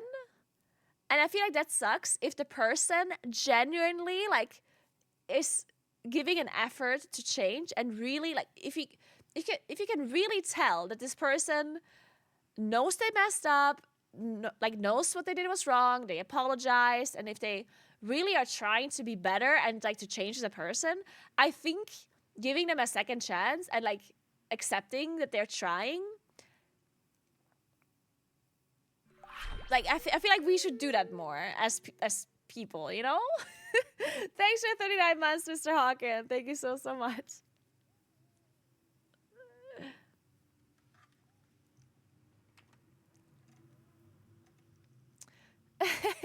It's so hard. I was raised by a generation that was taught to fix things that were broken, but grew with a generation that was taught to let go of things that did harm. So I always have this internal battle. I feel like lately people are too ready to burn bridges. Yeah, I think so as well. Don't get me wrong, there's extremes, but in a general sense, yeah, 100%. But yeah, it's the same for the opposite as well. Like sometimes people also forgive too easily just because they like the person a lot. Like sometimes, and I feel like that is selfish. Sometimes people are very selfish where they, like the bad thing that the person did does not affect them directly. So they just forgive really easily, you know? So let's say there's a person I really like and they're my good friend and they're really funny and I like hanging out with them and like I'm having a good time with them or whatever. And then this person does something shitty to like another person. So I'm not directly involved. And then I like ignore it and I don't care about it because in that case, like I'm being selfish because I want to not ruin the relationship I have with this person and I don't care about this other person. Like I don't know them, right? And I feel like that also sucks because I do think even if you're not directly involved in the shitty thing that this other person did, you should still like stand your ground and be like, hey, this is like not cool. Like you should for sure like at least talk to them, you know? Because that if you don't do anything, you're also just like kind of like closing your eyes to like a shitty thing another person did, right? And it's like people always say this, oh, but well, it's not my thing, you know, like it's their mess or whatever. It's like, yeah, I agree. But by you not saying anything either, it's like you're associating yourself with the shitty thing that this person did, right? Which I think that's also not okay. Like, so there's definitely like a middle ground, I think, where you shouldn't be completely burning bridges immediately and like give them the chance to like apologize and try to change because people are just people and we all make mistakes, right? I doubt that you are like perfect and never did anything wrong, right? But then at the same time, I do think that you should also not forgive everything just because you like know the person and you like them or whatever. Because I do think that's certainly like a little bit selfish in a sense, right? I don't know, it's difficult. I don't know. I'm about to get dogs and don't date solved. That's how I live my life.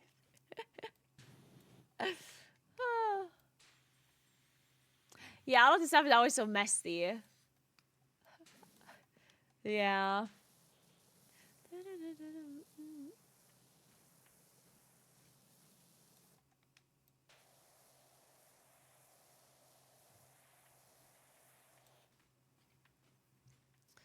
Hey, Nan. Ever like crime scene, cleaner, civilian? No. It's kind of like this, but with a cool story and a bit gory. Interesting. Wow, okay. That seems a little bit more... like cleaning crime scenes. I don't know. I don't know if that's good for my... Honestly, that might be a cool thing, though.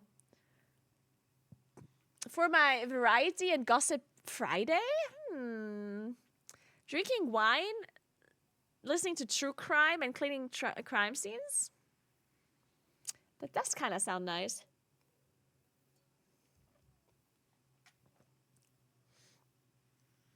The question I try to always ask myself, if I feel someone has wronged me, did they do this maliciously? If I think no, then I see about how the damage can be repaired. If I think they did it on purpose with evil intent, then they are gone.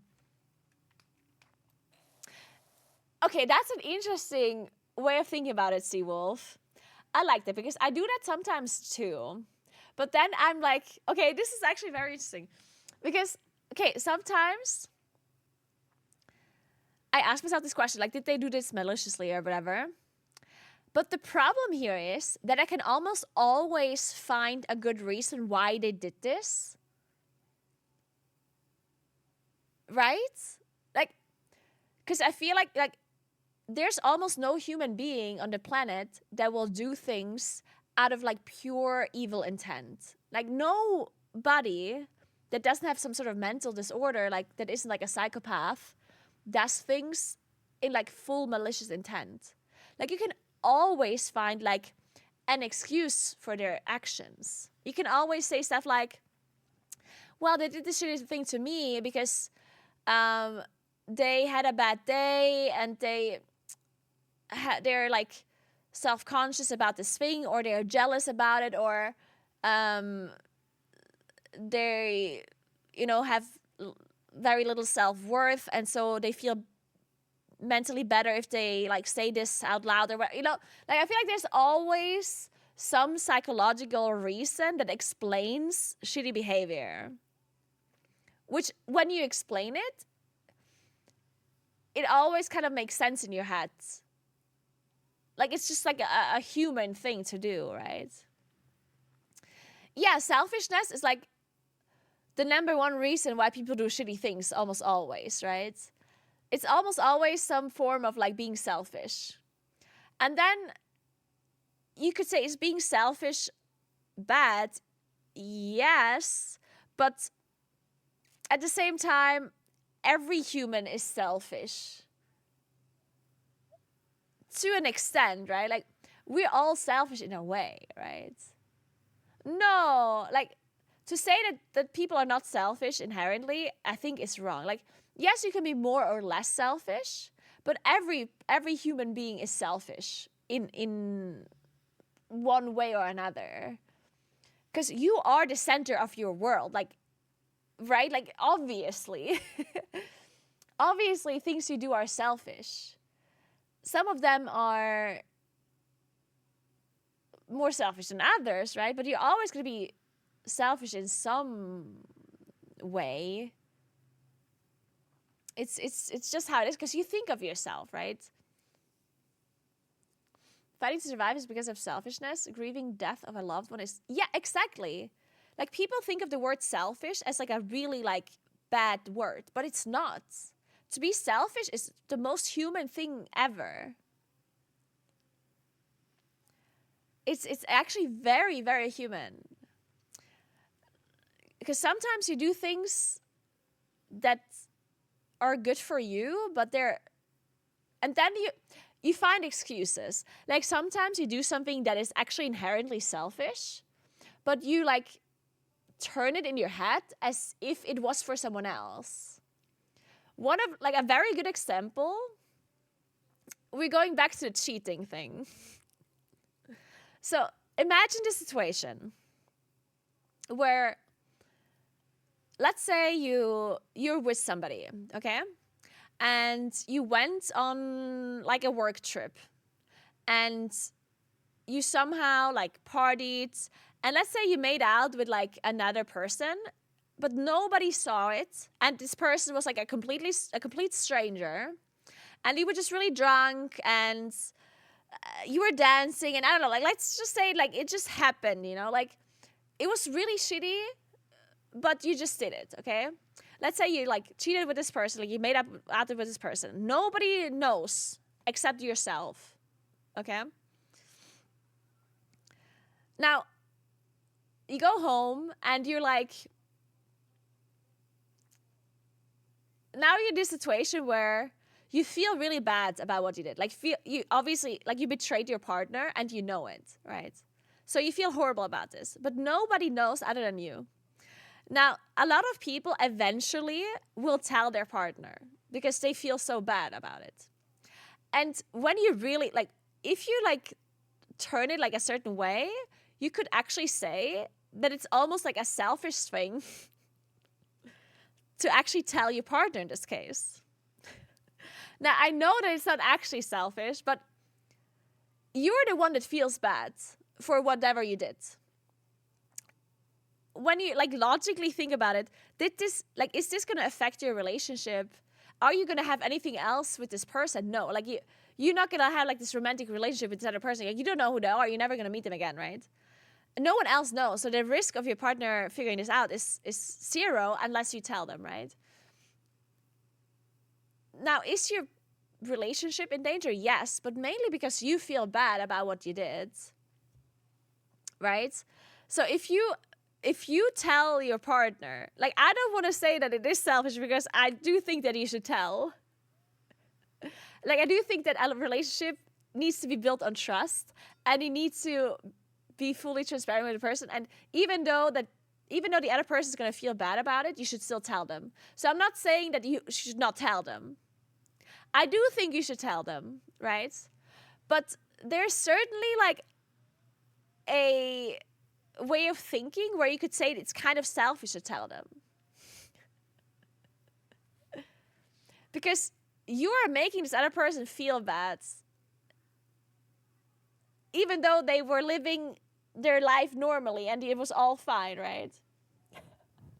Sick to escorts. But if you tell this person, like, it's going to be a relief for you.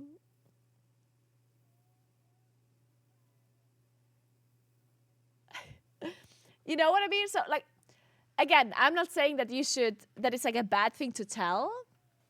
What I'm trying to say is that sometimes an action can be considered selfish, but at the same time can still be like a good thing.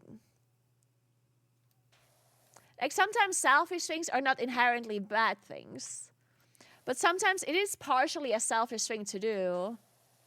Because obviously when you tell a person at some point, like, you will be relieved. Like, this burden is like off your chest, I guess. This like secret that you've been keeping. It's going to make you feel better if you say it at some point, right? Because the fact that you cheated is not going to change just because you tell it or not tell it. So you will feel bad about the cheating no matter what you do. But saying it out loud is like getting rid of a burden of the secrecy, right? So in that case, you could say, oh, it was selfish because it makes you feel a little bit better. Because it, like, finally you don't have to keep this burden anymore, you know?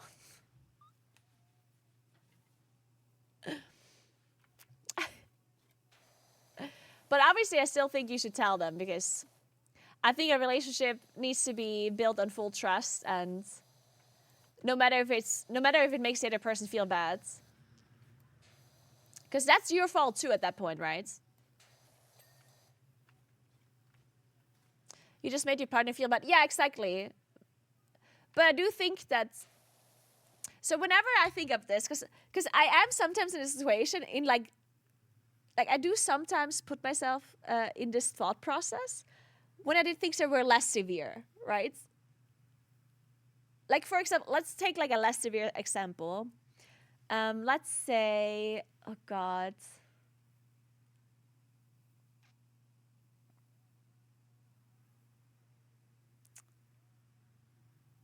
Okay, let's say Um,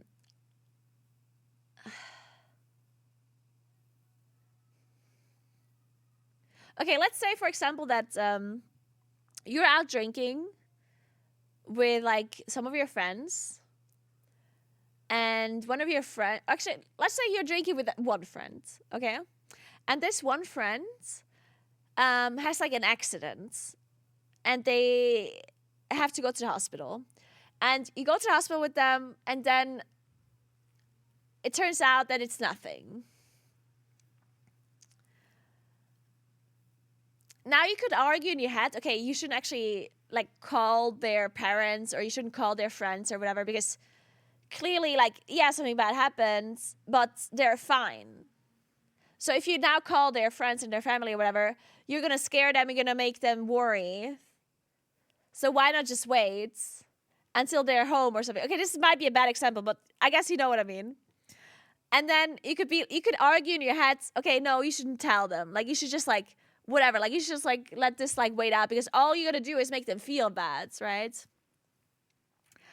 But then when you think about it, yes, you're going to make them feel bad or make them worry in a moment, but you're immediately going to relieve them anyway. And I guess the other argument is that if they figure out later, which they will, then they're going to feel bad that you didn't tell them in a moment. And I feel like that's worse, right? Because if this person ever, like, if their family, their friends or whatever figure out that what happened later, then they're going to know that you didn't call them.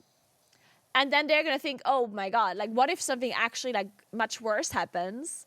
They're not going to call me, right? And then that's going to make them feel bad, right?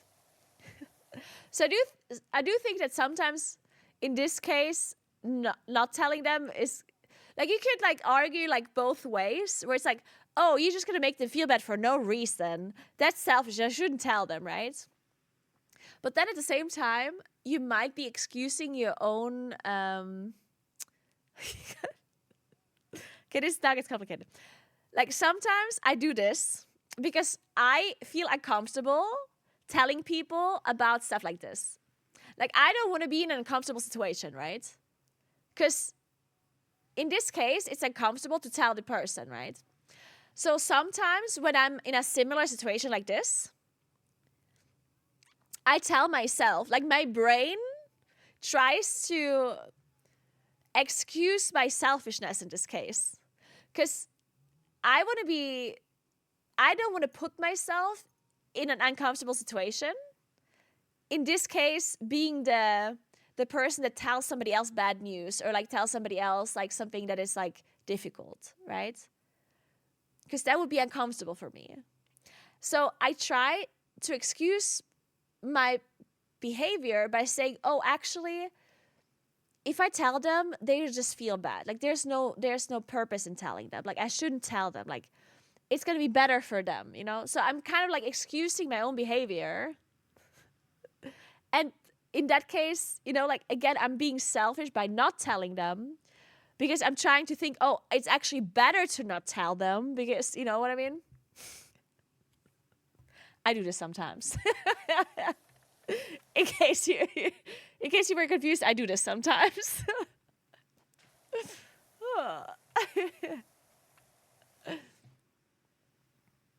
In the words of Bart Simpson, damned if you do, damned if you don't. Yeah. Hey, Mytholino. I'm a long-time lurker, but don't really share anything here, but I just wrote something in the gossip channel which I thought is worthy to share. Nice, Mytholino. I'm definitely gonna look through that gossip in just a minute. But nothing of consequence happened. Why scare people in the middle of the night? They will learn the next day anyways. Yeah, see, like, we can really go both ways on this one. Because the thing is, like, I personally would always want to know, I think. Like, even if nothing really happened, right? Like, if I would be in a situation where, let's say, my mom has an accident in the middle of the night and she has to go to the hospital. Even if it's nothing, like, even if she's fine, I would want the person that is with them to call me. Even if it wakes me up and even if it's nothing, I would still like to know in the moment. Just because I want to be sure that I'm being informed. Because honestly, it feels a little bit like I basically don't want to have my feelings protected by others. Like, because in the end, they're the ones that choose to protect me without my consent, in a sense, right? Because yes, does it suck if they wake me up in the middle of the night and I can't sleep anymore because I'm concerned? Yeah. Would it have been fine to tell me the next day? Yes, If you look at it in a rational way, then you would be like, okay, there's no need to wake me up. Like, I need to work tomorrow. Like, if you think about it very rationally, you would say, okay, it doesn't make any sense to wake them. Like, it really doesn't, right? But I personally don't want to have my feelings and my life protected by someone else's decision in that moment, right? I want to know the truth, and I want to know in the moment. Because if I don't, if they protect my feelings and they tell me the next day or whatever, then I will constantly have this thing in my mind where I'm thinking, oh, what if something else happens next time and they're not going to call me again? And what if my mom is at the hospital, she had an accident, and they're unsure if things go well or not, and then they don't call me because they want to protect my feelings or whatever, and then something bad happens and I wasn't there for her, you know what I mean? Then that's what I would constantly have in my brain at that point. So I'd rather them just call me and let me be the one that makes the decision of do I drive to the hospital or do I not? In the end, I just want to know. I just want to be knowledgeable, right? Because I don't want others to make the decision for me in this moment. Yeah, exactly, Dee. You can't tell me how something will affect me. Only I can do that. Exactly. Yeah. So even if it might seem shitty to wake up a person for no reason or to worry them for no reason, I always feel like it makes at least to me personally, it's a lot more reassuring to know that people would inform you, right? Of the situation. Because I just want to be informed. Because whenever people hide things from you in an attempt of protecting your feelings or whatever, I just feel like, no, you shouldn't be making that decision for me, right? I wanna be. Also, it also breaks your trust a little, I feel like, too. If there's a person that constantly wants to protect your feelings and they hide things from you, at that point, I feel like I'm also kind of losing trust in this person in a sense too. You know what I mean? Because even though they don't do it maliciously, right? Obviously, a person that is protecting your feelings, they do it with good intent. But that makes me distrust you in a sense, because what if you do something bad and you're just not going to tell me because you're trying to protect my feelings? No, I don't want that. I'm not a fucking child, I want to know the things. Just tell me.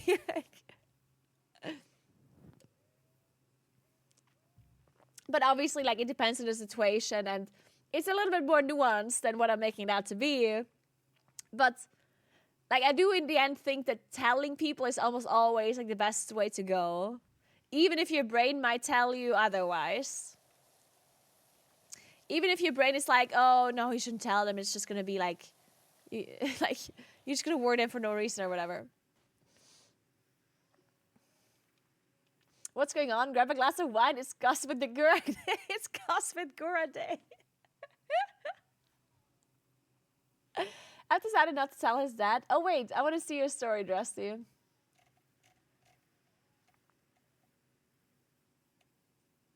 Let me ask a question that really happened to me. We were skiing and après skiing actually in Puster's. Oh, really?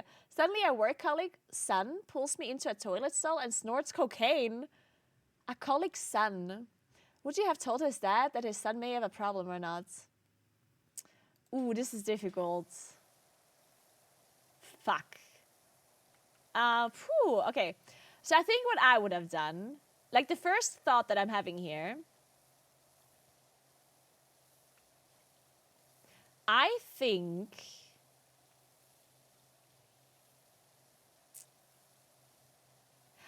that I would talk to the son first, like after the party's over. I think I would talk to the son.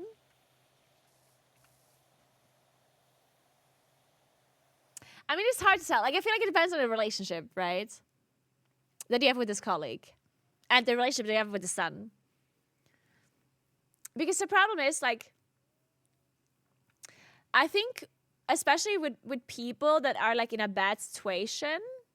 Because let's say this person really has a problem with drugs or cocaine or whatever, right? Then I think forcing help on them by like telling their dad and then them making like a decision for them is almost, I don't want to say almost never, but I feel like it could also just not help. It could also like make it worse in a sense, right? Because there's two options, right? Either this person just like once in a while like parties hard, you know? Like, not to say that cocaine is something that you just do, right? But like like they could also just not have like a super heavy problem. That's what I'm trying to say.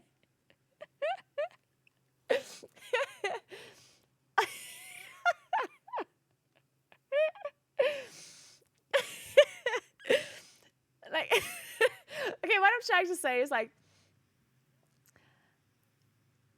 this person could have a really like severe problem, or they party hard sometimes. Rarely, but it happens, you know. Because don't get me wrong, like I'm obviously like I'm not like supporting drugs or anything, but I know people, like a lot of friends of mine have done like drugs at some point, right? Like, and I'm not talking about super like crazy drugs. Like I'm talking about like, you know, like not super bad stuff, right? And it's like, okay, like it's bad, right? But it's, do they have a problem? Like, are they like drug addicts? No, right? So, like, I feel like this can be like different, right? You can have a person that's like an addict, and you can have a person that went to a party once and did drugs. You know, it's like, to say that every person that ever does drugs is like a drug addict is like, or has a problem is, you know, probably wrong, right? So I feel like, as I said, it depends on the situation. Because let's say this guy just knows how to party hard. At that point, telling their dad, in my opinion, is not like the end of the world, because it is what it is, right? But I do think that if the son actually has like a severe drug problem, I do think that approaching it in like a very sensitive way is good. Like, first, I would probably talk to the son and see, like, talk to them. Say it was like, do you do this a lot? Like, try to be like the friend, right? And be like, okay, so like last Saturday, like that was kind of crazy how like the thing with the cocaine, like, is this something you do like a lot? Like, I feel like you should just like feel them out, right?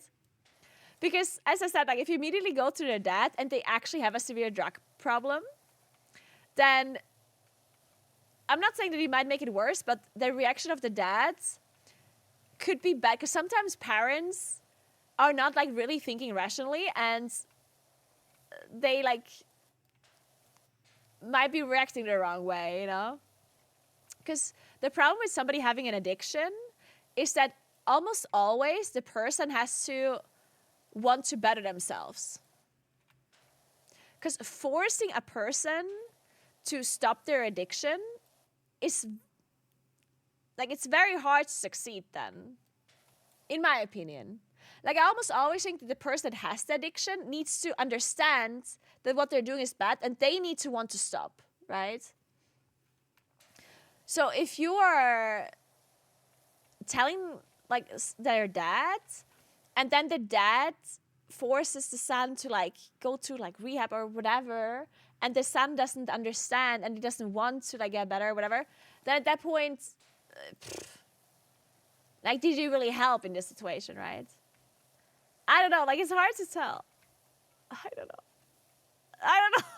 I'm just, I don't know. This is a difficult situation, Drusty. I don't know. I don't know. I would be super lost on what to do for this one, honestly. Because in the end, you should also tell the dad, because you should let the dad make the decision, right? On what he should do with his son, right? Because it's not your place to decide what he's going to do. And just because the dad might make a like, just because the dad, like, let's assume you tell the dad and then the dad does something stupid. Well, that's not on you, right? It's like, that can happen, but maybe you tell the dad and the dad does the most amazing thing, you know? In the end, you're not the one to make the decision for the dad. Like, you don't know better than the dad does, right? So, I don't know, like, this is hard. I don't know. I don't know, man. This happened to me when I was 17 at a festival. There was some redacted and I took one as a vibe, and my friend told my brother, who told my dad, and I came back home like I was pawning off items to do cocaine off Vinlets. Yeah, see, this is what I mean. This is what I mean.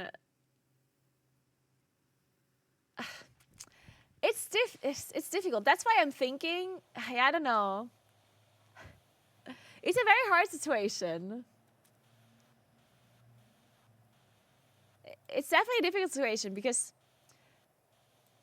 I guess, D, in your case, your dad could have also reacted differently, right? Like, what if your dad would have found out and would have talked to you? You know, what if your dad would have sat you down and be like, hey, so I heard that you maybe have did this. Can you, like, tell me what happens? Like, if, you know, if your dad maybe would have reacted in a more sensible way, because I don't know how your dad reacted, but probably a bad way, right? But what if your dad would have reacted in a more rational, like, calm way and would have just spoken to you? And what if you had the chance to explain? And what if you could have been like, hey, Dad, you know what? I did this, but this is not like a normal thing. I don't do this often. I swear, this is not normal for me. I've never done this before. Like, and what if you had this conversation with your dad, and your dad would have been like, okay, you know what? I trust you. Like, if you tell me this is like a one-time thing, like whatever, right? Then that maybe wouldn't have been that bad, right? Like, maybe you even would have, like, bonded. Like, obviously this is a situation that probably never happens, because this is just not like, I feel like I don't know a single dad that would react this way, like, even though it might be a good way to react, right? But I feel like most parents are having a really hard time to be rational in a moment like this, right? And most parents, the first thing they do is punish their children, even though the better reaction would have been to talk to them, right? But it's almost always not the case that happens, right? So, I don't know, like, it's just hard to tell, because it could have been a good situation that ended up, yeah, I don't know, like, it's just hard. Oh, thank you so much for 9 months, Papulix. Appreciate that. And thank you so much for all the subs, by the way. I've been talking so much, I've ignored some of the subs, I think. I'm sorry. I don't know. If I could control the narrative, it would be so much better than if one was written for me. See, that's true, I guess. Yeah, so I guess, okay, you know what? I guess what we can apply to this situation is what we apply to the situation of cheating. Do you remember when we were talking at the start about the cheating thing? What would you do if your friend cheats on their partner? What would be your reaction? And my perfect reaction was that I talk to my friends and I tell them that they should tell their partner. So like I push them to tell their partner, right? And I guess in this same situation with the son and with the dad, I think you do the same thing, right? Like you talk to the son and you push the son to like tell their dad. Because then again, then it's the son that can control the narrative, right? And can control how they tell their dad. And I guess you can also apply the same thing with the ultimatum eventually. So let's say you go to the son and be like, hey, you should really tell your dad. And if they agree and they tell their dad, great.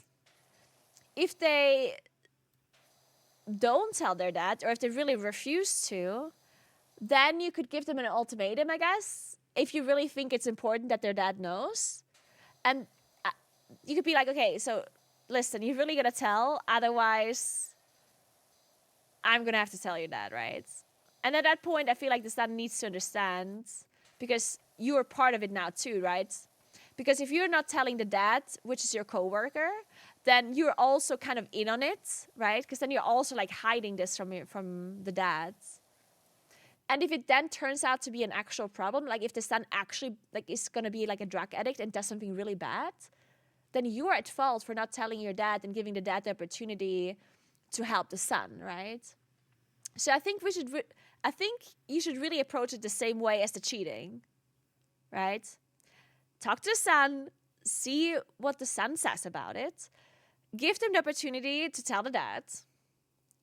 If they don't do it, say, okay, you really gotta tell your dad, otherwise I have to tell.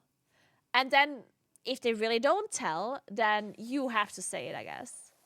But yeah, I feel like this is like a very similar situation. Now that I think about it more, I think it's very similar to like the cheating thing in a sense. Because you're kind of in on it now, right? And if you're not telling the dad, you're hiding it in a sense from the dad too. And that could end up being like very bad eventually, right? So yeah, I think that's kind of what I would do probably.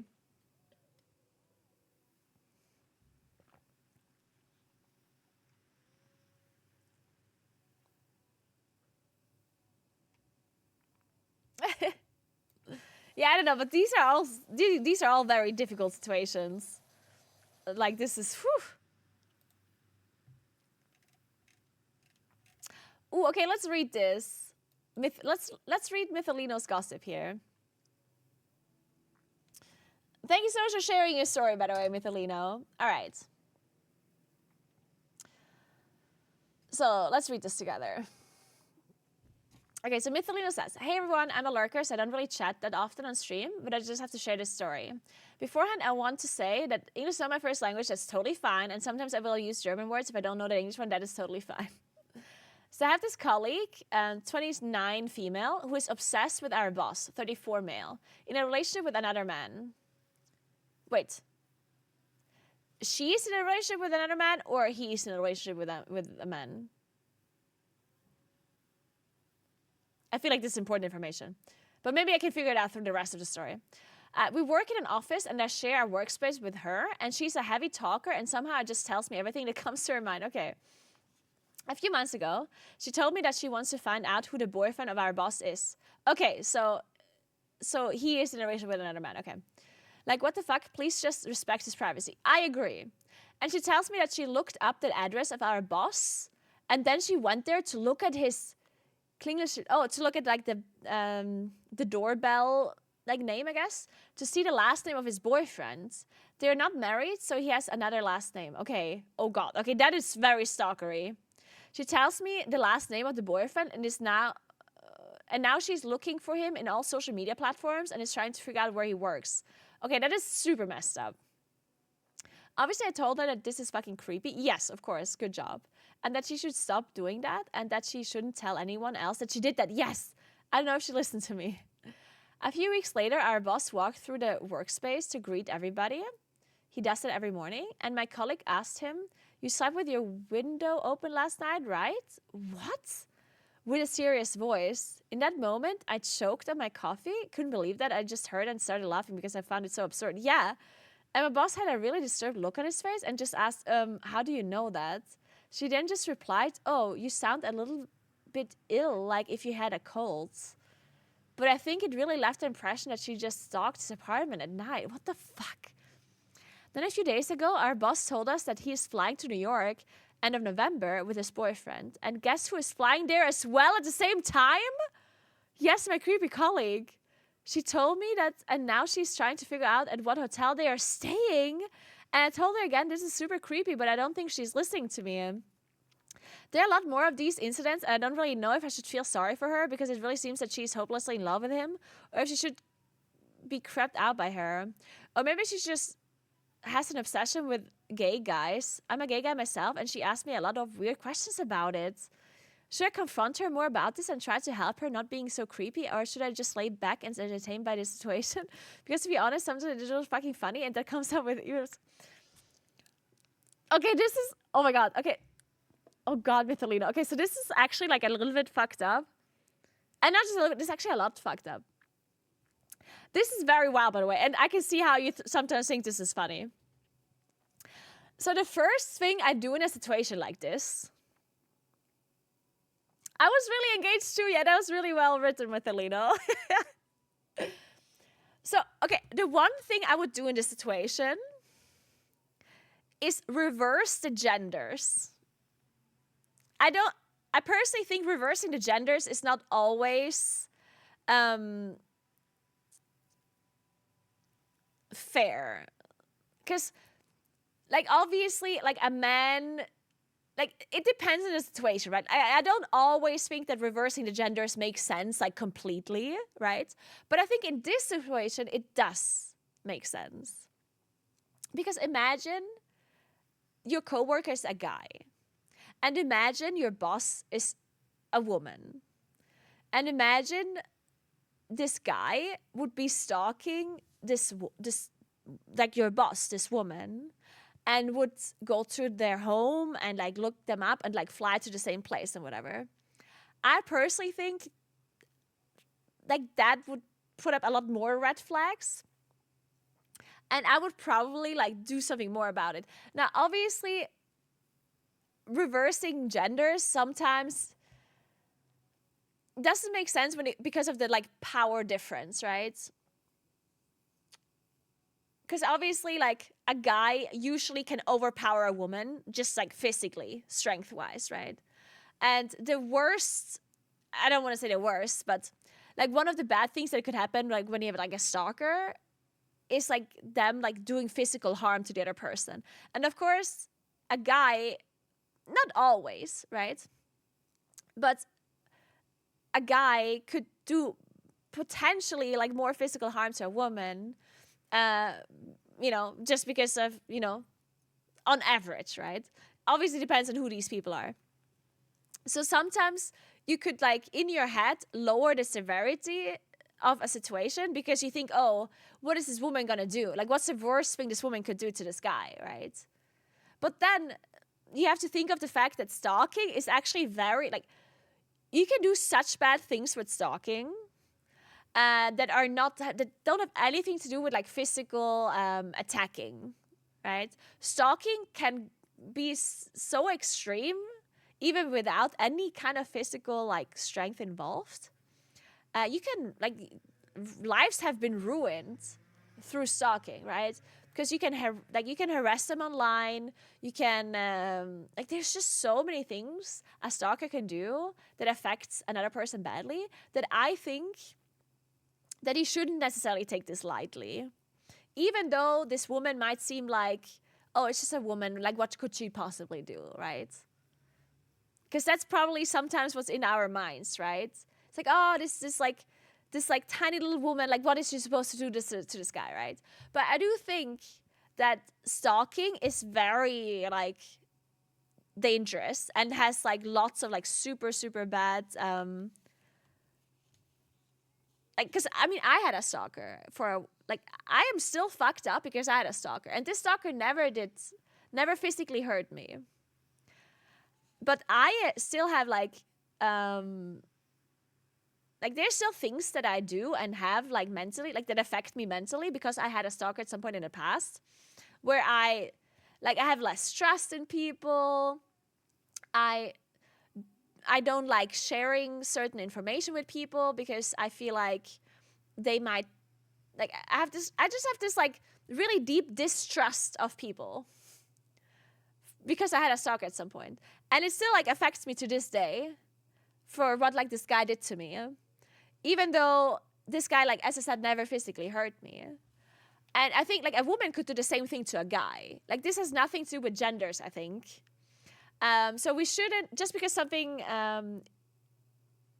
a woman is like the one that is like the predator or like the one that is like the stalker, I don't think you should see like more lightly because of it, personally. Because stalking is like a mental thing mainly, and it can affect you very badly, like no matter if it's a woman or a man, right? So I do think, even though this is like, it sounds like it's partially it's like a funny situation, and that like the fact that she's obsessed with like a gay guy is just like so like absurd, right? Like, you are right, like this is like a super absurd situation.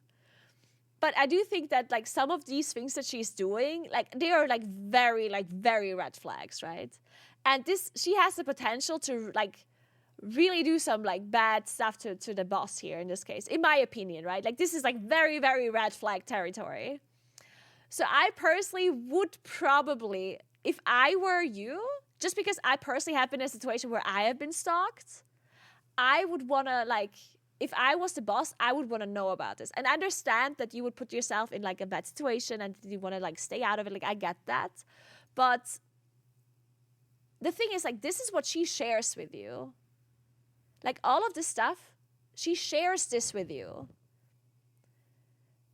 Now think about the fact that she could be doing a lot more that she's not sharing with you, right? Because this person seems pretty unhinged if she shares stuff like this with you, right? Because this is really unhinged stuff. And if she thinks this is okay to tell you, then she must be doing some really some things that are even worse that she's not telling you, right? Because there's something wrong in your mind if you think this is like normal stuff to share. Like, if she thinks this is like funny or like interesting or whatever, then I feel like she's doing a lot of stuff that is even worse than this. So I do think that this is definitely like a situation where you should probably approach your boss about it and be like, hey, and I would approach it like sensibly. I would approach your boss and be like, hey, so I wasn't sure if I should tell you this, and like just lay out like the facts and make sure that, like, I would probably say. That's very understandable. I'll try to sit down with her in the future. What do you think? Should I tell my boss about those things? Yeah, it's difficult. Like, I would probably go to the boss if I were you, and maybe say it's like, the way you should maybe approach it, like, go to your boss and be like, hey, so the way you could phrase it is by saying, hey, like, I'm not sure if I should be the person to tell you this, but you could say better safe than sorry, you know? You could say, like, I'm not sure if this is like a severe thing or not. Like, you're not sure if she actually is like dangerous. Like, just say you're not sure about this, but you would rather let him know. You would rather let the boss know than something bad happens and you haven't said anything, right? Because if something actually happens, if she does something and you didn't tell your boss, then you would feel like that would be horrible, right? So I think just like clearing your conscience, just getting it off of your chest and being like, hey, I've been slightly concerned about my coworker's behavior. She has been saying these things, and I'm not sure if it's just like jokes or if it's just like things that she says. Like, I'm just say that you're not sure about it. You're not sure if this is serious, if she's doing the things that she's saying. It could also just be like, she just like likes to talk and she just like made it all up, Like, you could say it like that, where you're just not sure about it, but you wanted to share it with the boss just to make sure that they're aware of the facts. Because it's possible that your boss maybe also has like a feeling about it. Like, maybe your boss is thinking, oh, like maybe she's stalking me or whatever, right? But maybe the boss is not sure and doesn't know what to do about it either. So if you talk to each other, maybe then it clears up some information and maybe it's gonna help. Fuck, I actually need to go. Oh God. Where's my phone? When do I need to have...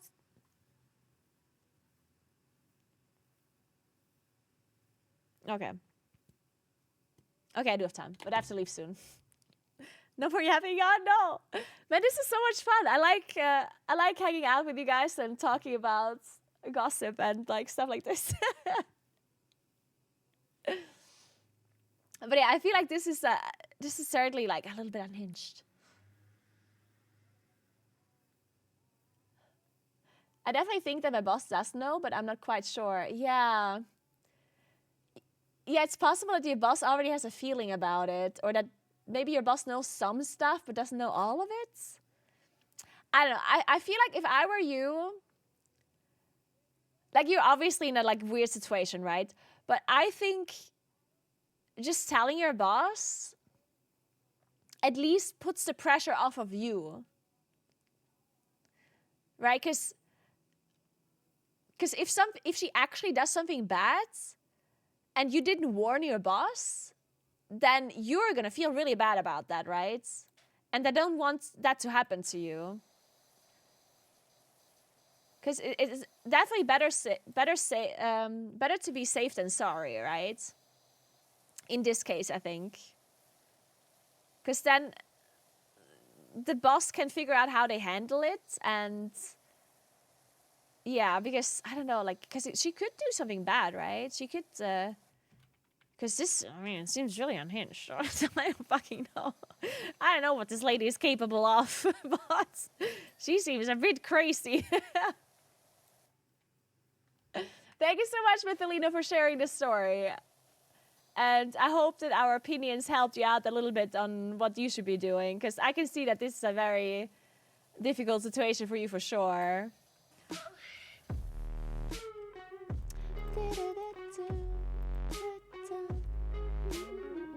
Talking about gossips, you heard about that one crazy lady that went hiking in the dark. Equal parts crazy, equal parts respect for that one. That was awesome. Thank you so much for the donation, Ace. I appreciate that. Yeah, I'm so glad you guys enjoyed the hike yesterday, even though we didn't see the sunset. So I was thinking that we could go for round 2. Not next week, but maybe in 2 weeks. We attempt the sunset hike again. There's no way the sun can hide from us twice in a row, right? So there's a possibility that I'm going to do another sunset hike in 2 weeks. No promises, but maybe. In like around 2 weeks. Man, I didn't manage to clean. Oh my God, I'm so bad at this game, apparently. I was thinking I could talk about gossip and clean at the same time, because I was thinking, how hard can it be to clean stuff? But apparently I'm incapable of talking about gossip and cleaning at the same time, so I didn't even manage to clean this first place here. I'm only 19% done.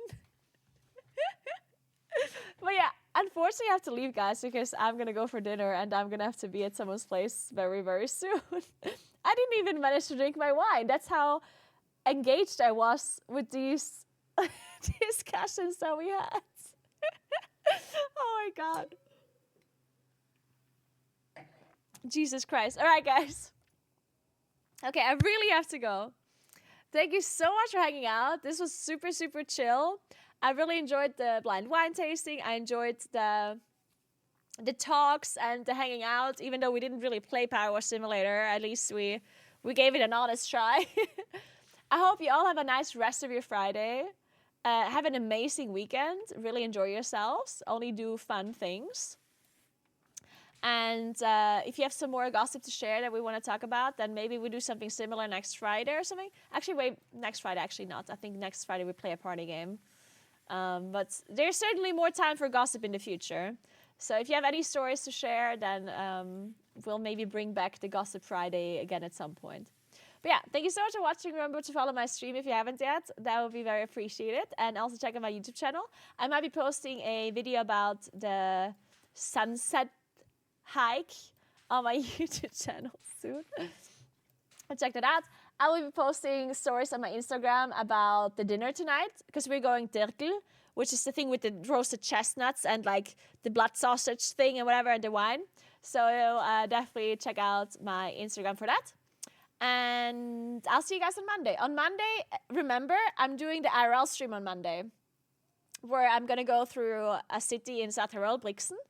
And we're going to do the perfect day challenge where Johnny tells me certain tasks that I have to do in the city. I don't know anything about it. And we're going to have to figure it out. We're going to have to, I don't know, find certain shops, do certain things. I don't know. Johnny has the information I don't. And he puts a smiley face in chat, so I'm not really... I'm a little bit scared. But we will see how that turns out. That will be on Monday at around like noon, 1 p.m., something like that. So I'll see you guys then.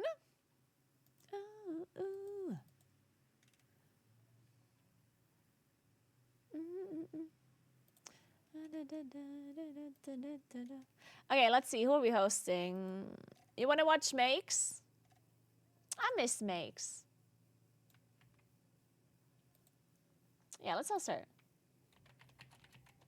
Thank you. Oh, that's not how you rate people.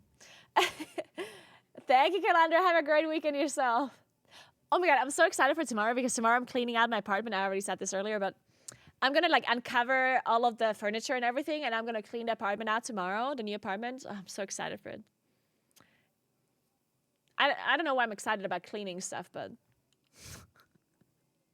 I think I'm just excited about uncovering like the furniture because it's all covered right now.